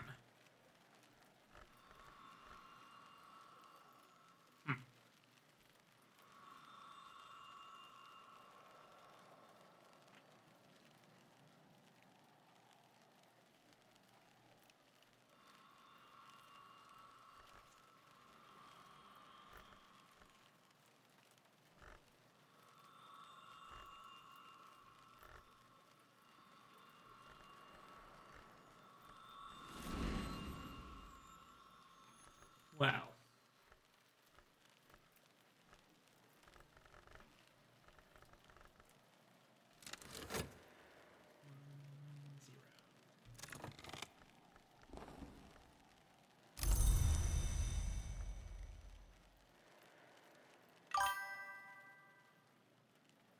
Oh no, I'm sorry, base.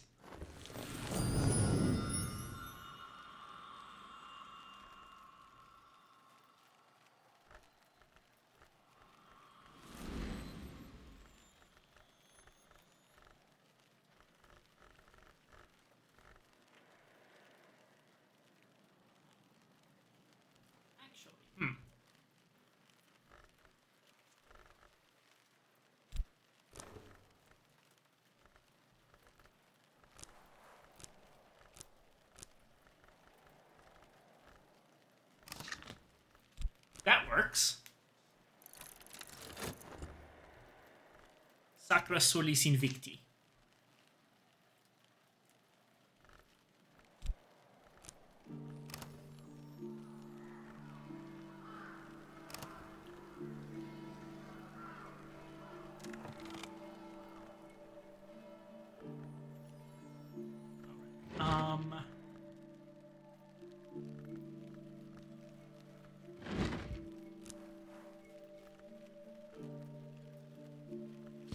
Intuition.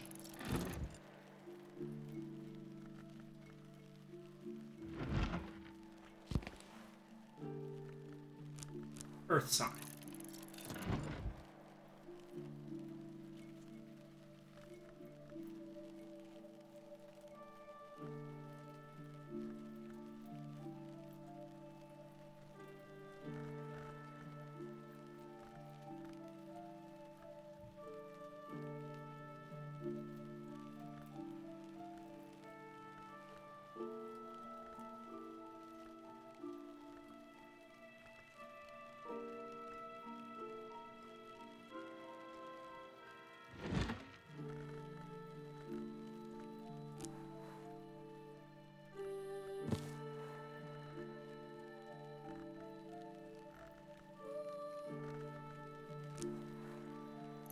An irresistible feast.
Solus Invicti.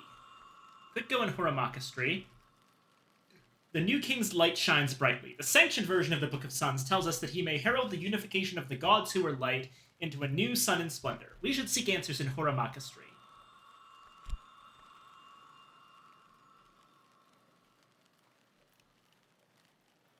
The new king's light is uncertain. The received version of the Book of Suns tells that the sun and splendor will never return. If the king claims otherwise, he leads us astray. We should seek answers in Illumination.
And alrighty.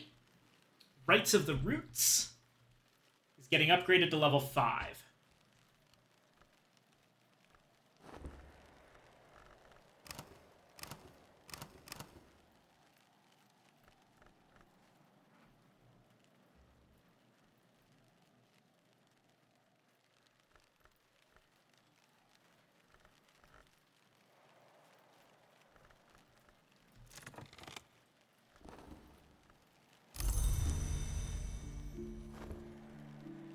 Now,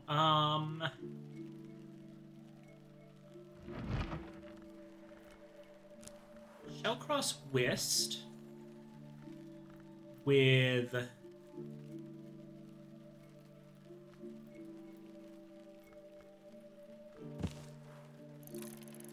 Fear.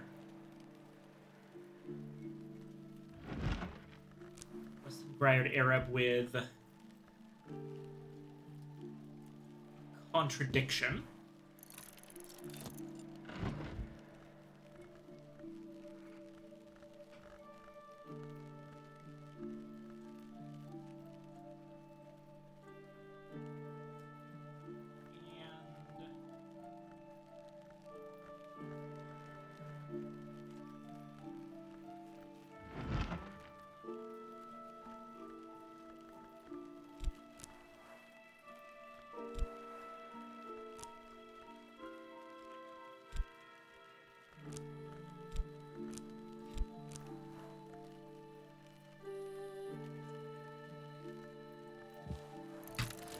Foresight.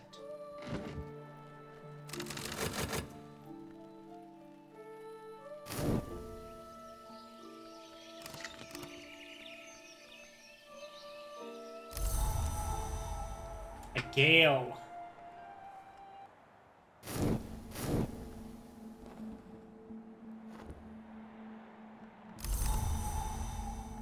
And it is now winter.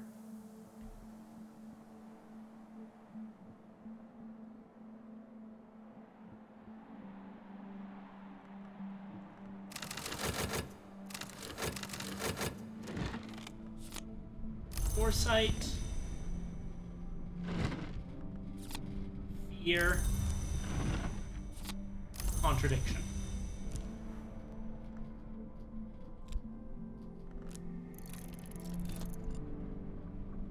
And we're basically going to do it right again. Wrong.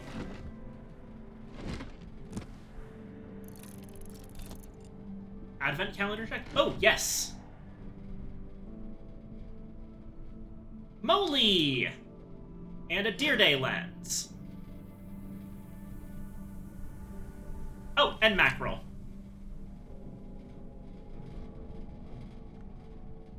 Well, we actually just used the Deer Day lens a little while back, so...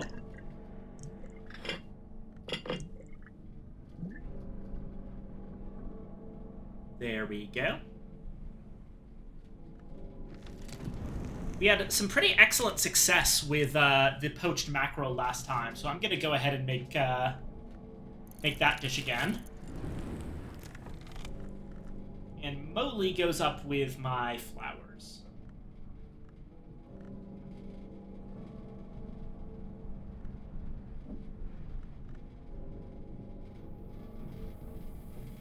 In theory, it goes up with my flowers.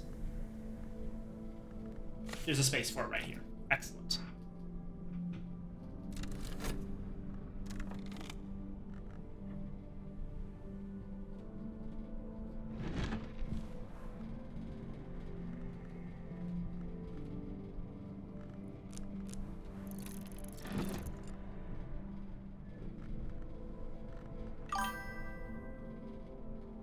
Moly is tuber. Oh! Oh, it is? Oh, heck, you're right, it's a root. Neat.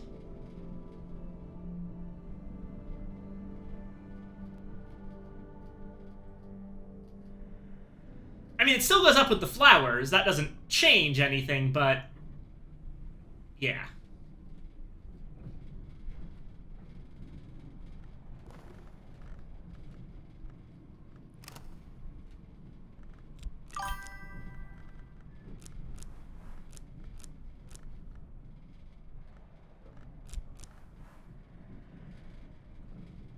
think of the recipes, though. I don't know what workstations actually specifically go for roots, but not any of the other plant types.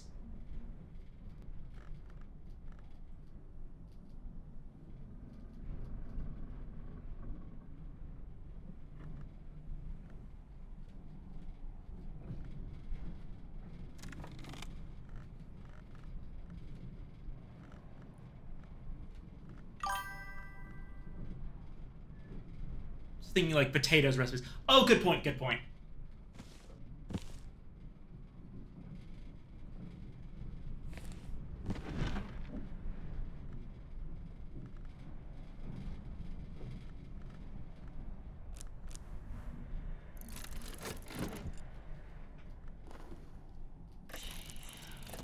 Oh, Mr. Strathcoin, I didn't know you were interested in this. I suppose, yep, you are interested in Lantern.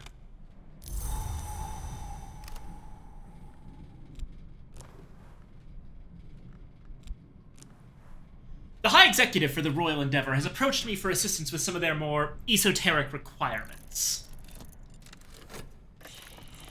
I can provide what they need, but some of their requests have piqued my curiosity. I would like to refresh my memory on the, solar context.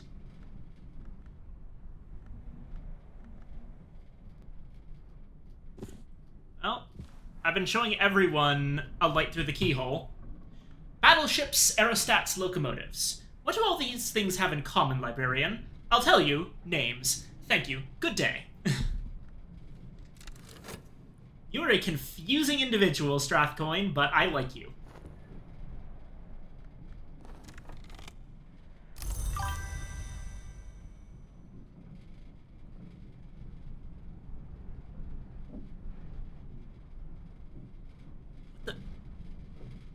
Okay. That's a weird one. It didn't even say which word was bad there. It just said smart detection. I don't think it's all that smart. How do the snakes feel about our insect cohabitants? The Carapace Cross? I like the Carapace Cross. They're about as old as snakes are, and I've always been more history-aligned than eternity-aligned, of course. That might be why I like Strathcoin so much.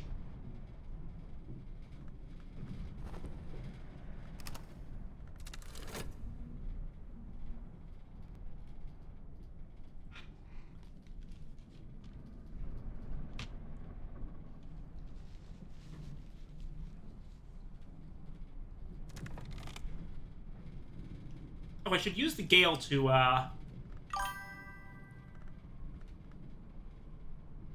Sympathy Carapace Curia?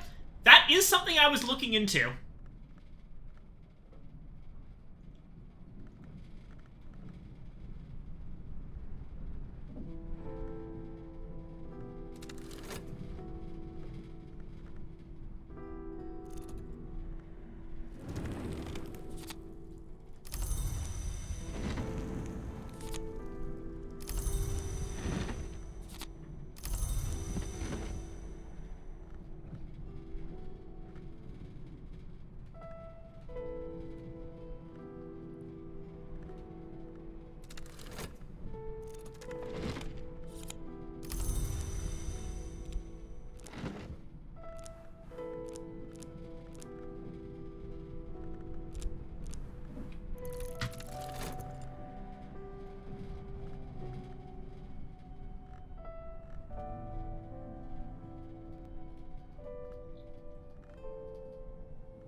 Okay.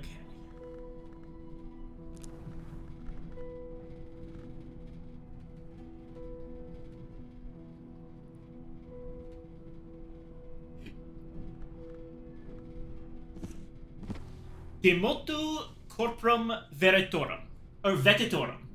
The author rejoices in the name of Abelard Hubris, and the title might be translated as On the Forbidden Motions of Bodies, evidently a reference to Newton's De Motu Corporum, published some 20 years previously.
It's probably about time. How do these work, exactly? Like, okay, if I ask Arun what happened, does that lock me into his path, or can I ask multiple people?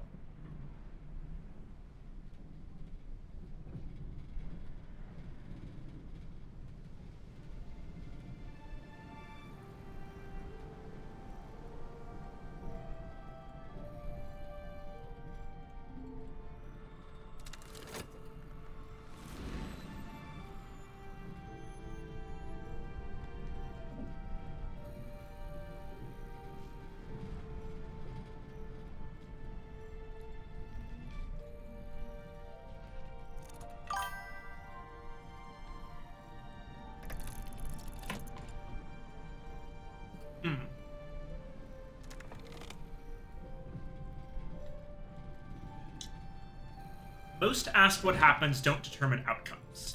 Got it.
Hubris's thesis that stars, planets, and other bodies are the proxies or even essences of the hours, and that conjunctions and occlusions reveal the outcome of our intrigues in the Mansus. Hubris declares that the Great Comet of 1577 was the physical embodiment of the hour named Madrigad, that it disintegrated, but its fragments gravitate to bone marrow, where they can be located even now. He insists that oronoscopic techniques can be used with essential periost and sufficient sky to create a talisman gerifugic. Gerifugic? What the hell does that mean?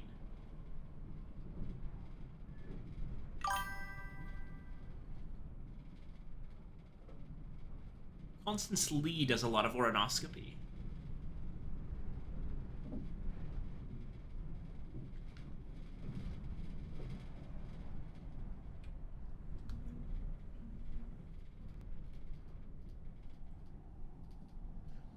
As far as I can tell, gerifugic is not a word that exists outside of the context of Cultists of Book of Hours.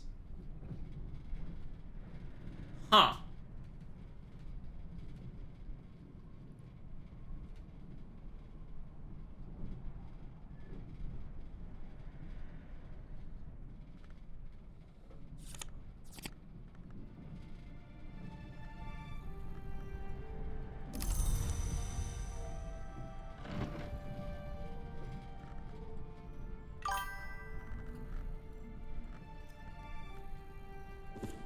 This is a storm book.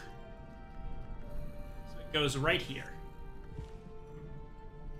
Are they talking about wooden sky recipes? Apparently, yeah. So it's... Whatever recipe is, like, specifically oronoscopy with sky to create a talisman gerifugic. Which I assume...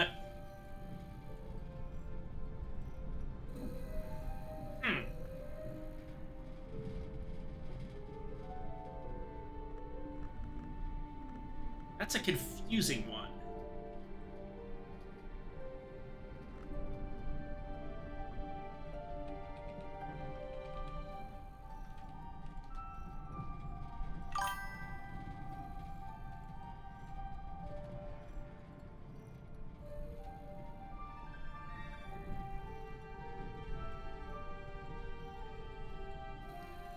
Oronoscopy with essential periost and a sufficient winter, actually.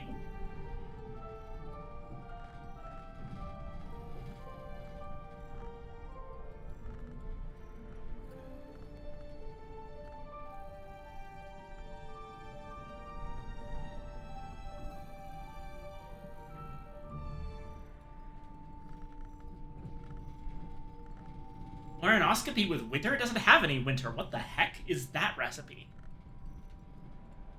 I'm curious now, what...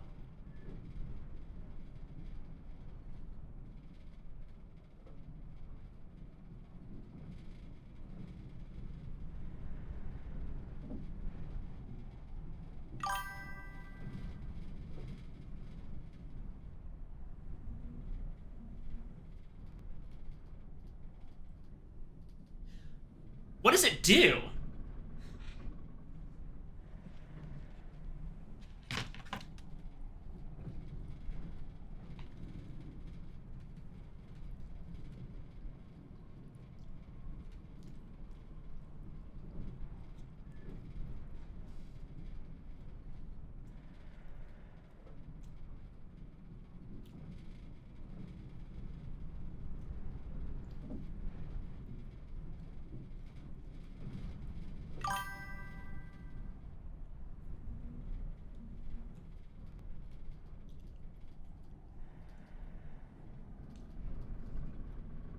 Oh dear, hold on. I just realized that, for some reason...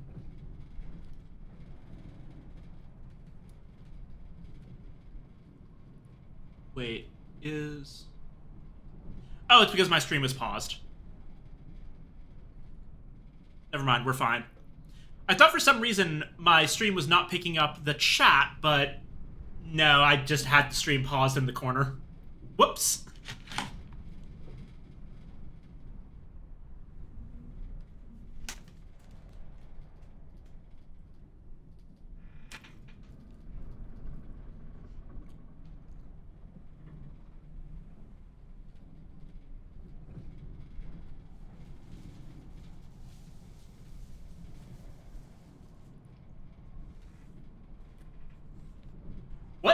no, no, no, no, no, no.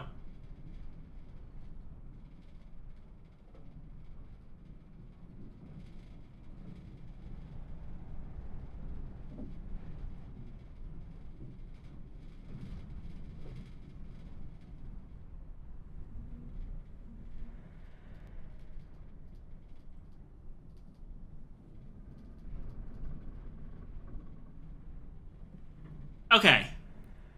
I don't know what happened there. Um, on my end, it looked like the stream glitched out massively and went all the way back to starting soon somehow. We should be good. We should be okay now.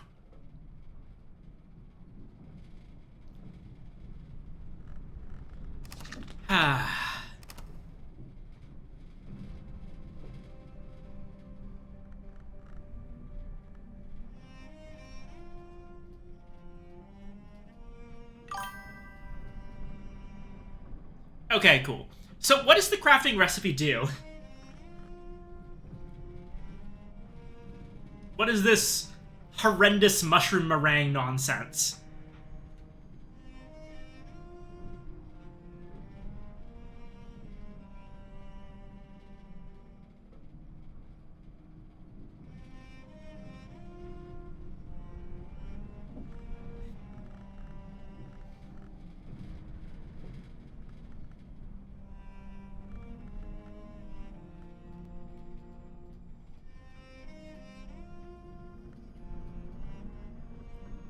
It do be 1 year to...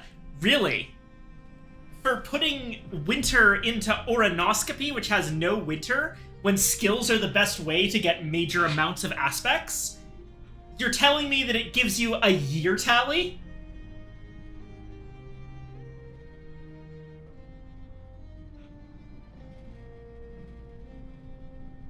Like, I don't think it's hard to make a year tally. I'm pretty sure from my other thing that, like...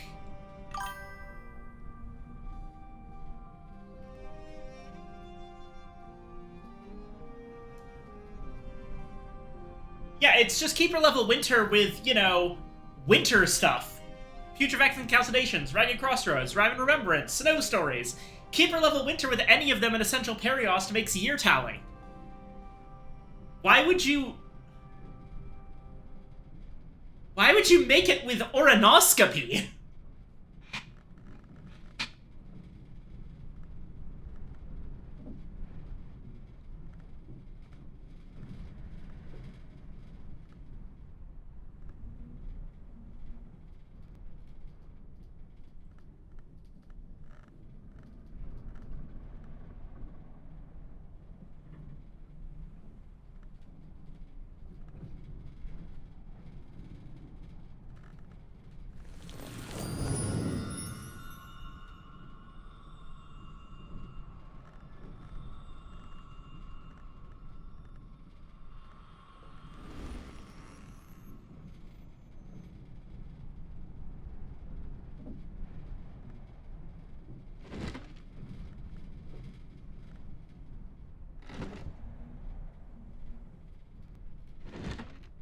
Wow.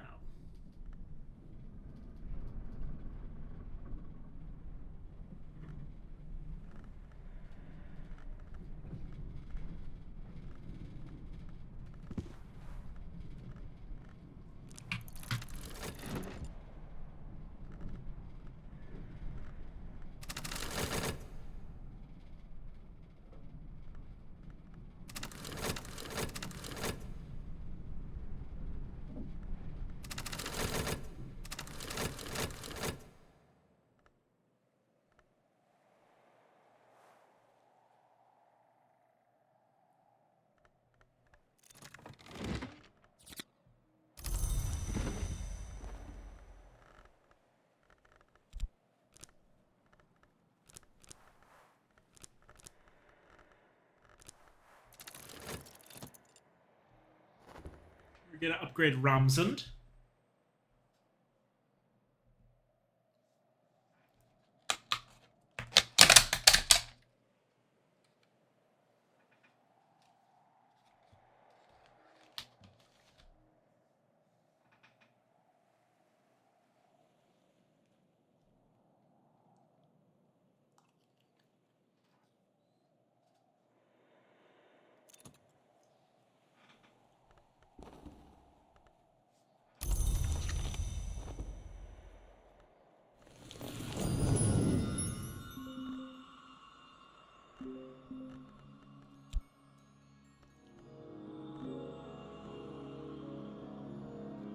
could put Ramsund into preservation.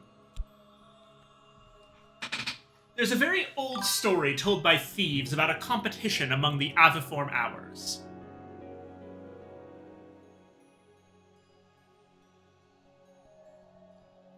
It has Year Tiles as a sky recipe on the wiki and Bittersweet Certainty as the winter recipe? I don't know at this point. It makes no sense. There's a very old story told by thieves about a competition among the Aviform Hours, the secret gods who take the shape of birds. The dove boasted of the bones he'd stolen from flesh, and the crow of the flesh he'd picked from bones. One of the kite twins bragged that she'd stolen the borders from kingdoms, and the other that she'd taken the roads from crossroads. The magpie told all the colors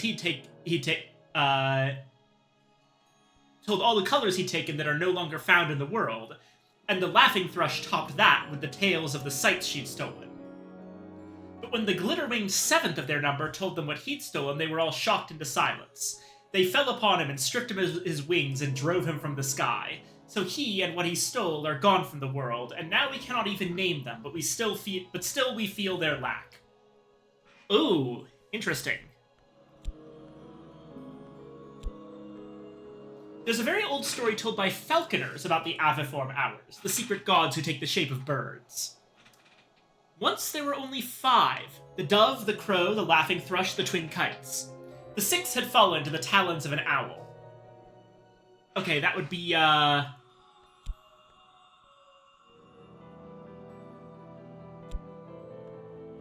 dove, crow, twin kites, laughing thrush, and magpie.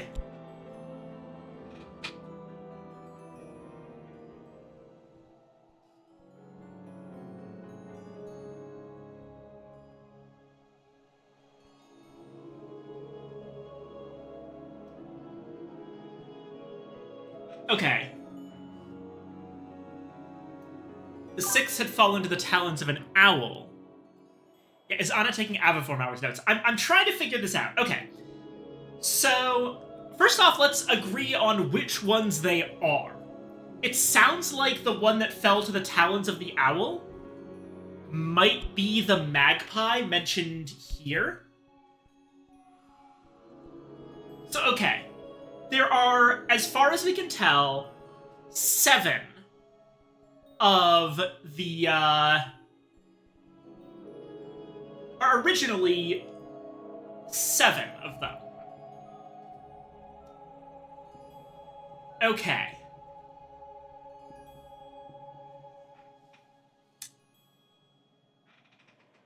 So, the dove. That's, I think, the Elegiast, right? Like the ivory dove? I'm pretty sure that's a thing. Hold on a second. I need to refresh myself on my hours, so let me open up the Secret Histories wiki.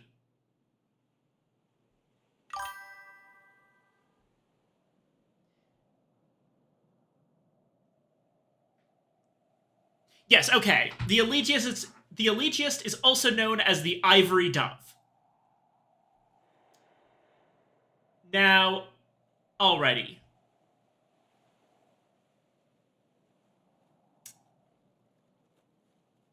The Kite Twins are obviously, well, the twins. The witch and sister, sister and witch. That one's pretty clear. There's not really any other hours that have a twin thing going on. Unless they're, you know, co-rivality hours.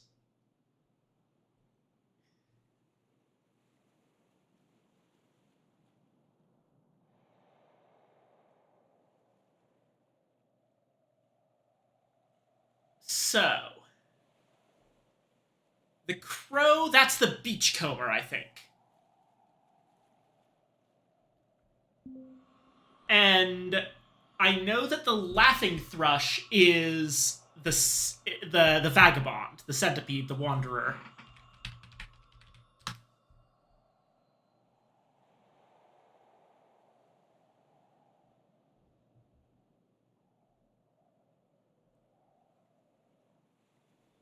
Okay.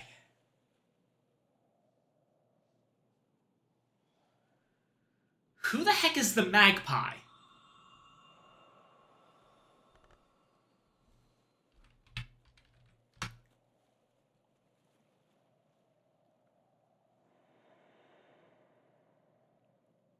the magpie is noted to be different than the crow.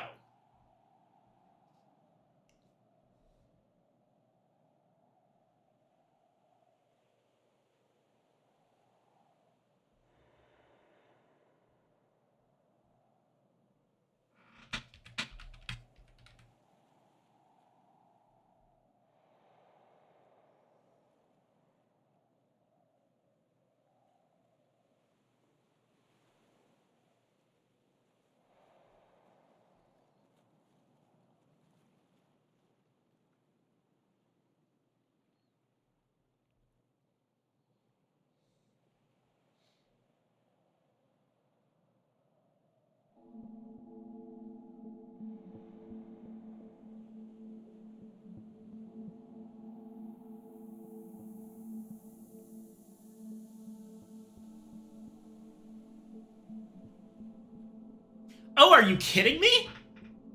Okay. So, on the Weather Factory website, there's an advertisement for some sort of event that they were hosting. That explains who the magpie is.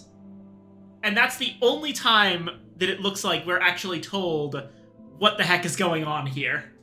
God damn you, Alexis Kennedy. So, okay.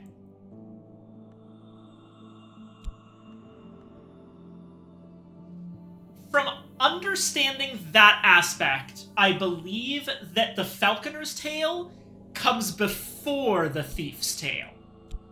So the Falconer's Tale starts off. You have the Elegiast, the Beachcomber, the Beachcrow, the Vagabond, Laughing Thrush, the Twin Kites, Witch and Sister, Sister and Witch. So then there was an unknown sixth one who died to an owl.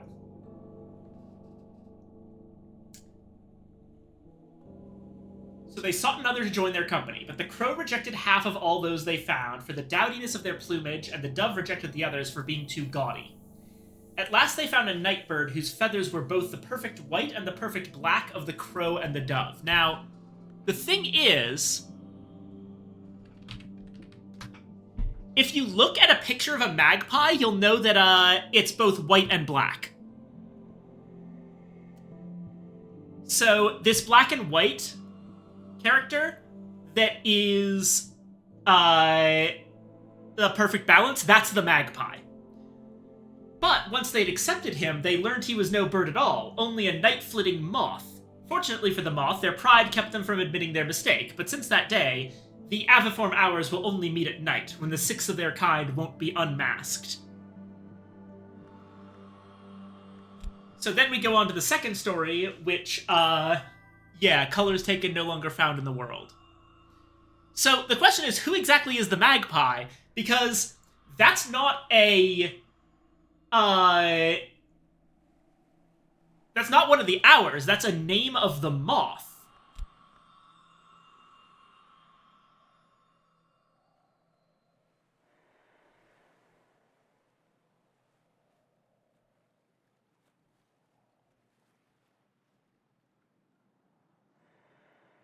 Because the moth itself is not at all listed as being associated with the name of magpie anywhere else in the game.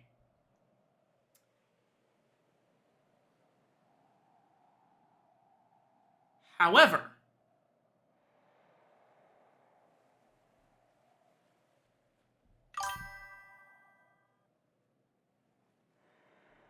hold on.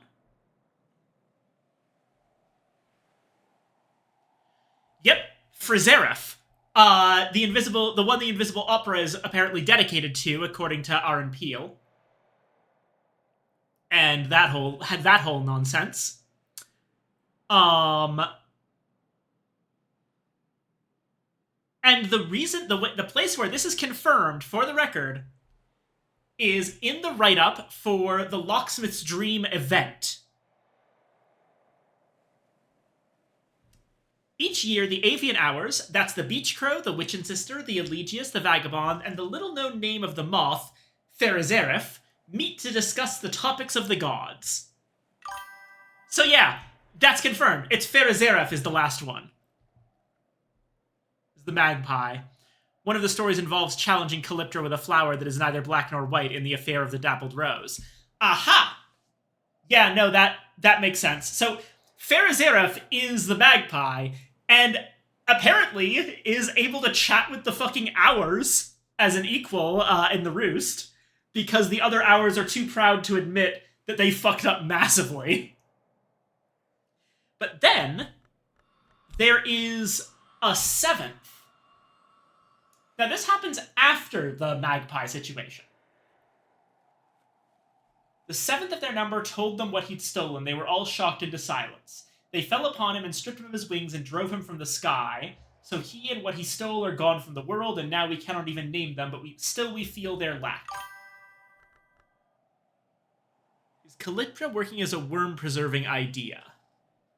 I don't know. Let me see if anyone else has any thoughts on this one. Seventh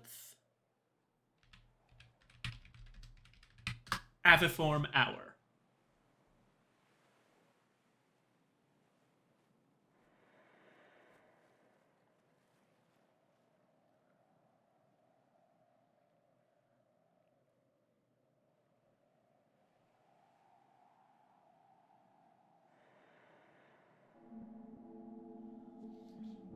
Oh, okay. Apparently, the closest thing people have, is that the seventh of the birds, the seventh of the aviforms, the glitter-winged seventh of their number, that was stripped of their wings, is actually the Gleiterflosch. Gleiterflosch kind. The glitter-winged carapace cross.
Snoop Snack.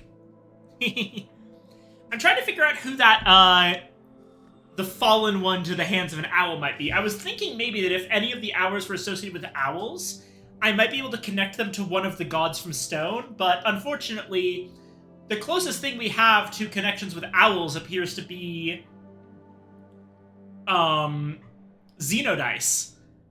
who is, in and of itself, a name of the Horned Axe.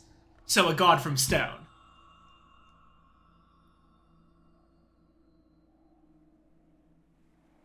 Unless, wait a second.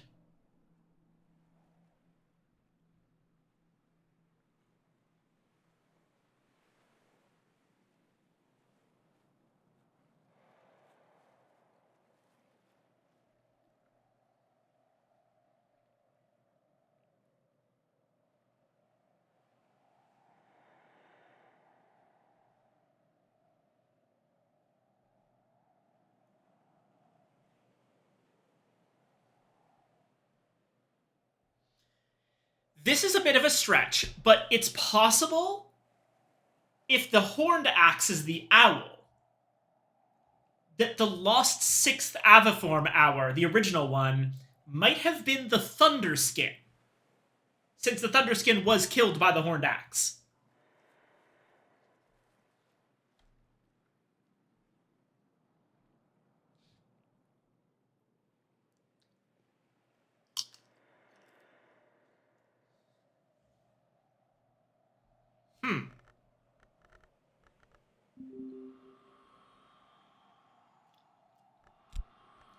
Anyway,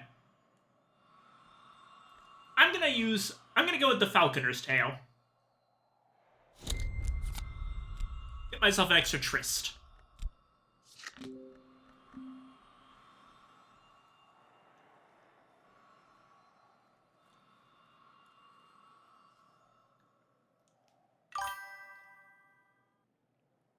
The feather removing that would work, yeah.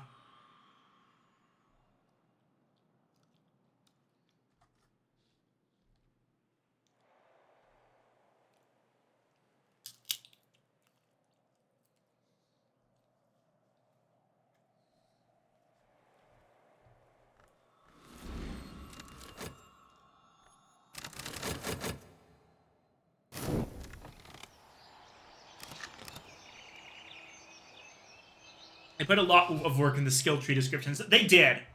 That's like a huge amount of the lore in this game. Alright. I'm gonna make a quick save here, just in case I screw something up.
Well, I'm not inviting Hokabald.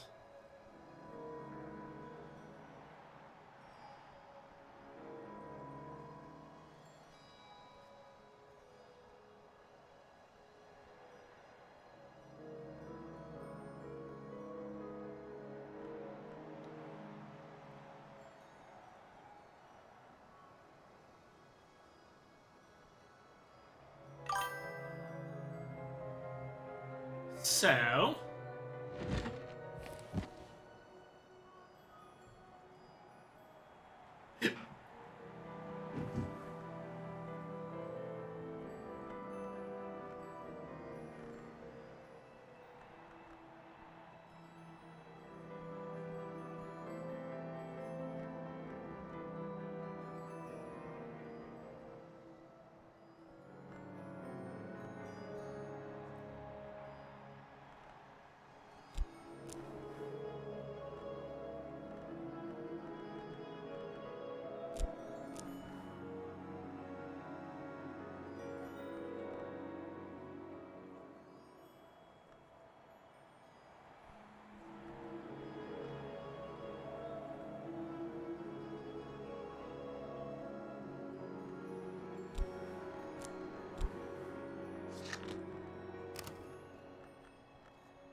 Um...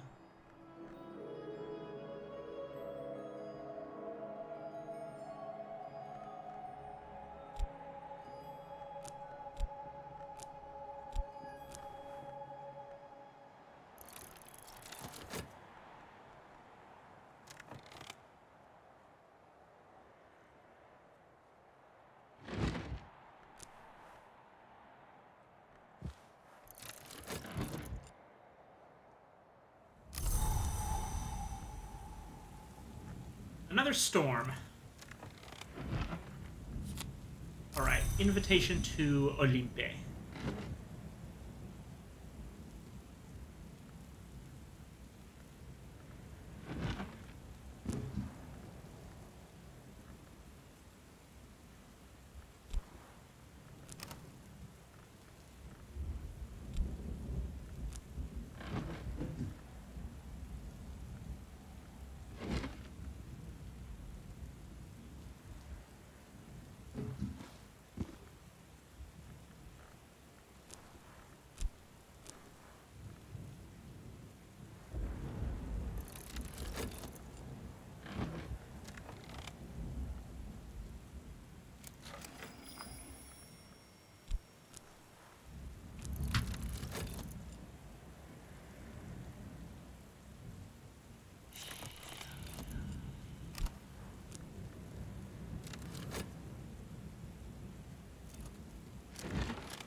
His arm is broken, we can leave it at that.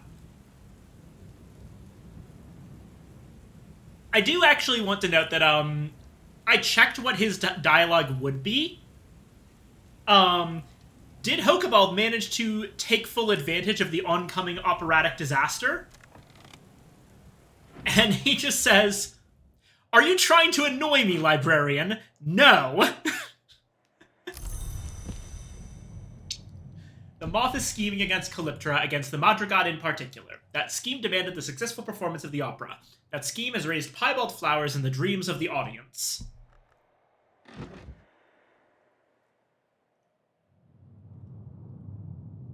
Oh, I see. Oh, I see how this works. Because I actually did help,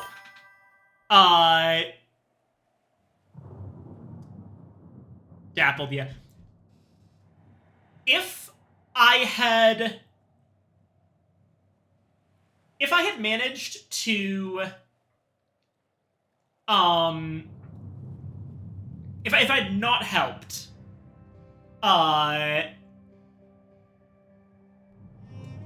either Olympe or Dr. Peel, then it would have been slightly different. I would have been able to go on to either side with Hokabald or Morgan. So that's how this works.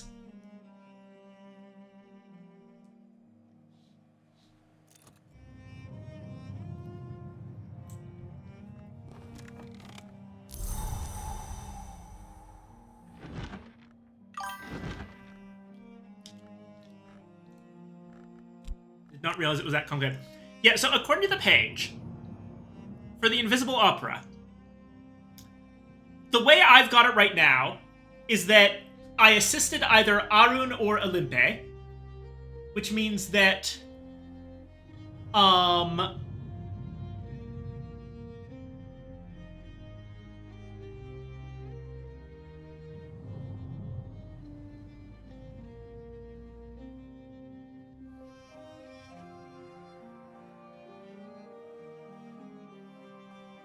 oh god, this is really complicated, okay.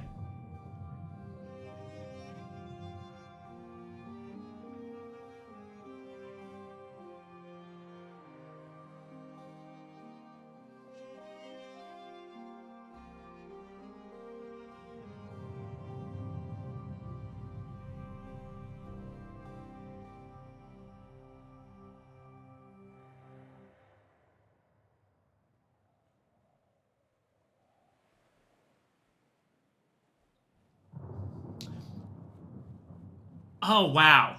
Oh, this is a lot.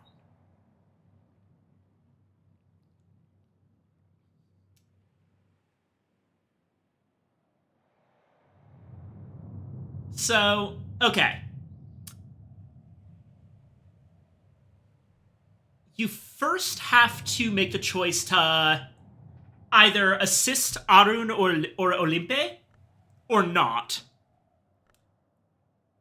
At which point, if you didn't assist them, then you get extra stuff for Morgan and Hokebald. If you do, um,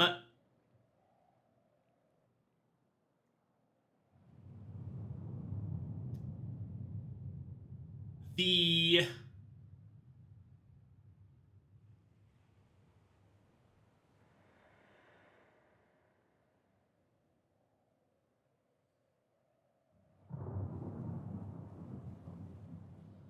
yeah, if you do, then you either assist Hokebald further. Apparently, he's offended by the Moth's challenge to Calyptra.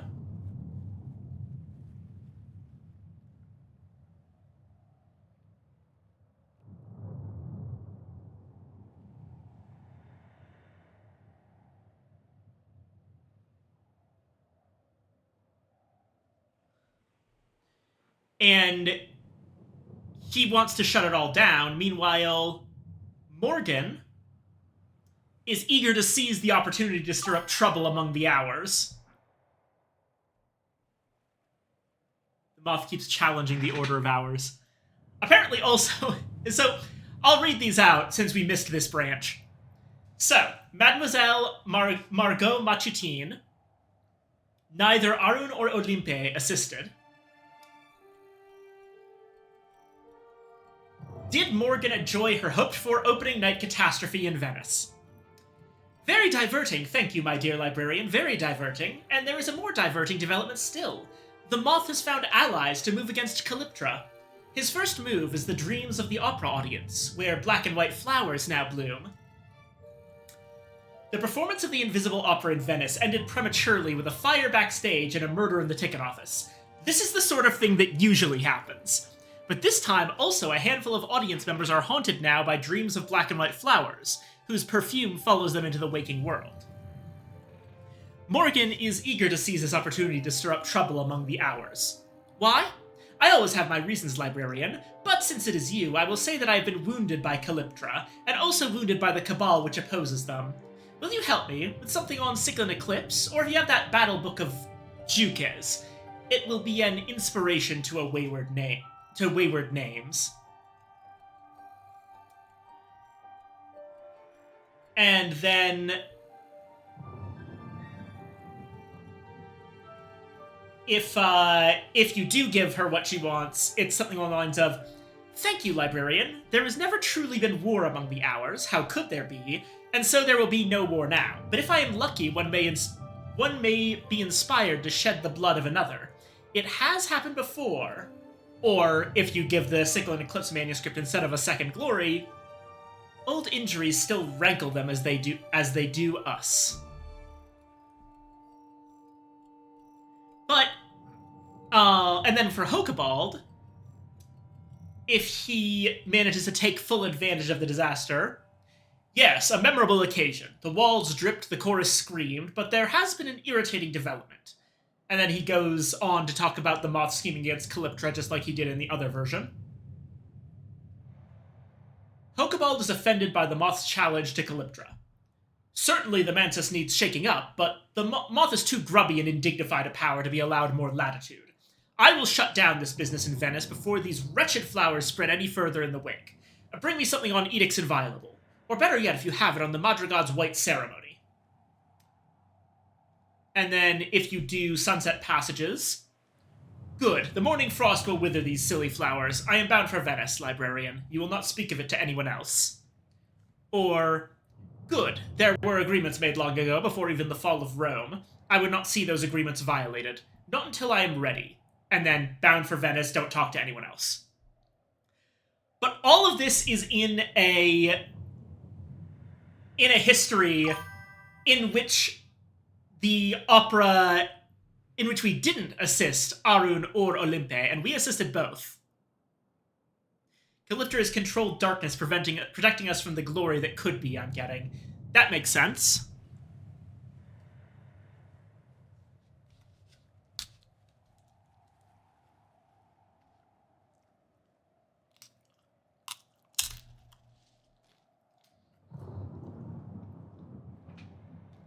But also,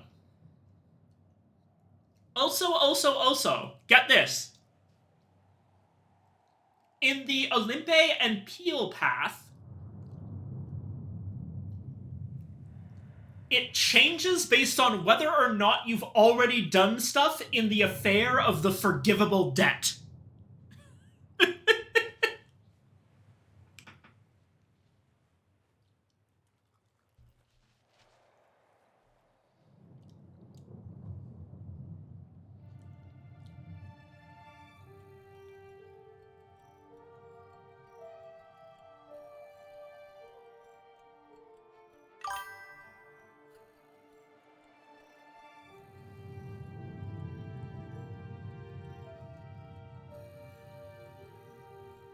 Yeah, so apparently,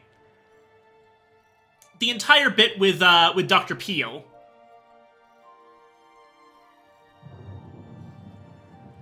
if you speak with him, but you've already done the affair of the forgivable debt and you assisted him specifically, then it says, the dissemination of the Reckoner's wrangle has already distracted the Madrigad from her work on the Calyptra. Now it will be much easier to distract her further.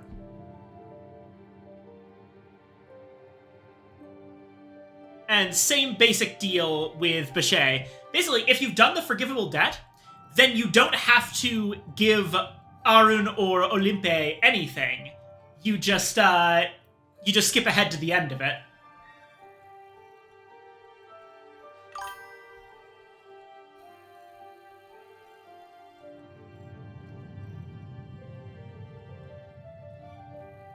Yeah, no, this is insanity. Right here.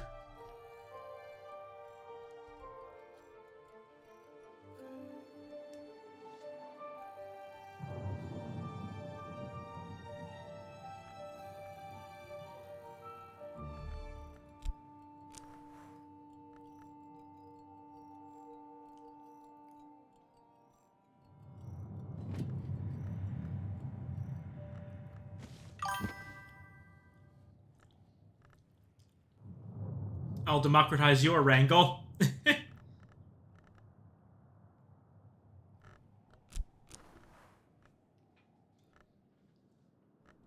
Alright, I need 5 moon. What do I have that has 5 moon? I know I had something.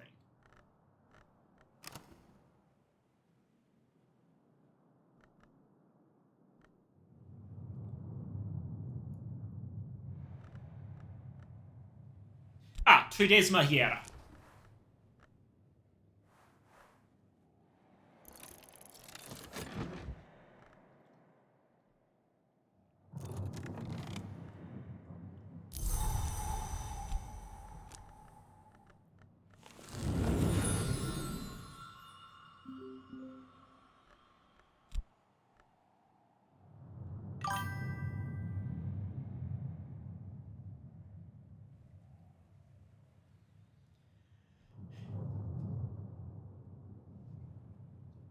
The performance of the Invisible Opera in Venice was successfully completed with no known fatalities, a historical first.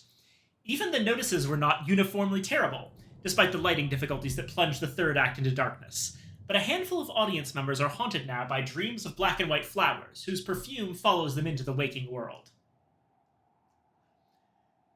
Did Morgan enjoy her hoped-for opening night catastrophe in Venice? Disappointing, librarian. It went off rather well. Rather too well. You did not perhaps help some difficult Samaritan who has spoiled my fun? Did you? No matter. There's a more diverting development that compensates enough. The Moth has found allies to move against Calyptra. His first move is in the Dreams of the Opera audience, where black and white flowers now blue.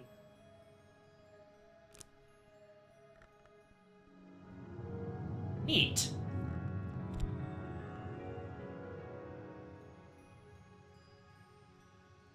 I've always been intrigued by the stories of the Winter Tower here at Bran Krug, librarian. I know it sounds irrelevant, but bear with me.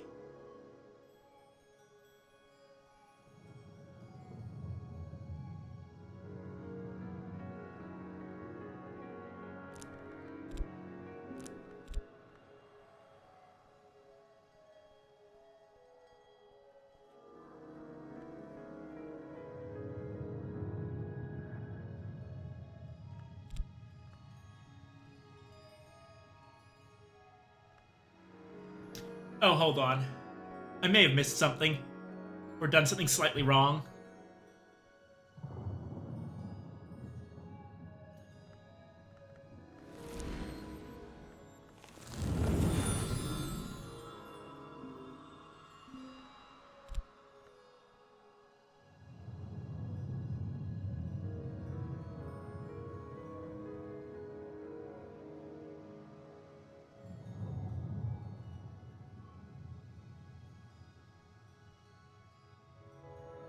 I see. So, you can't ask multiple people what happened, so let me read out Keel and Bechet's comments.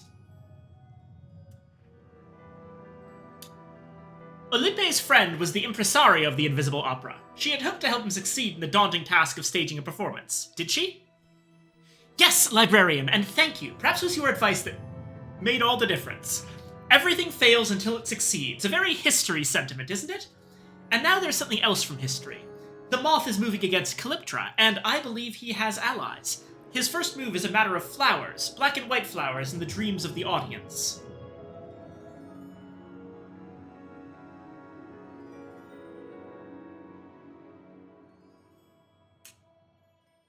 And...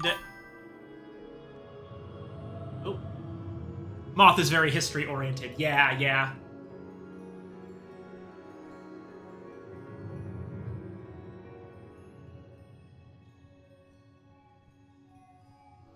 As for Peel... did Arun really manage to meet Ferazeref the Magpie, name of the Moth, backstage at the Opera House? As a matter of fact, yes, a profitable chat. The Moth, I am excited to say, has found 2 other hours to move against the Madrigad, and against Calyptra. Accordingly, the Moth has planted his black and white flowers in the dreams of the Opera audience. Arun, for once, is taking sides. He hopes to challenge the predominance of the Calyptra by distracting or even weakening the Madrigad. Where these flowers grow, the world grows, how can I put this, tolerant. I am an advocate for tolerance, librarian, and I have an idea. I think the key to this matter may be found here at Bran Krug. Do you have anything on the Winter Tower? This is another reason I like Arun. So it seems like between Arun and Bechet, things don't actually turn out all that differently. They're both basically on the same side, it's just who you give the information to.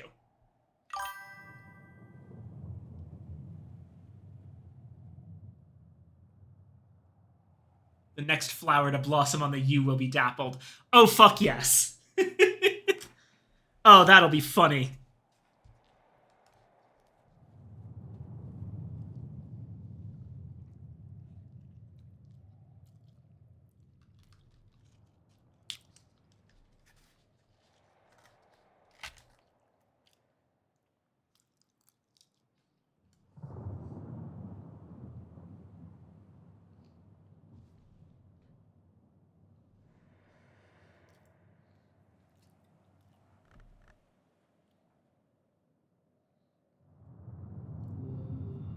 That said, I need to check some things as well.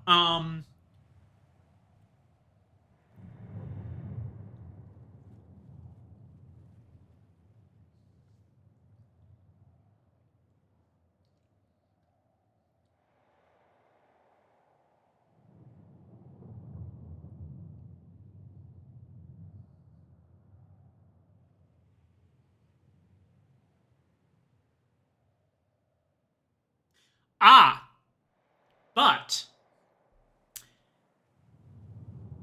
for the affair of the dappled rose, Peel can get sympathy, inspired sympathy carapace.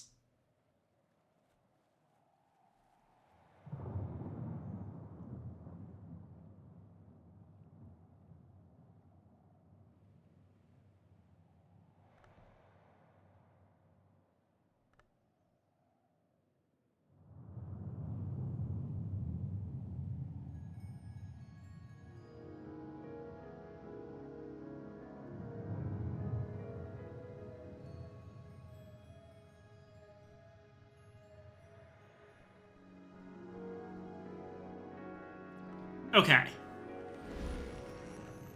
So let's say we wanted carapace sympathy.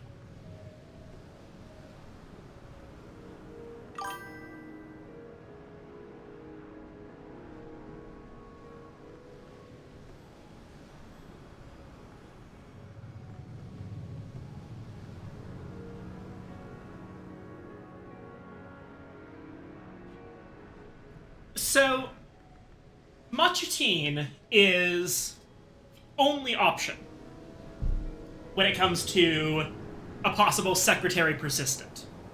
Her or Rowena. Treasurer is Strathcoin, so we don't have to worry about Coquille, Daymare, or Hokabald.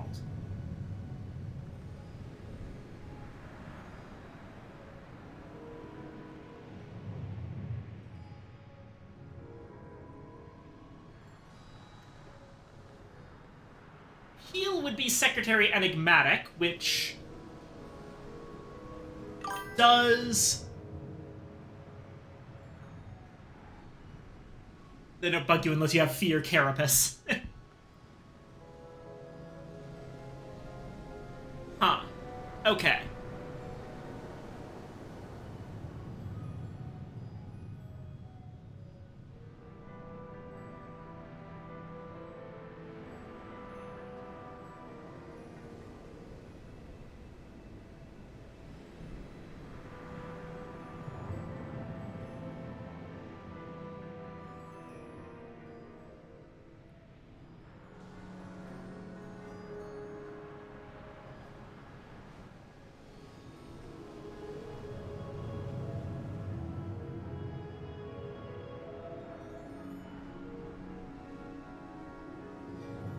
I see.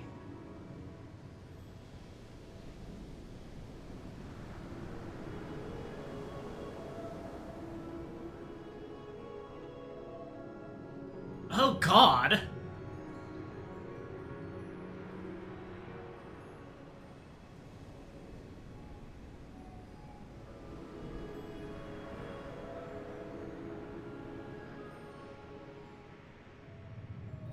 Okay. I'm seeing how this works. Um...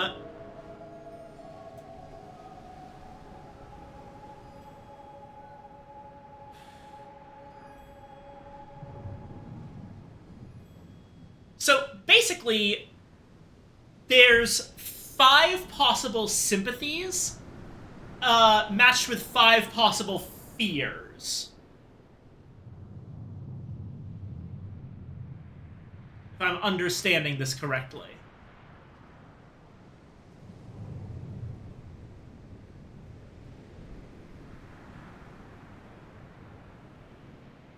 And 8 possible agendas. Oh, Jesus Christ. Why is this so complicated?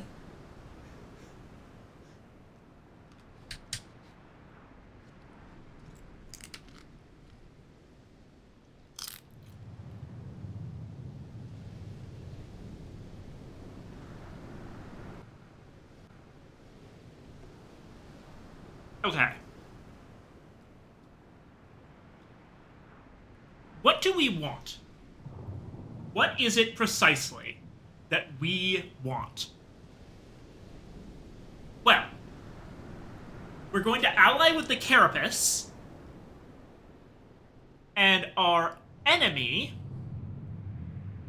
What's an appropriate enemy?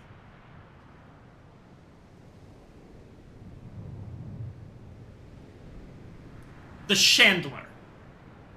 Ally with the Carapace, oppose the Chandler.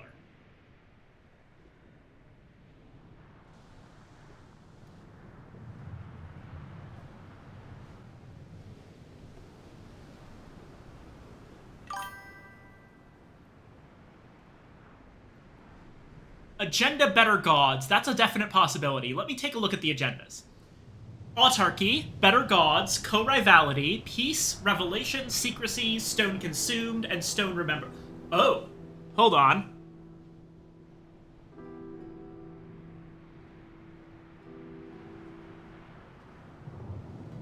No, hold on. Stone... Here's what we're gonna do.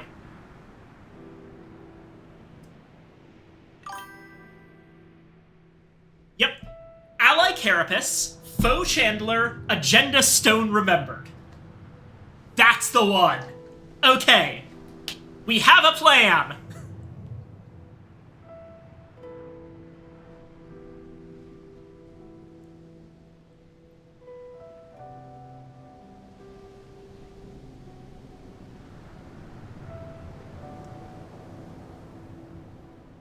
Admittedly, question is, though, this happens in addition to your standard ending, right? I'm pretty sure.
All right, I can't tell, but let's see what can the executioner actually do.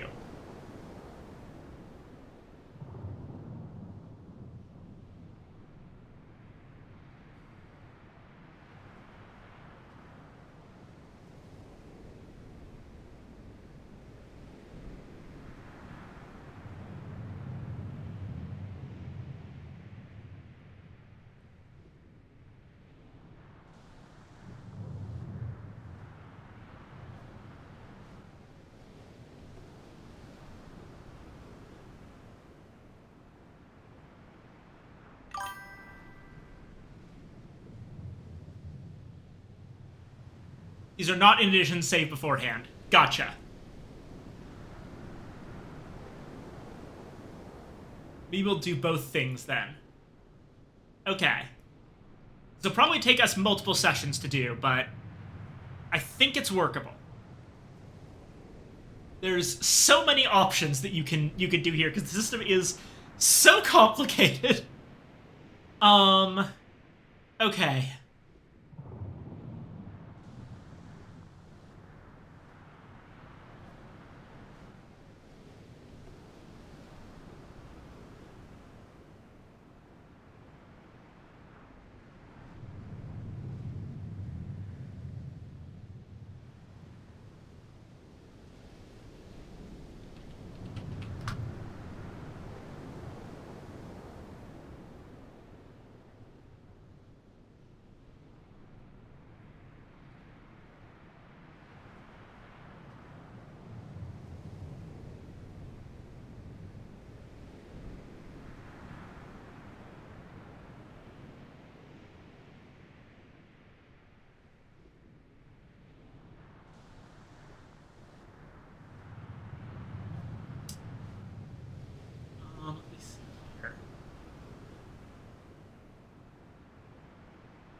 Okay. I'm starting to see what I want to do.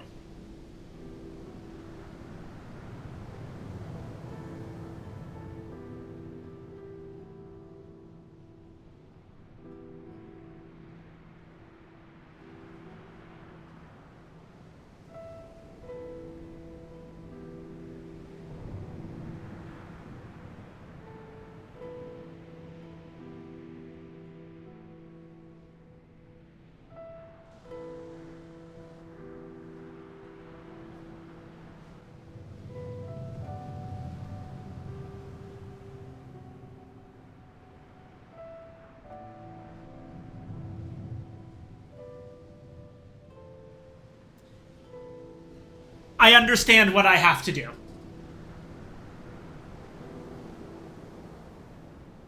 So, I'm gonna get 2 different endings. Well, a couple. But the main ones are the Executioner's unique ending for the Return of the Carapace Cross. Basically, these are going to be 2 separate things, and I'm going to do the history ending before the Lighthouse ending. But the both of them I'm going to pretend are happening simultaneously because I'm going to match them up so that they work.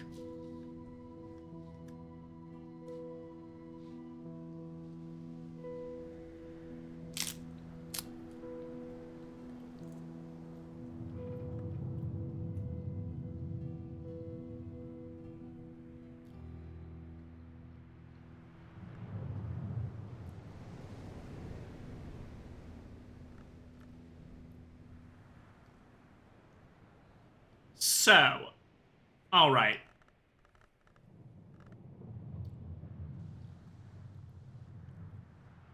Where the heck was it?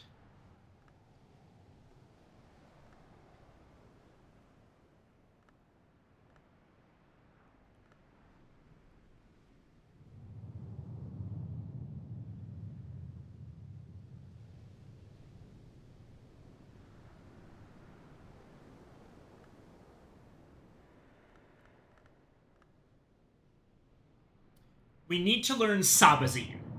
That's our first major step. Who knows Sabazine?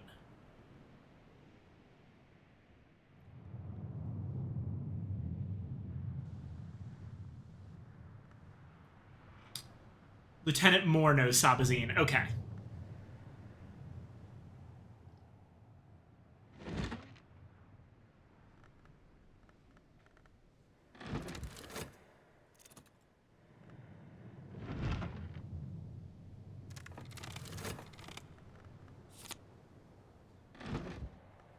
So, I'm actually going to, go ahead and load my Opera follow-up save.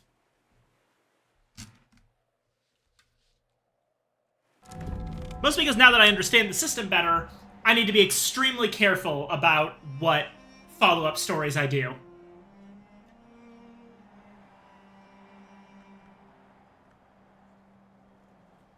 So instead,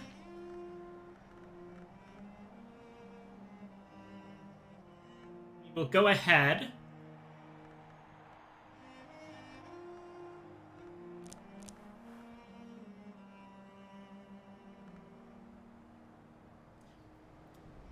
apologies if people don't like that, but I made the save explicitly for this kind of thing, and I want to do this properly if I'm doing it. If I'm doing it.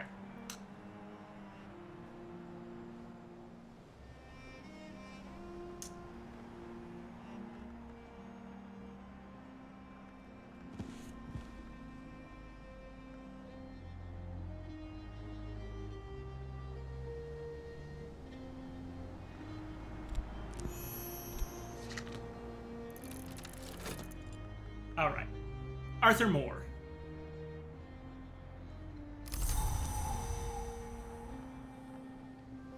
It's a snowy day.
Okay.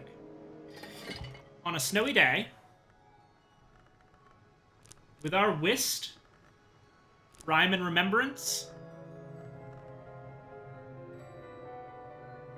essential periost, and a cup of Blue Crown tea, we can make a year tally.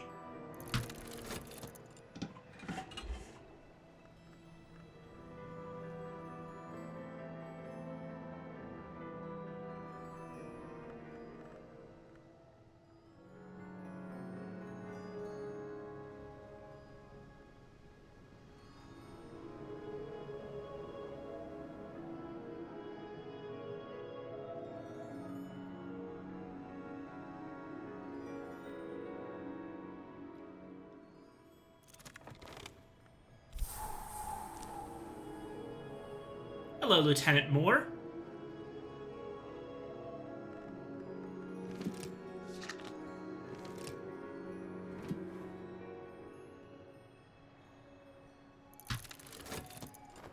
Alrighty.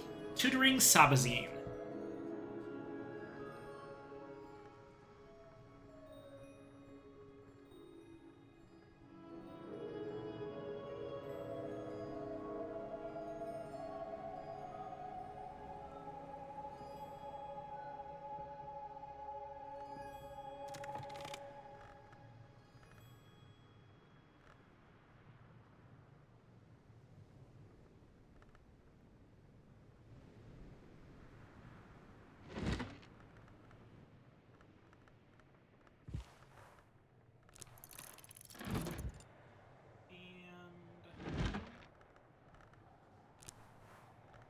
Shellcross Whist.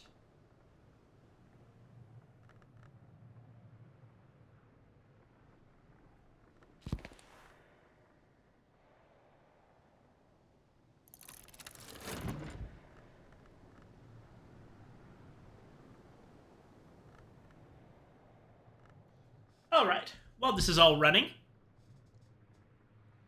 let's also consider our further stories.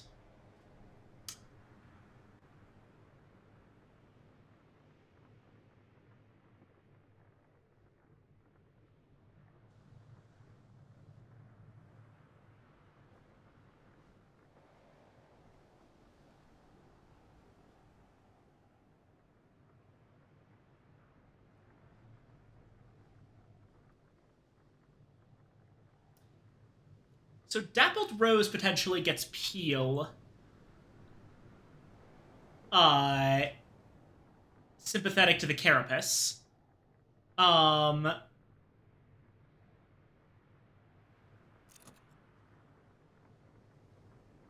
can do the same for Fekri.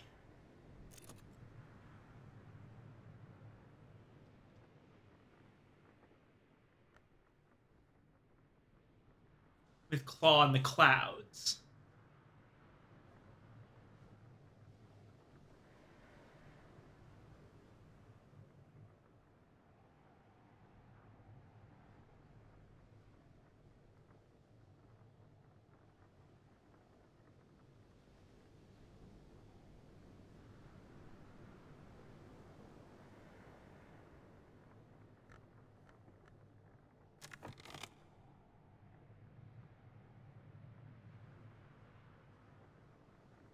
Oh.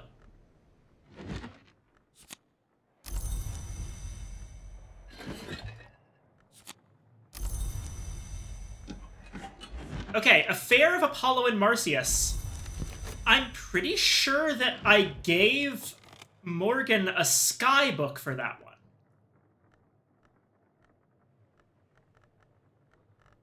If I did, then that could be huge.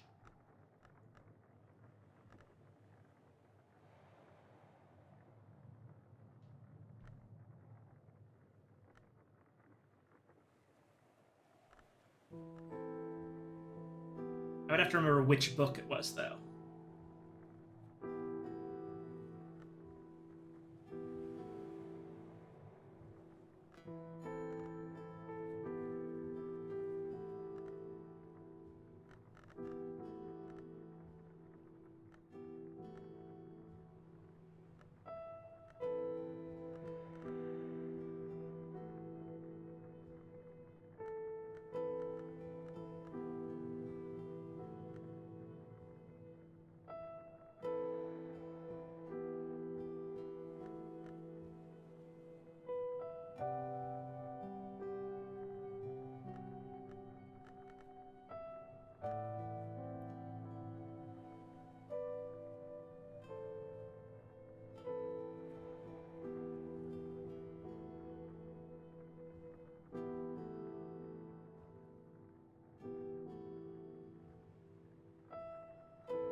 Yeah, I'm pretty sure I gave her a skybook. I remember the skybook.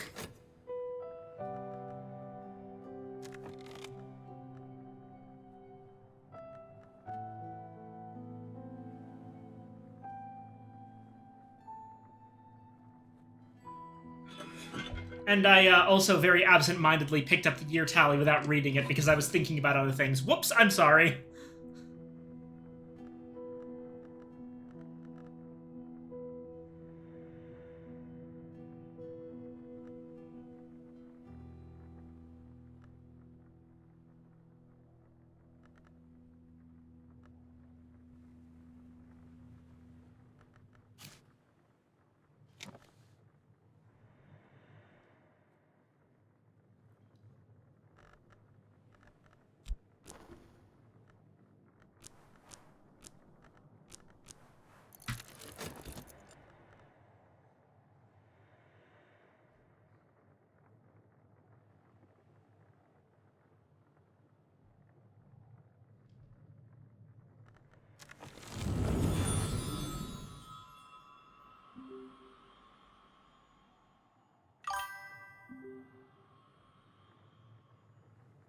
Sorry, gone for a bit.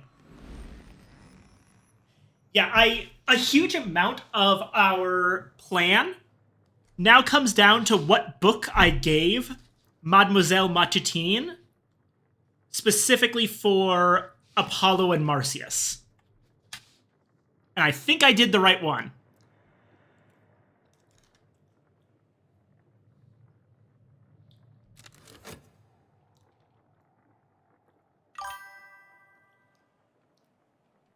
Did I advise you to give a skybook? I'm pretty sure that's the one I did.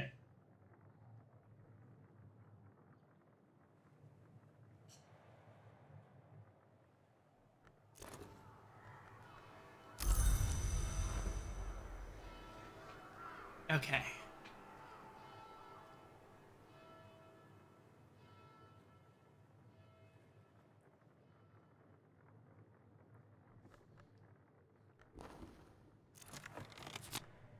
Alright, we know Sabazine now. There is a history where Alexander defeated first the Great Knot of Sabazos and then the King of Kings. There is another history where instead he learned from them. How many more? If we curl our hands into the correct shapes, we may yet understand. Right, so now we have Sabazine, which means...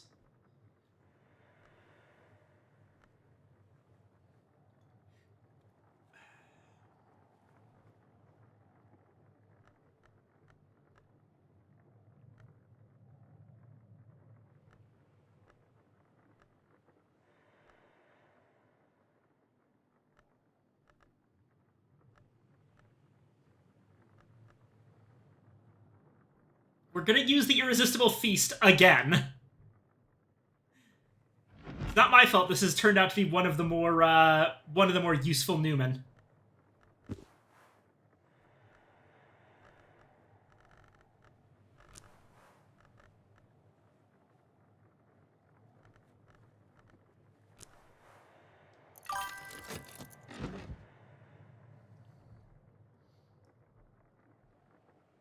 And in this case, it's appropriate because we're basically being told this by the Carapace Cross.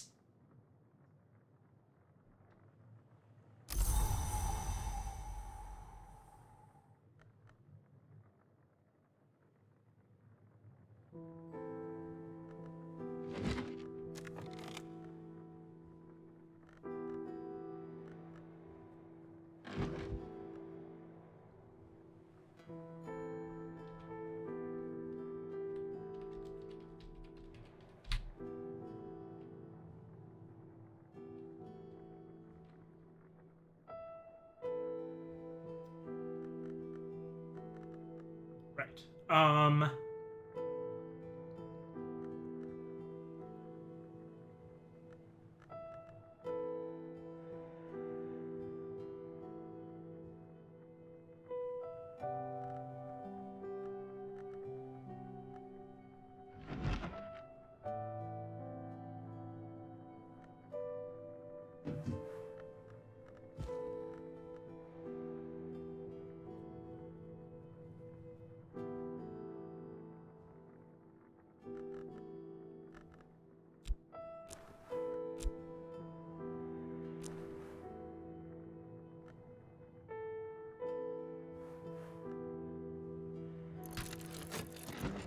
turns out we're still going to be inviting Morgan over.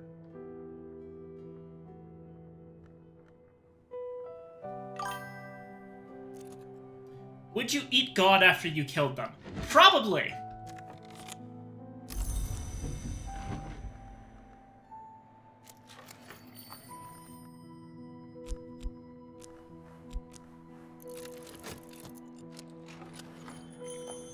No, I won't elaborate further.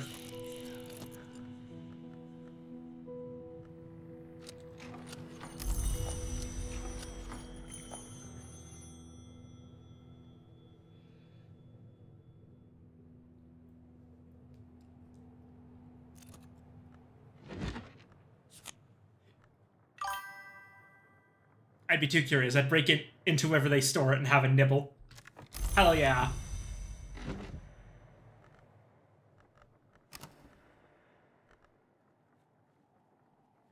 Okay. Vagabond desk.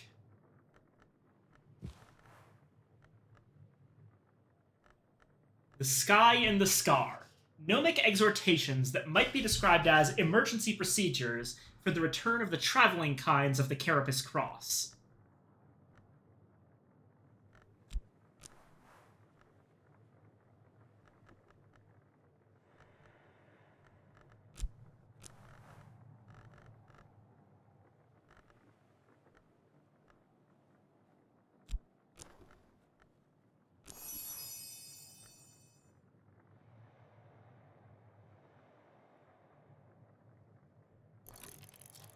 We're using one Newman to understand another one.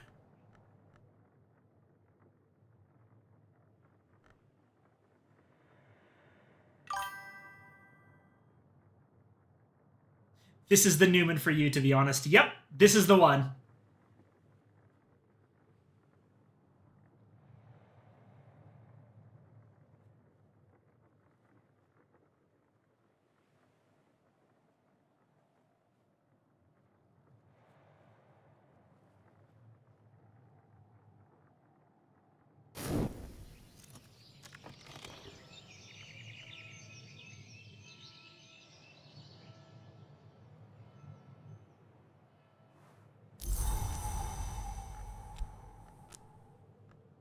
Okay.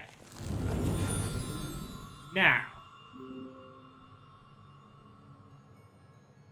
Every production of Apollo and Marsyas brings something uncanny in its wake. What is it this time?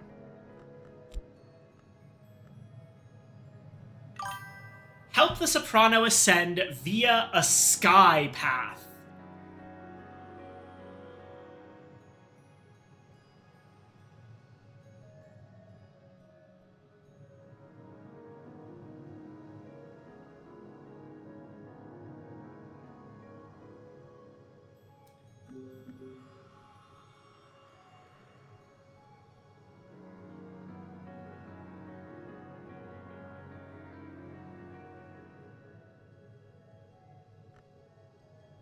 I bet winter names and hours taste the sweetest.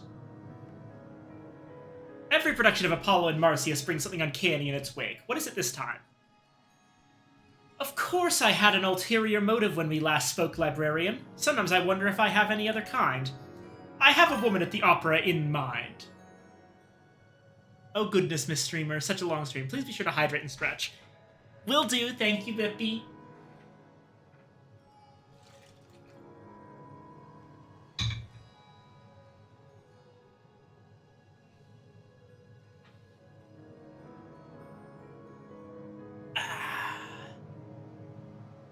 Long snack.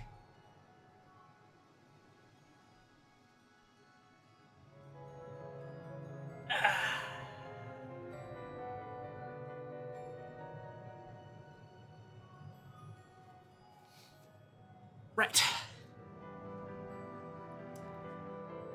Of course I had an ulterior motive when we last spoke, Librarian. Sometimes I wonder if I have any other kind. I have a woman at the opera in mind. A woman with potential. But, you know, your advice last time has altered my plan a little, so I'm going to teach her something new. Never mind why, call it another ulterior motive. Help me, please. Cosley has some insights on the Carapace Cross, or anything on resurgences and emergences might be helpful. Right. Cosley. What did Cosley write?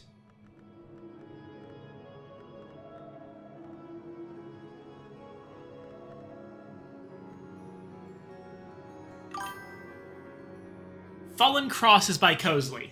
Ah. Fallen Cross. I'm pretty sure I have that. Fallen Cross, Fallen Cross. The Fallen Cross, in which Julian Cosley, Magus Immortal, occasional anarchist, argues that through language, the Carapace Cross decayed to seed the lives of our ancestors. I hope it's not going to be a problem that it's cursed. Morgan.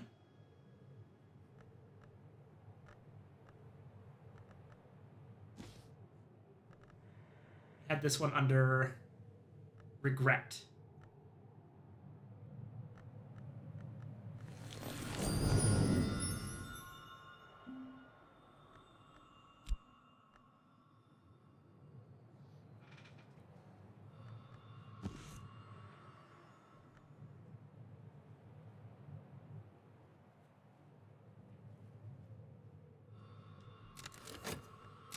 Oh, return the next day. Okay.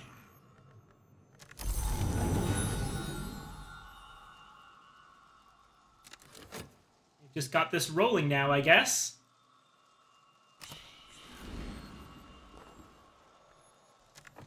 Opus Magnum Caeruleum. Ambrose Westcott used to render the title of this venerable and anonymous work mockingly as The Big Blue Business. A kinder translation would be The Great Work in Azure.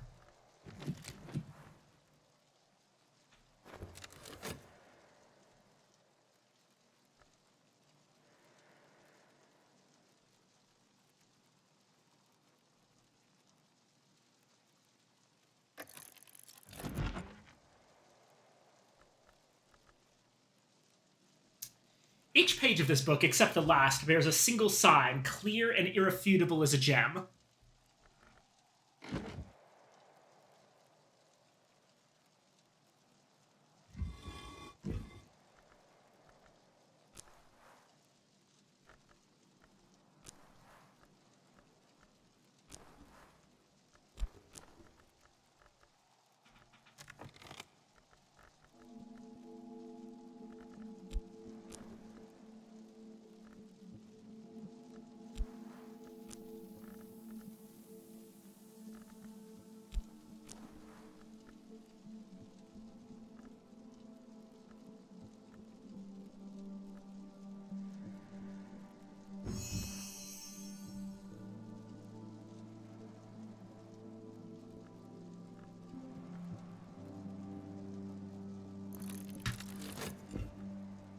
No particular reason, I just kind of wanted to do that.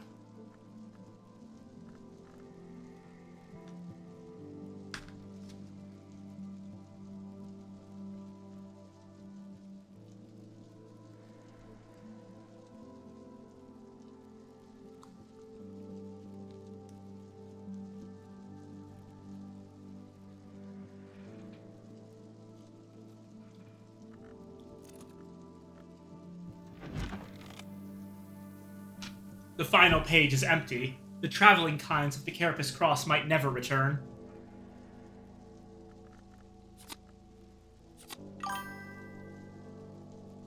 What does Sneck think of the Palest painting? What do I think of it? I think it's neat. I remember painting it myself back in Cultist Simulator. Do you mean a specific one somewhere around here?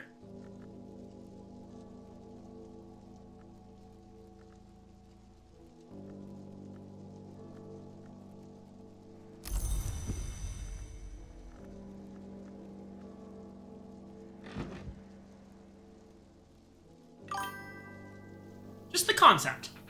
I really liked the Ghoul Path. I think that the Ghoul Path especially was one of the most fun Cultist Simulator DLCs. I remember enjoying it a lot more than the Priest Path. Not that the Priest Path is bad, the Priest Path's just kind of a pain in the ass. Whereas Ghoul Path, being able to swap between, like, effectively talking to Miss Mania and constantly swapping between different types of influences was really fun and engaging.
reminds me, I meant to put Rites of the Root somewhere.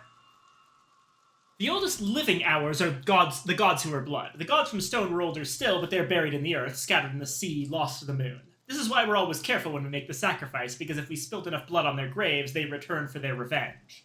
Bossk knows.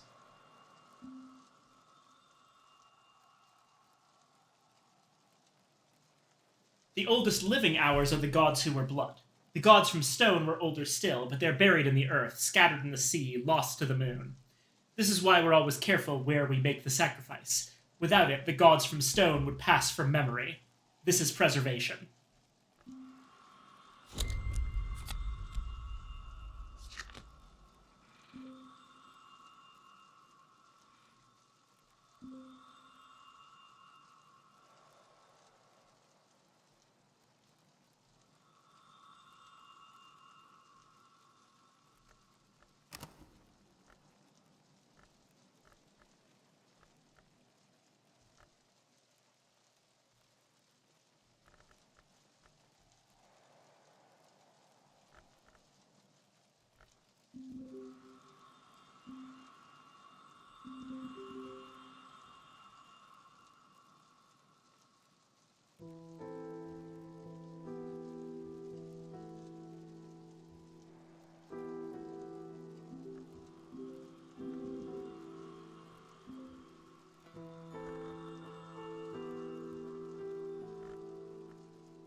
Hmm.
Okay. I've got some plans on where to put things on the Tree of Wisdoms. That's something I'll be pursuing as we go along, because I'm going to be real. The initial history ending won't be too terribly difficult, but the Lighthouse Institute is going to take a while.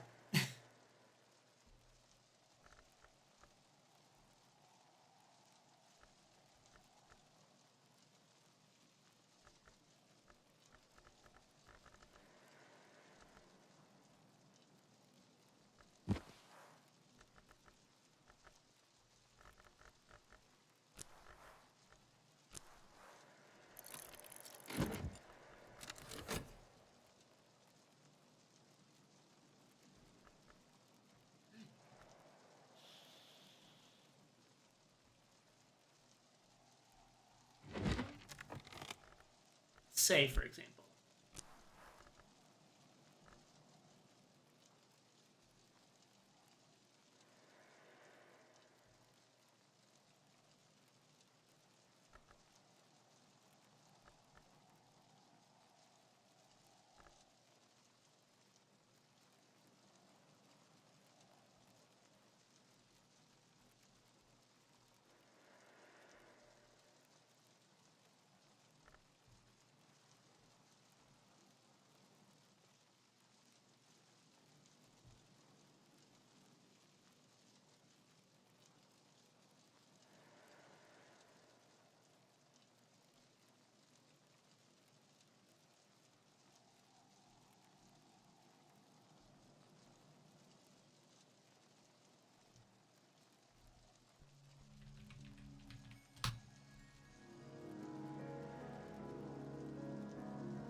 I would need a bit more, yeah. Okay. There's a couple ways to do that. And I think, yeah, this should work.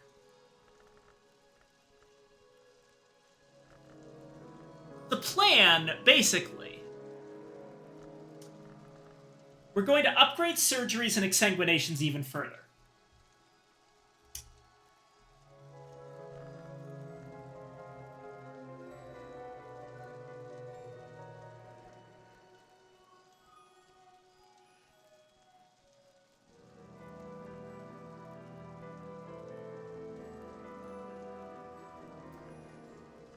And when we do so,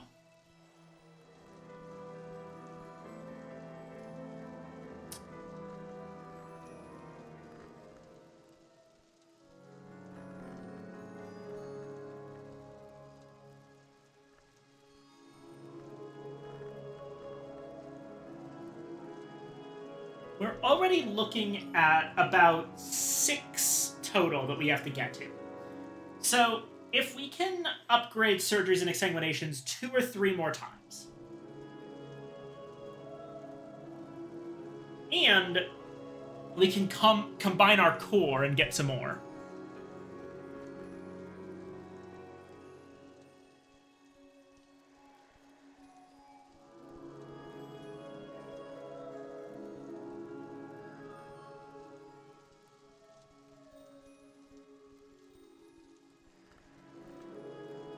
Yeah, that should let us get the, get enough. What we need. Heart.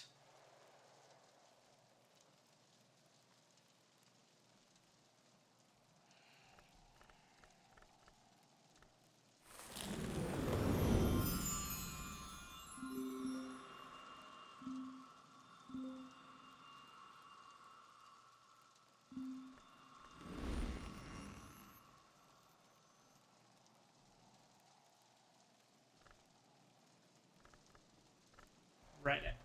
Okay.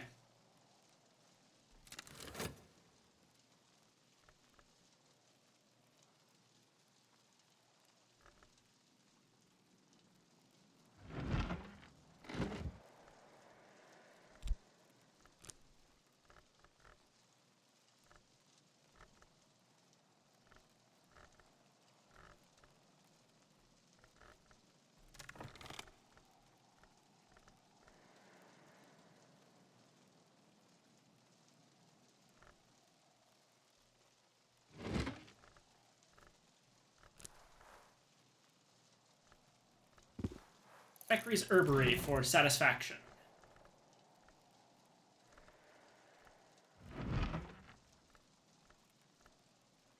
Parisham Portolan for gossip.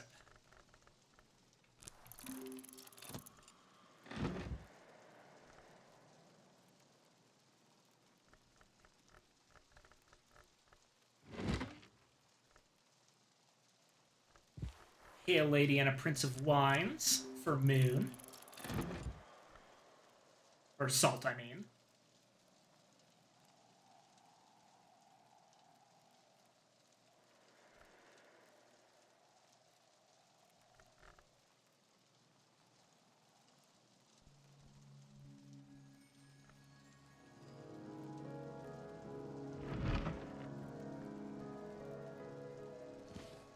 And Wainscow histories for yet another contradiction.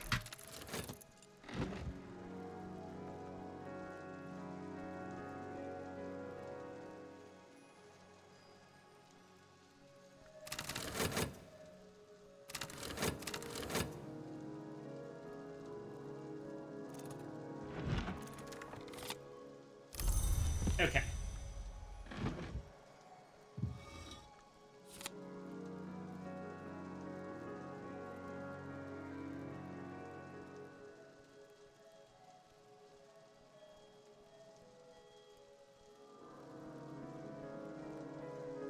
Those who've studied the Hours of the Edge often say the world is a war, the co-rivality. Every event that might happen differently is a battle in that war, a contention between alternate outcomes. the wisdoms can sometimes show those battles might be won.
God. Okay.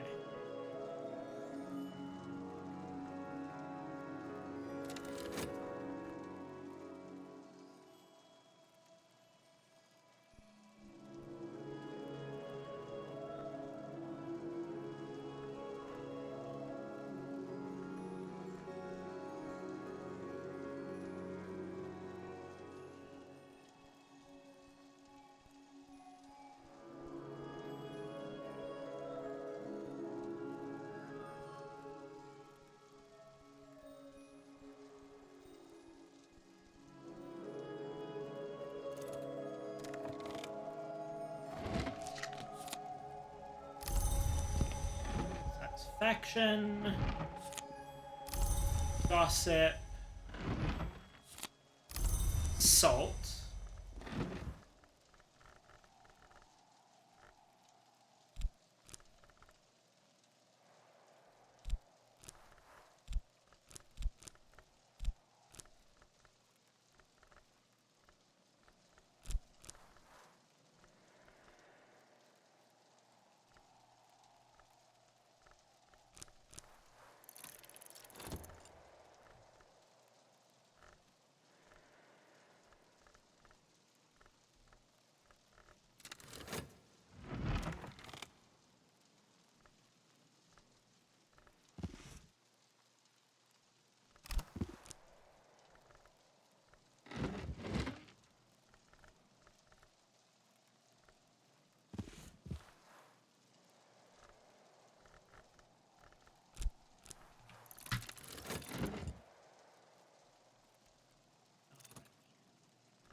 And we've got Opus Magnum Cerulum.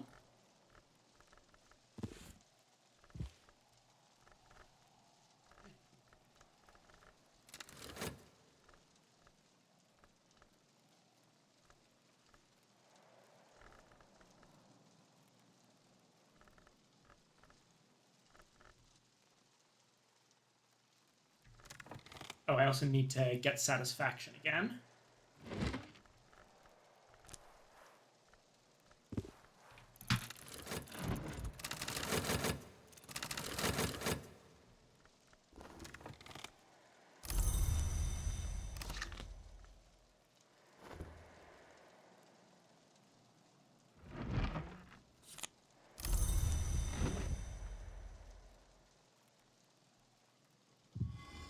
Using the Alter Askite, a winning move,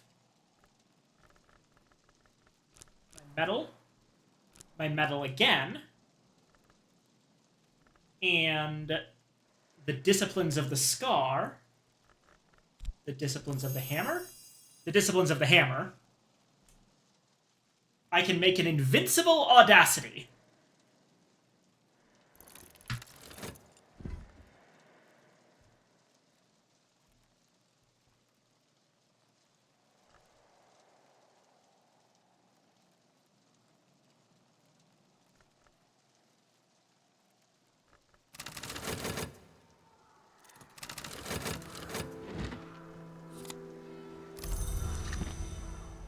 There's a contradiction. 7, 6, 5, 4, 3, 2, 1, 0. Mood Snake, yes.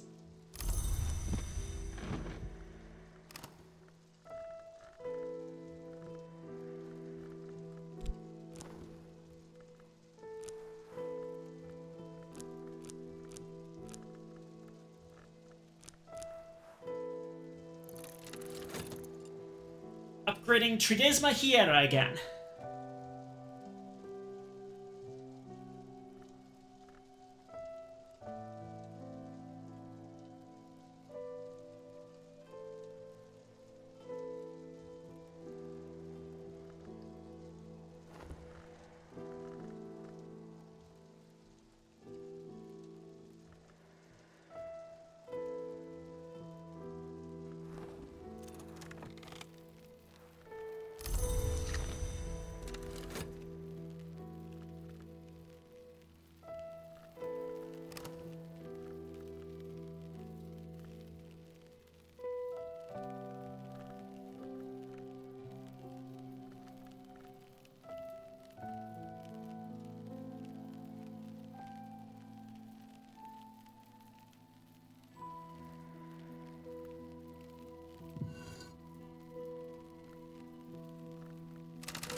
The Colonel's lessons and the Lionsmith's lessons have been unkindly and reductively rendered as stab versus thump. To quote Natalia Brio, a general says, when I make the right choice, I win. An Illuminate says, when I win, I determine which choice was the right one.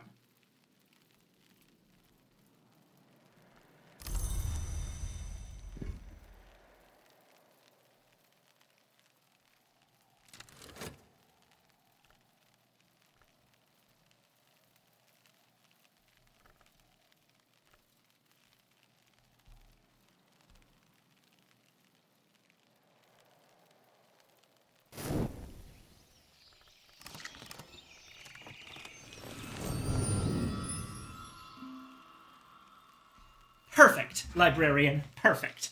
Now I will have, shall we say, a friend in the right place at the very best time. So check this out. Mademoiselle Margot Machoutine is now inspired with Agenda Stone Remembered and Sympathy Carapace.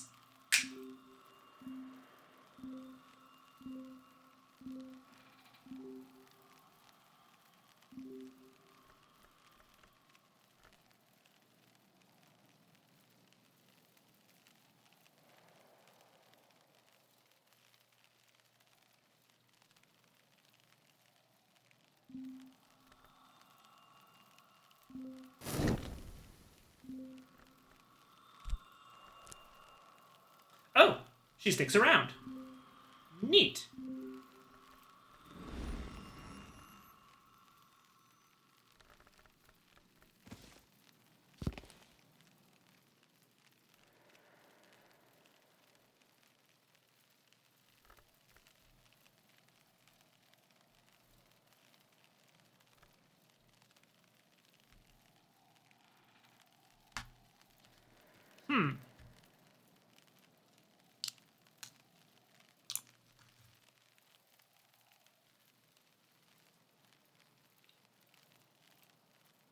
So, we've got our, well, we have our Secretary Persistent. Not only is she there, she's got exactly the things we need.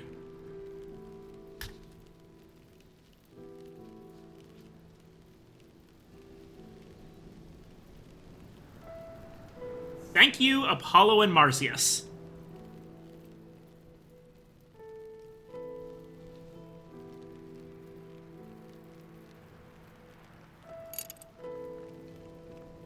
Our treasurer, that's already taken care of. Mr. Strathcoin will be fine. Now we need someone to not contradict either of the earlier things, and to have faux Chandler.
Looking at it,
I think I know what to do next.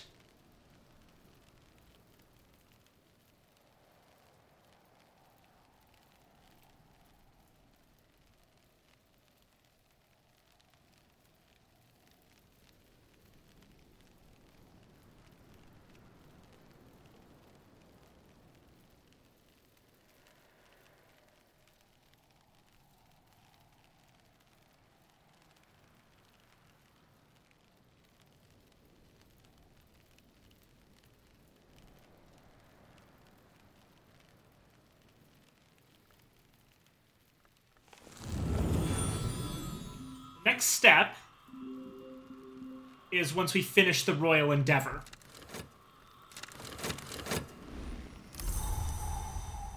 I was wondering if that one could do anything for us, but it seems like it can.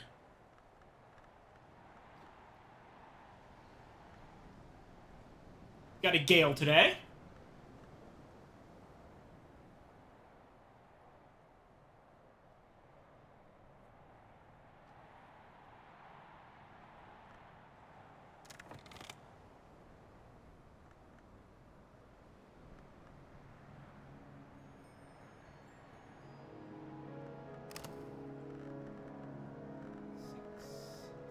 Nine.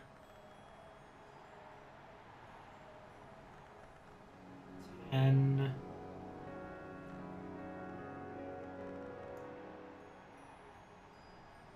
11.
start making that. Another Carapace cross back into balance, Newman. For reasons that will become clear.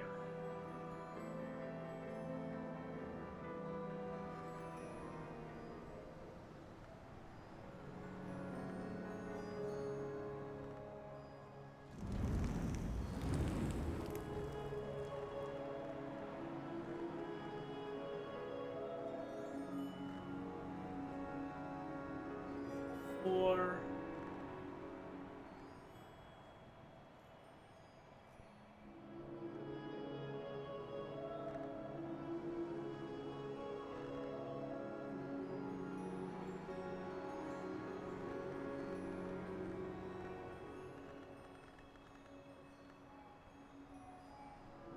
Six.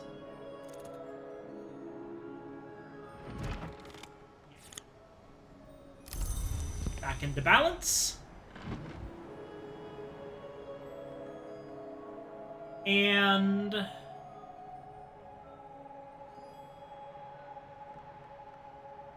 let's see.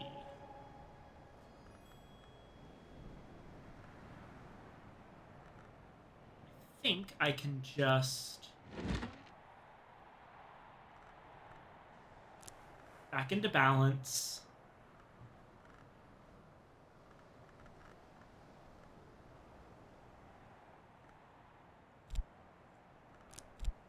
Sacra Solis Invicti with core and add Lion in the Glass. The Principle of Heart can abate the curse's malice. There's a cruder technique that relies on winter, but that's how you end up with a Chionic Theoplasma problem.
And let's have Morgan study the Wind's Ruin.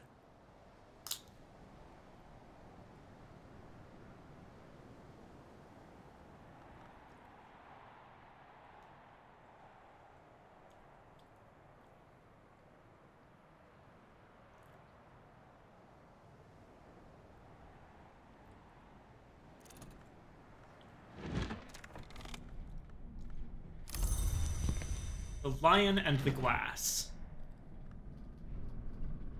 Fifth Eye Curse has been lifted. Excellent. Alrighty.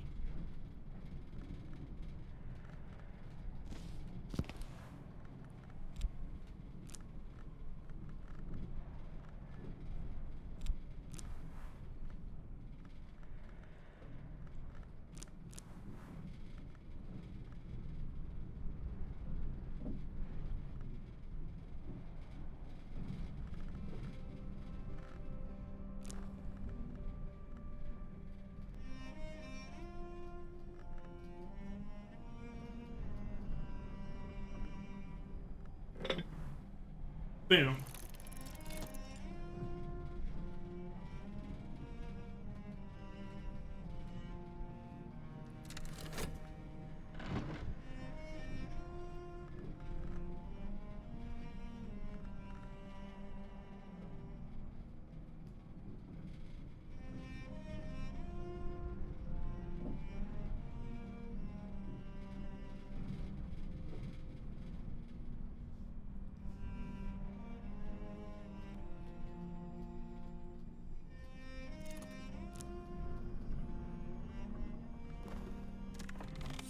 How visceral. Yeah, glad you had fun. Alright. Now what? We had our standard stream rant, which was me going into, massive detail about the birds. And we have a plan going forward.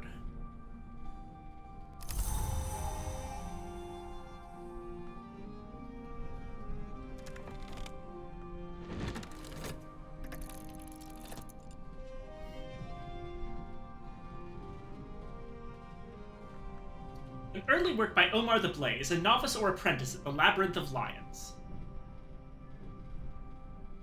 Omar describes his progress in mastering the illumination techniques that rely on the truths of glass. I like the bird talk, yeah. That was fun. But yes, at this point we have an idea going forward. We are against the Chandler. We are for the Carapace Cross. And we want the Hours of Stone to be remembered and possibly brought back.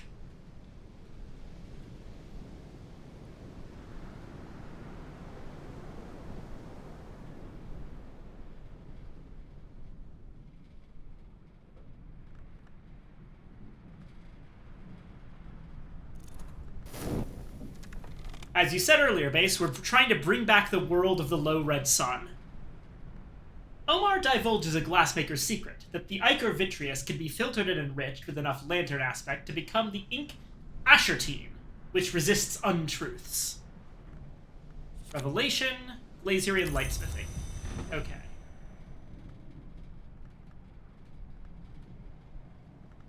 Oh boy.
Let's upgrade Sabazine.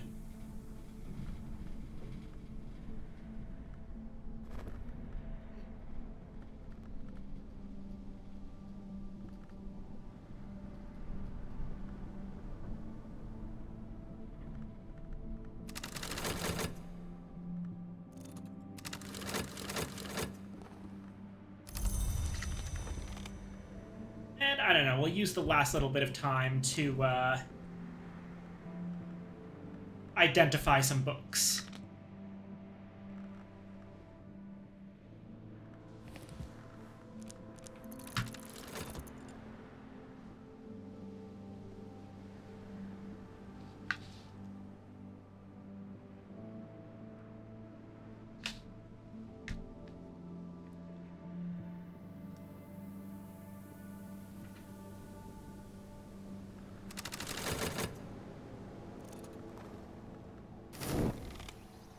Book of Masks.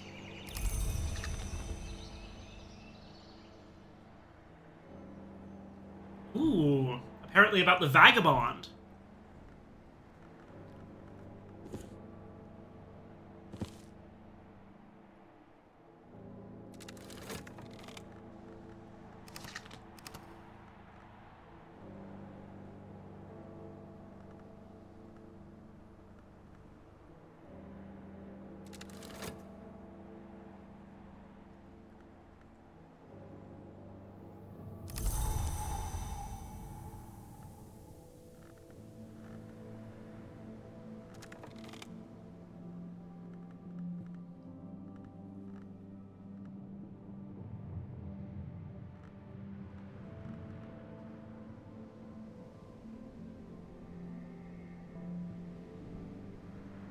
You know, while we're doing stuff with Omar the Blaze,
fuck it.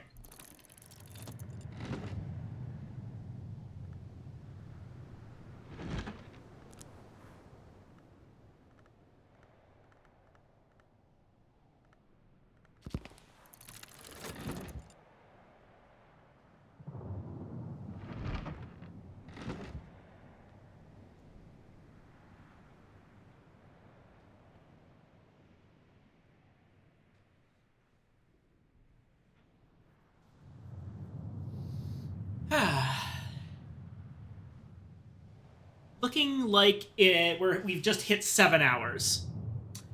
I think that it's about time we wrap up the stream soon. Although I am reluctant to do so with I think we actually just got a viewer. I don't want to wrap up just when that happens, but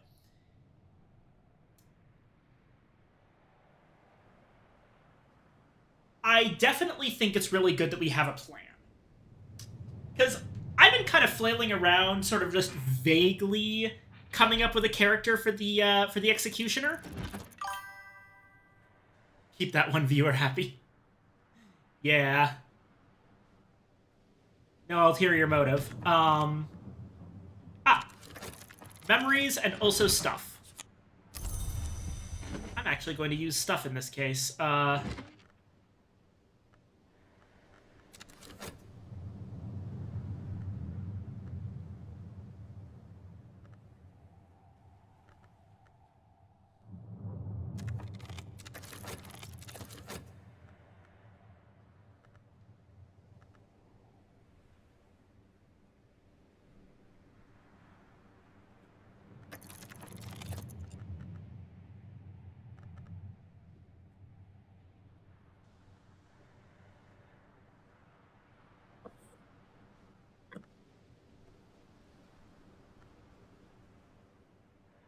Here's a thing.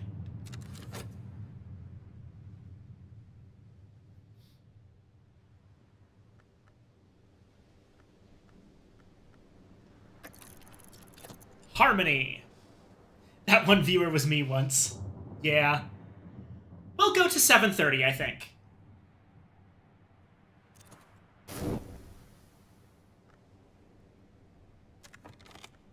Unless, wait. I just checked the time. It is also 1 a.m. for me.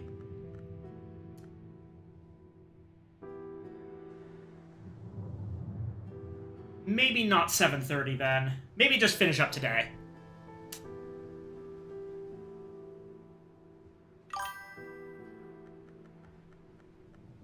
Omar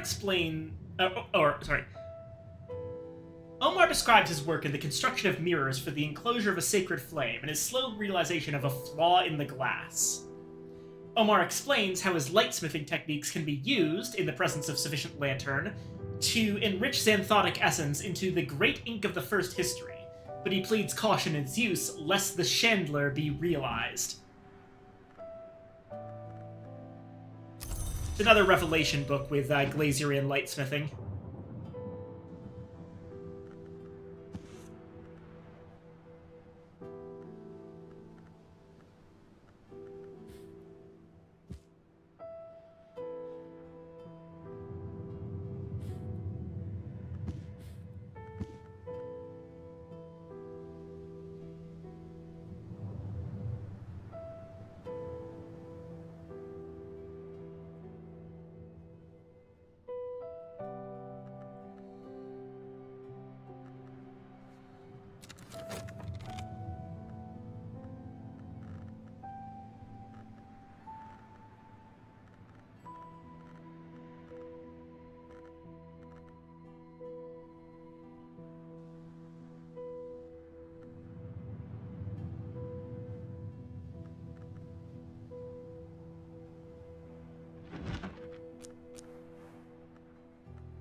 Savage him. And that will let us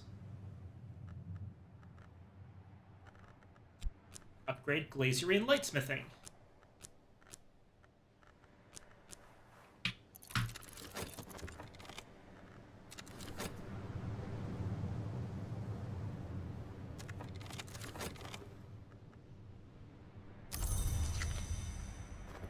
It's level 4.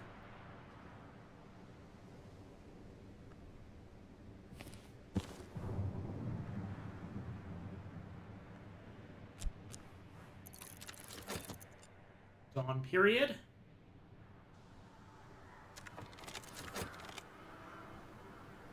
Enchiridion Trigularis. Poison Manual of the Trigulari.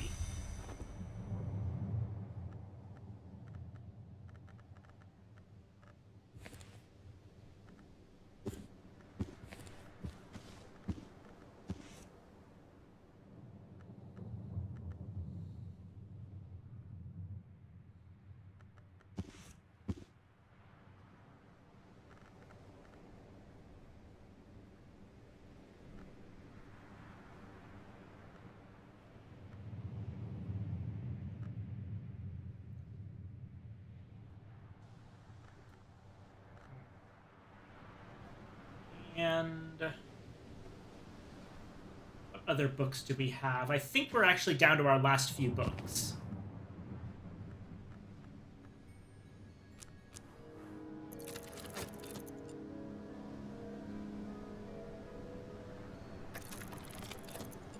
The Songs of the Carapace Cross.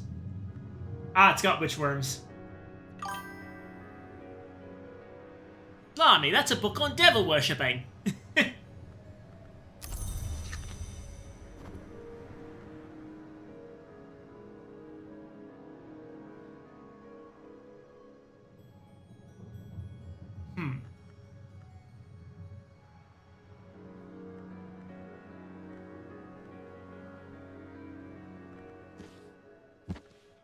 Well, we've got the quarantine for witchworms.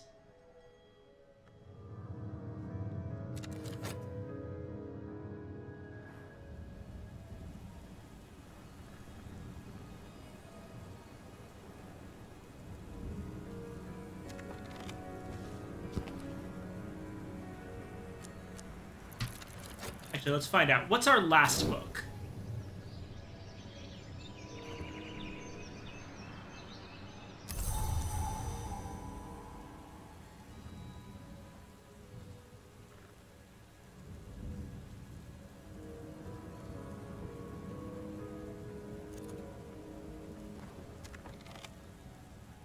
The Book of the Centipede. Oh, that's an easy one. Hold on, we can read this one right away.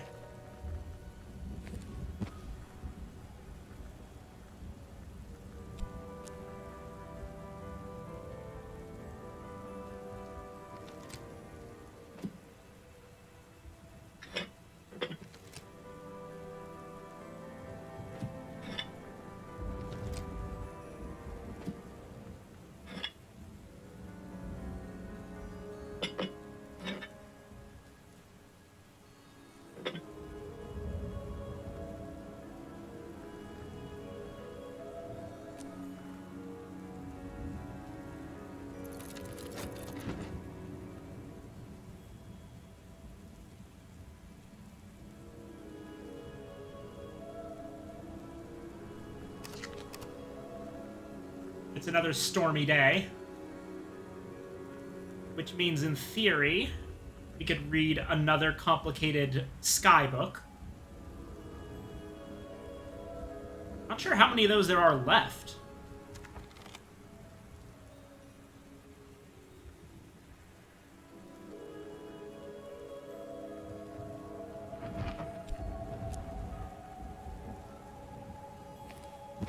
I mean, I guess Opus Magnum Caeruleum? No, that's a lantern book. Do we have any sky books that we haven't read yet? Oh, over here. Book of the White Cat. Okay, this is going to be a real challenge. So I'm going to leave this one for... No, I can't really leave it for next time all that easily. Okay.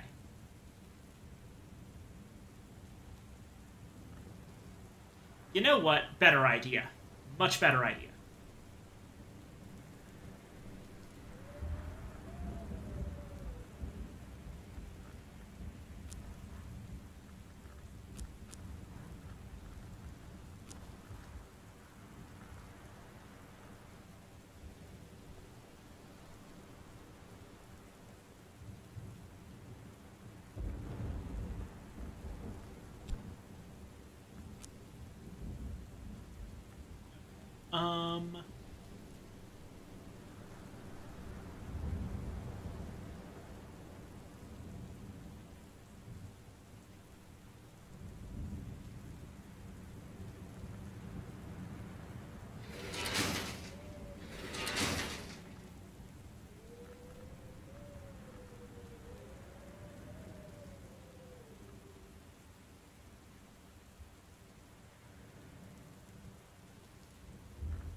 Where would I do this?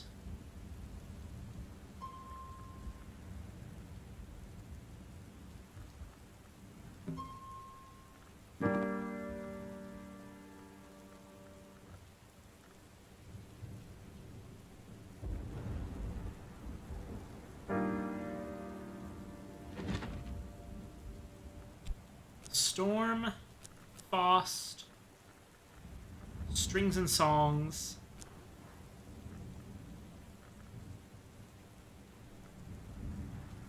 Mazarine, Fife.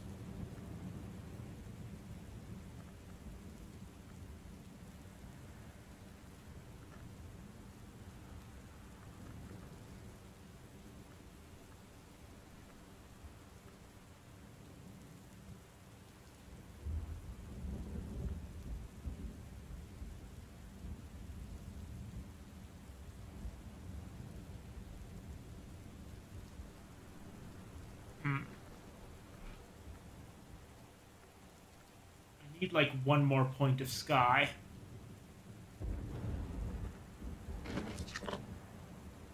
Alright, I need a place where I can use tools with sky aligned. The Hermit's Workbench should work. Faust. Strings and Songs.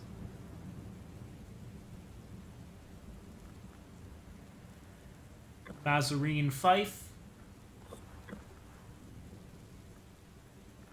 And one more sky thing. I think I know what to give it.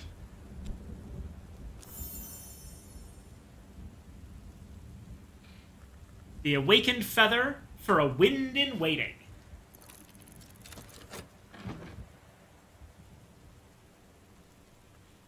All right.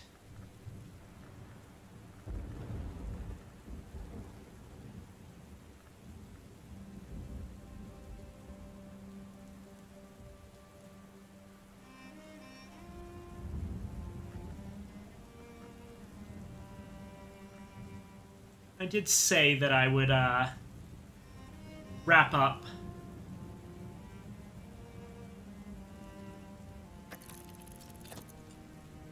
soon, didn't I, though?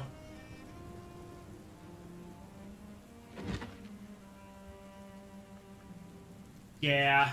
All right. Once we finish reading the Book of the Centipede.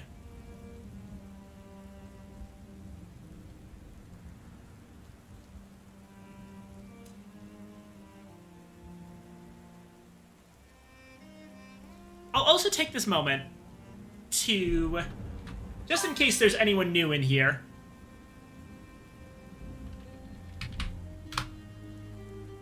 or, no, hold on, that's incorrect. There we go.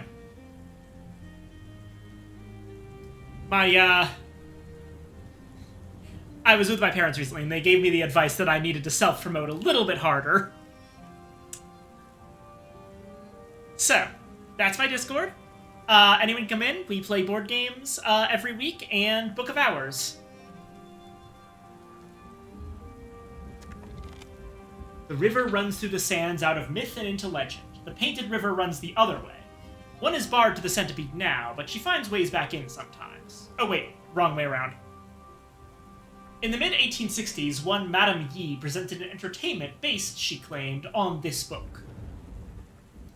The centipede always found her way into the dark places. When she was punished for it, she reacted badly, in the Mansus as in Mia. The river runs through the sands out of myth and into legend. The painted river runs the other way. One is barred to the centipede now, but she finds ways back in sometimes. Intuition, Sand Stories.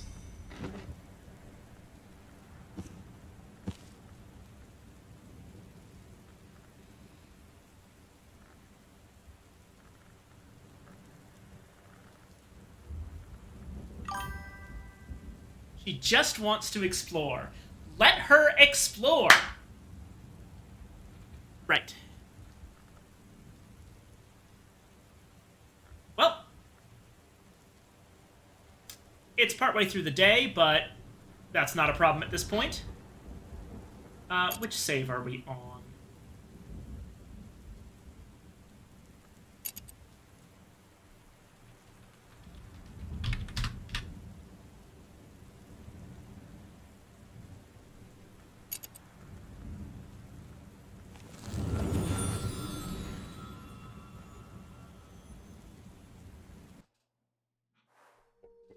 Okay. At this point, who is online?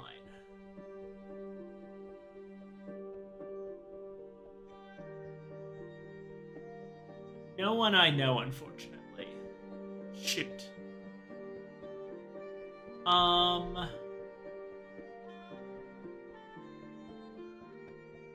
Nobody but me is playing Book of Hours.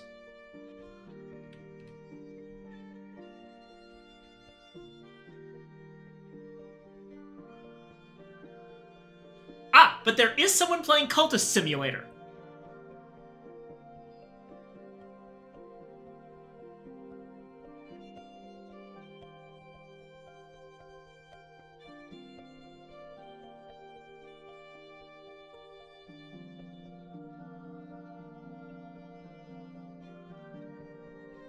Alrighty. Thank you all so much for coming, everybody. As always, it is a fantastic time. And I really mean that. I have a lot of fun with these streams, and I'm really glad I get to play a game that I love and have people be interested in it.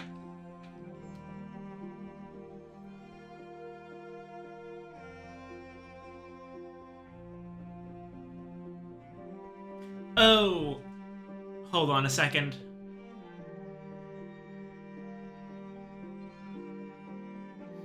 Unfortunately, it appears that the one person who's playing Cultist Simulator is Spanish language only.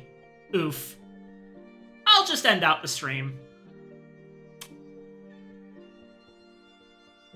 I don't want to dump a bunch of English speakers into their chat and just, like, confuse everyone.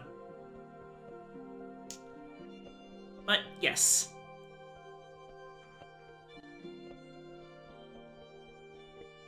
Have a wonderful evening, everyone, and I will see you all probably on Saturday or Monday, depending on which it is. Probably Saturday, actually. I don't know if I'll be free on Monday because of some stuff that's going on. But have a good night.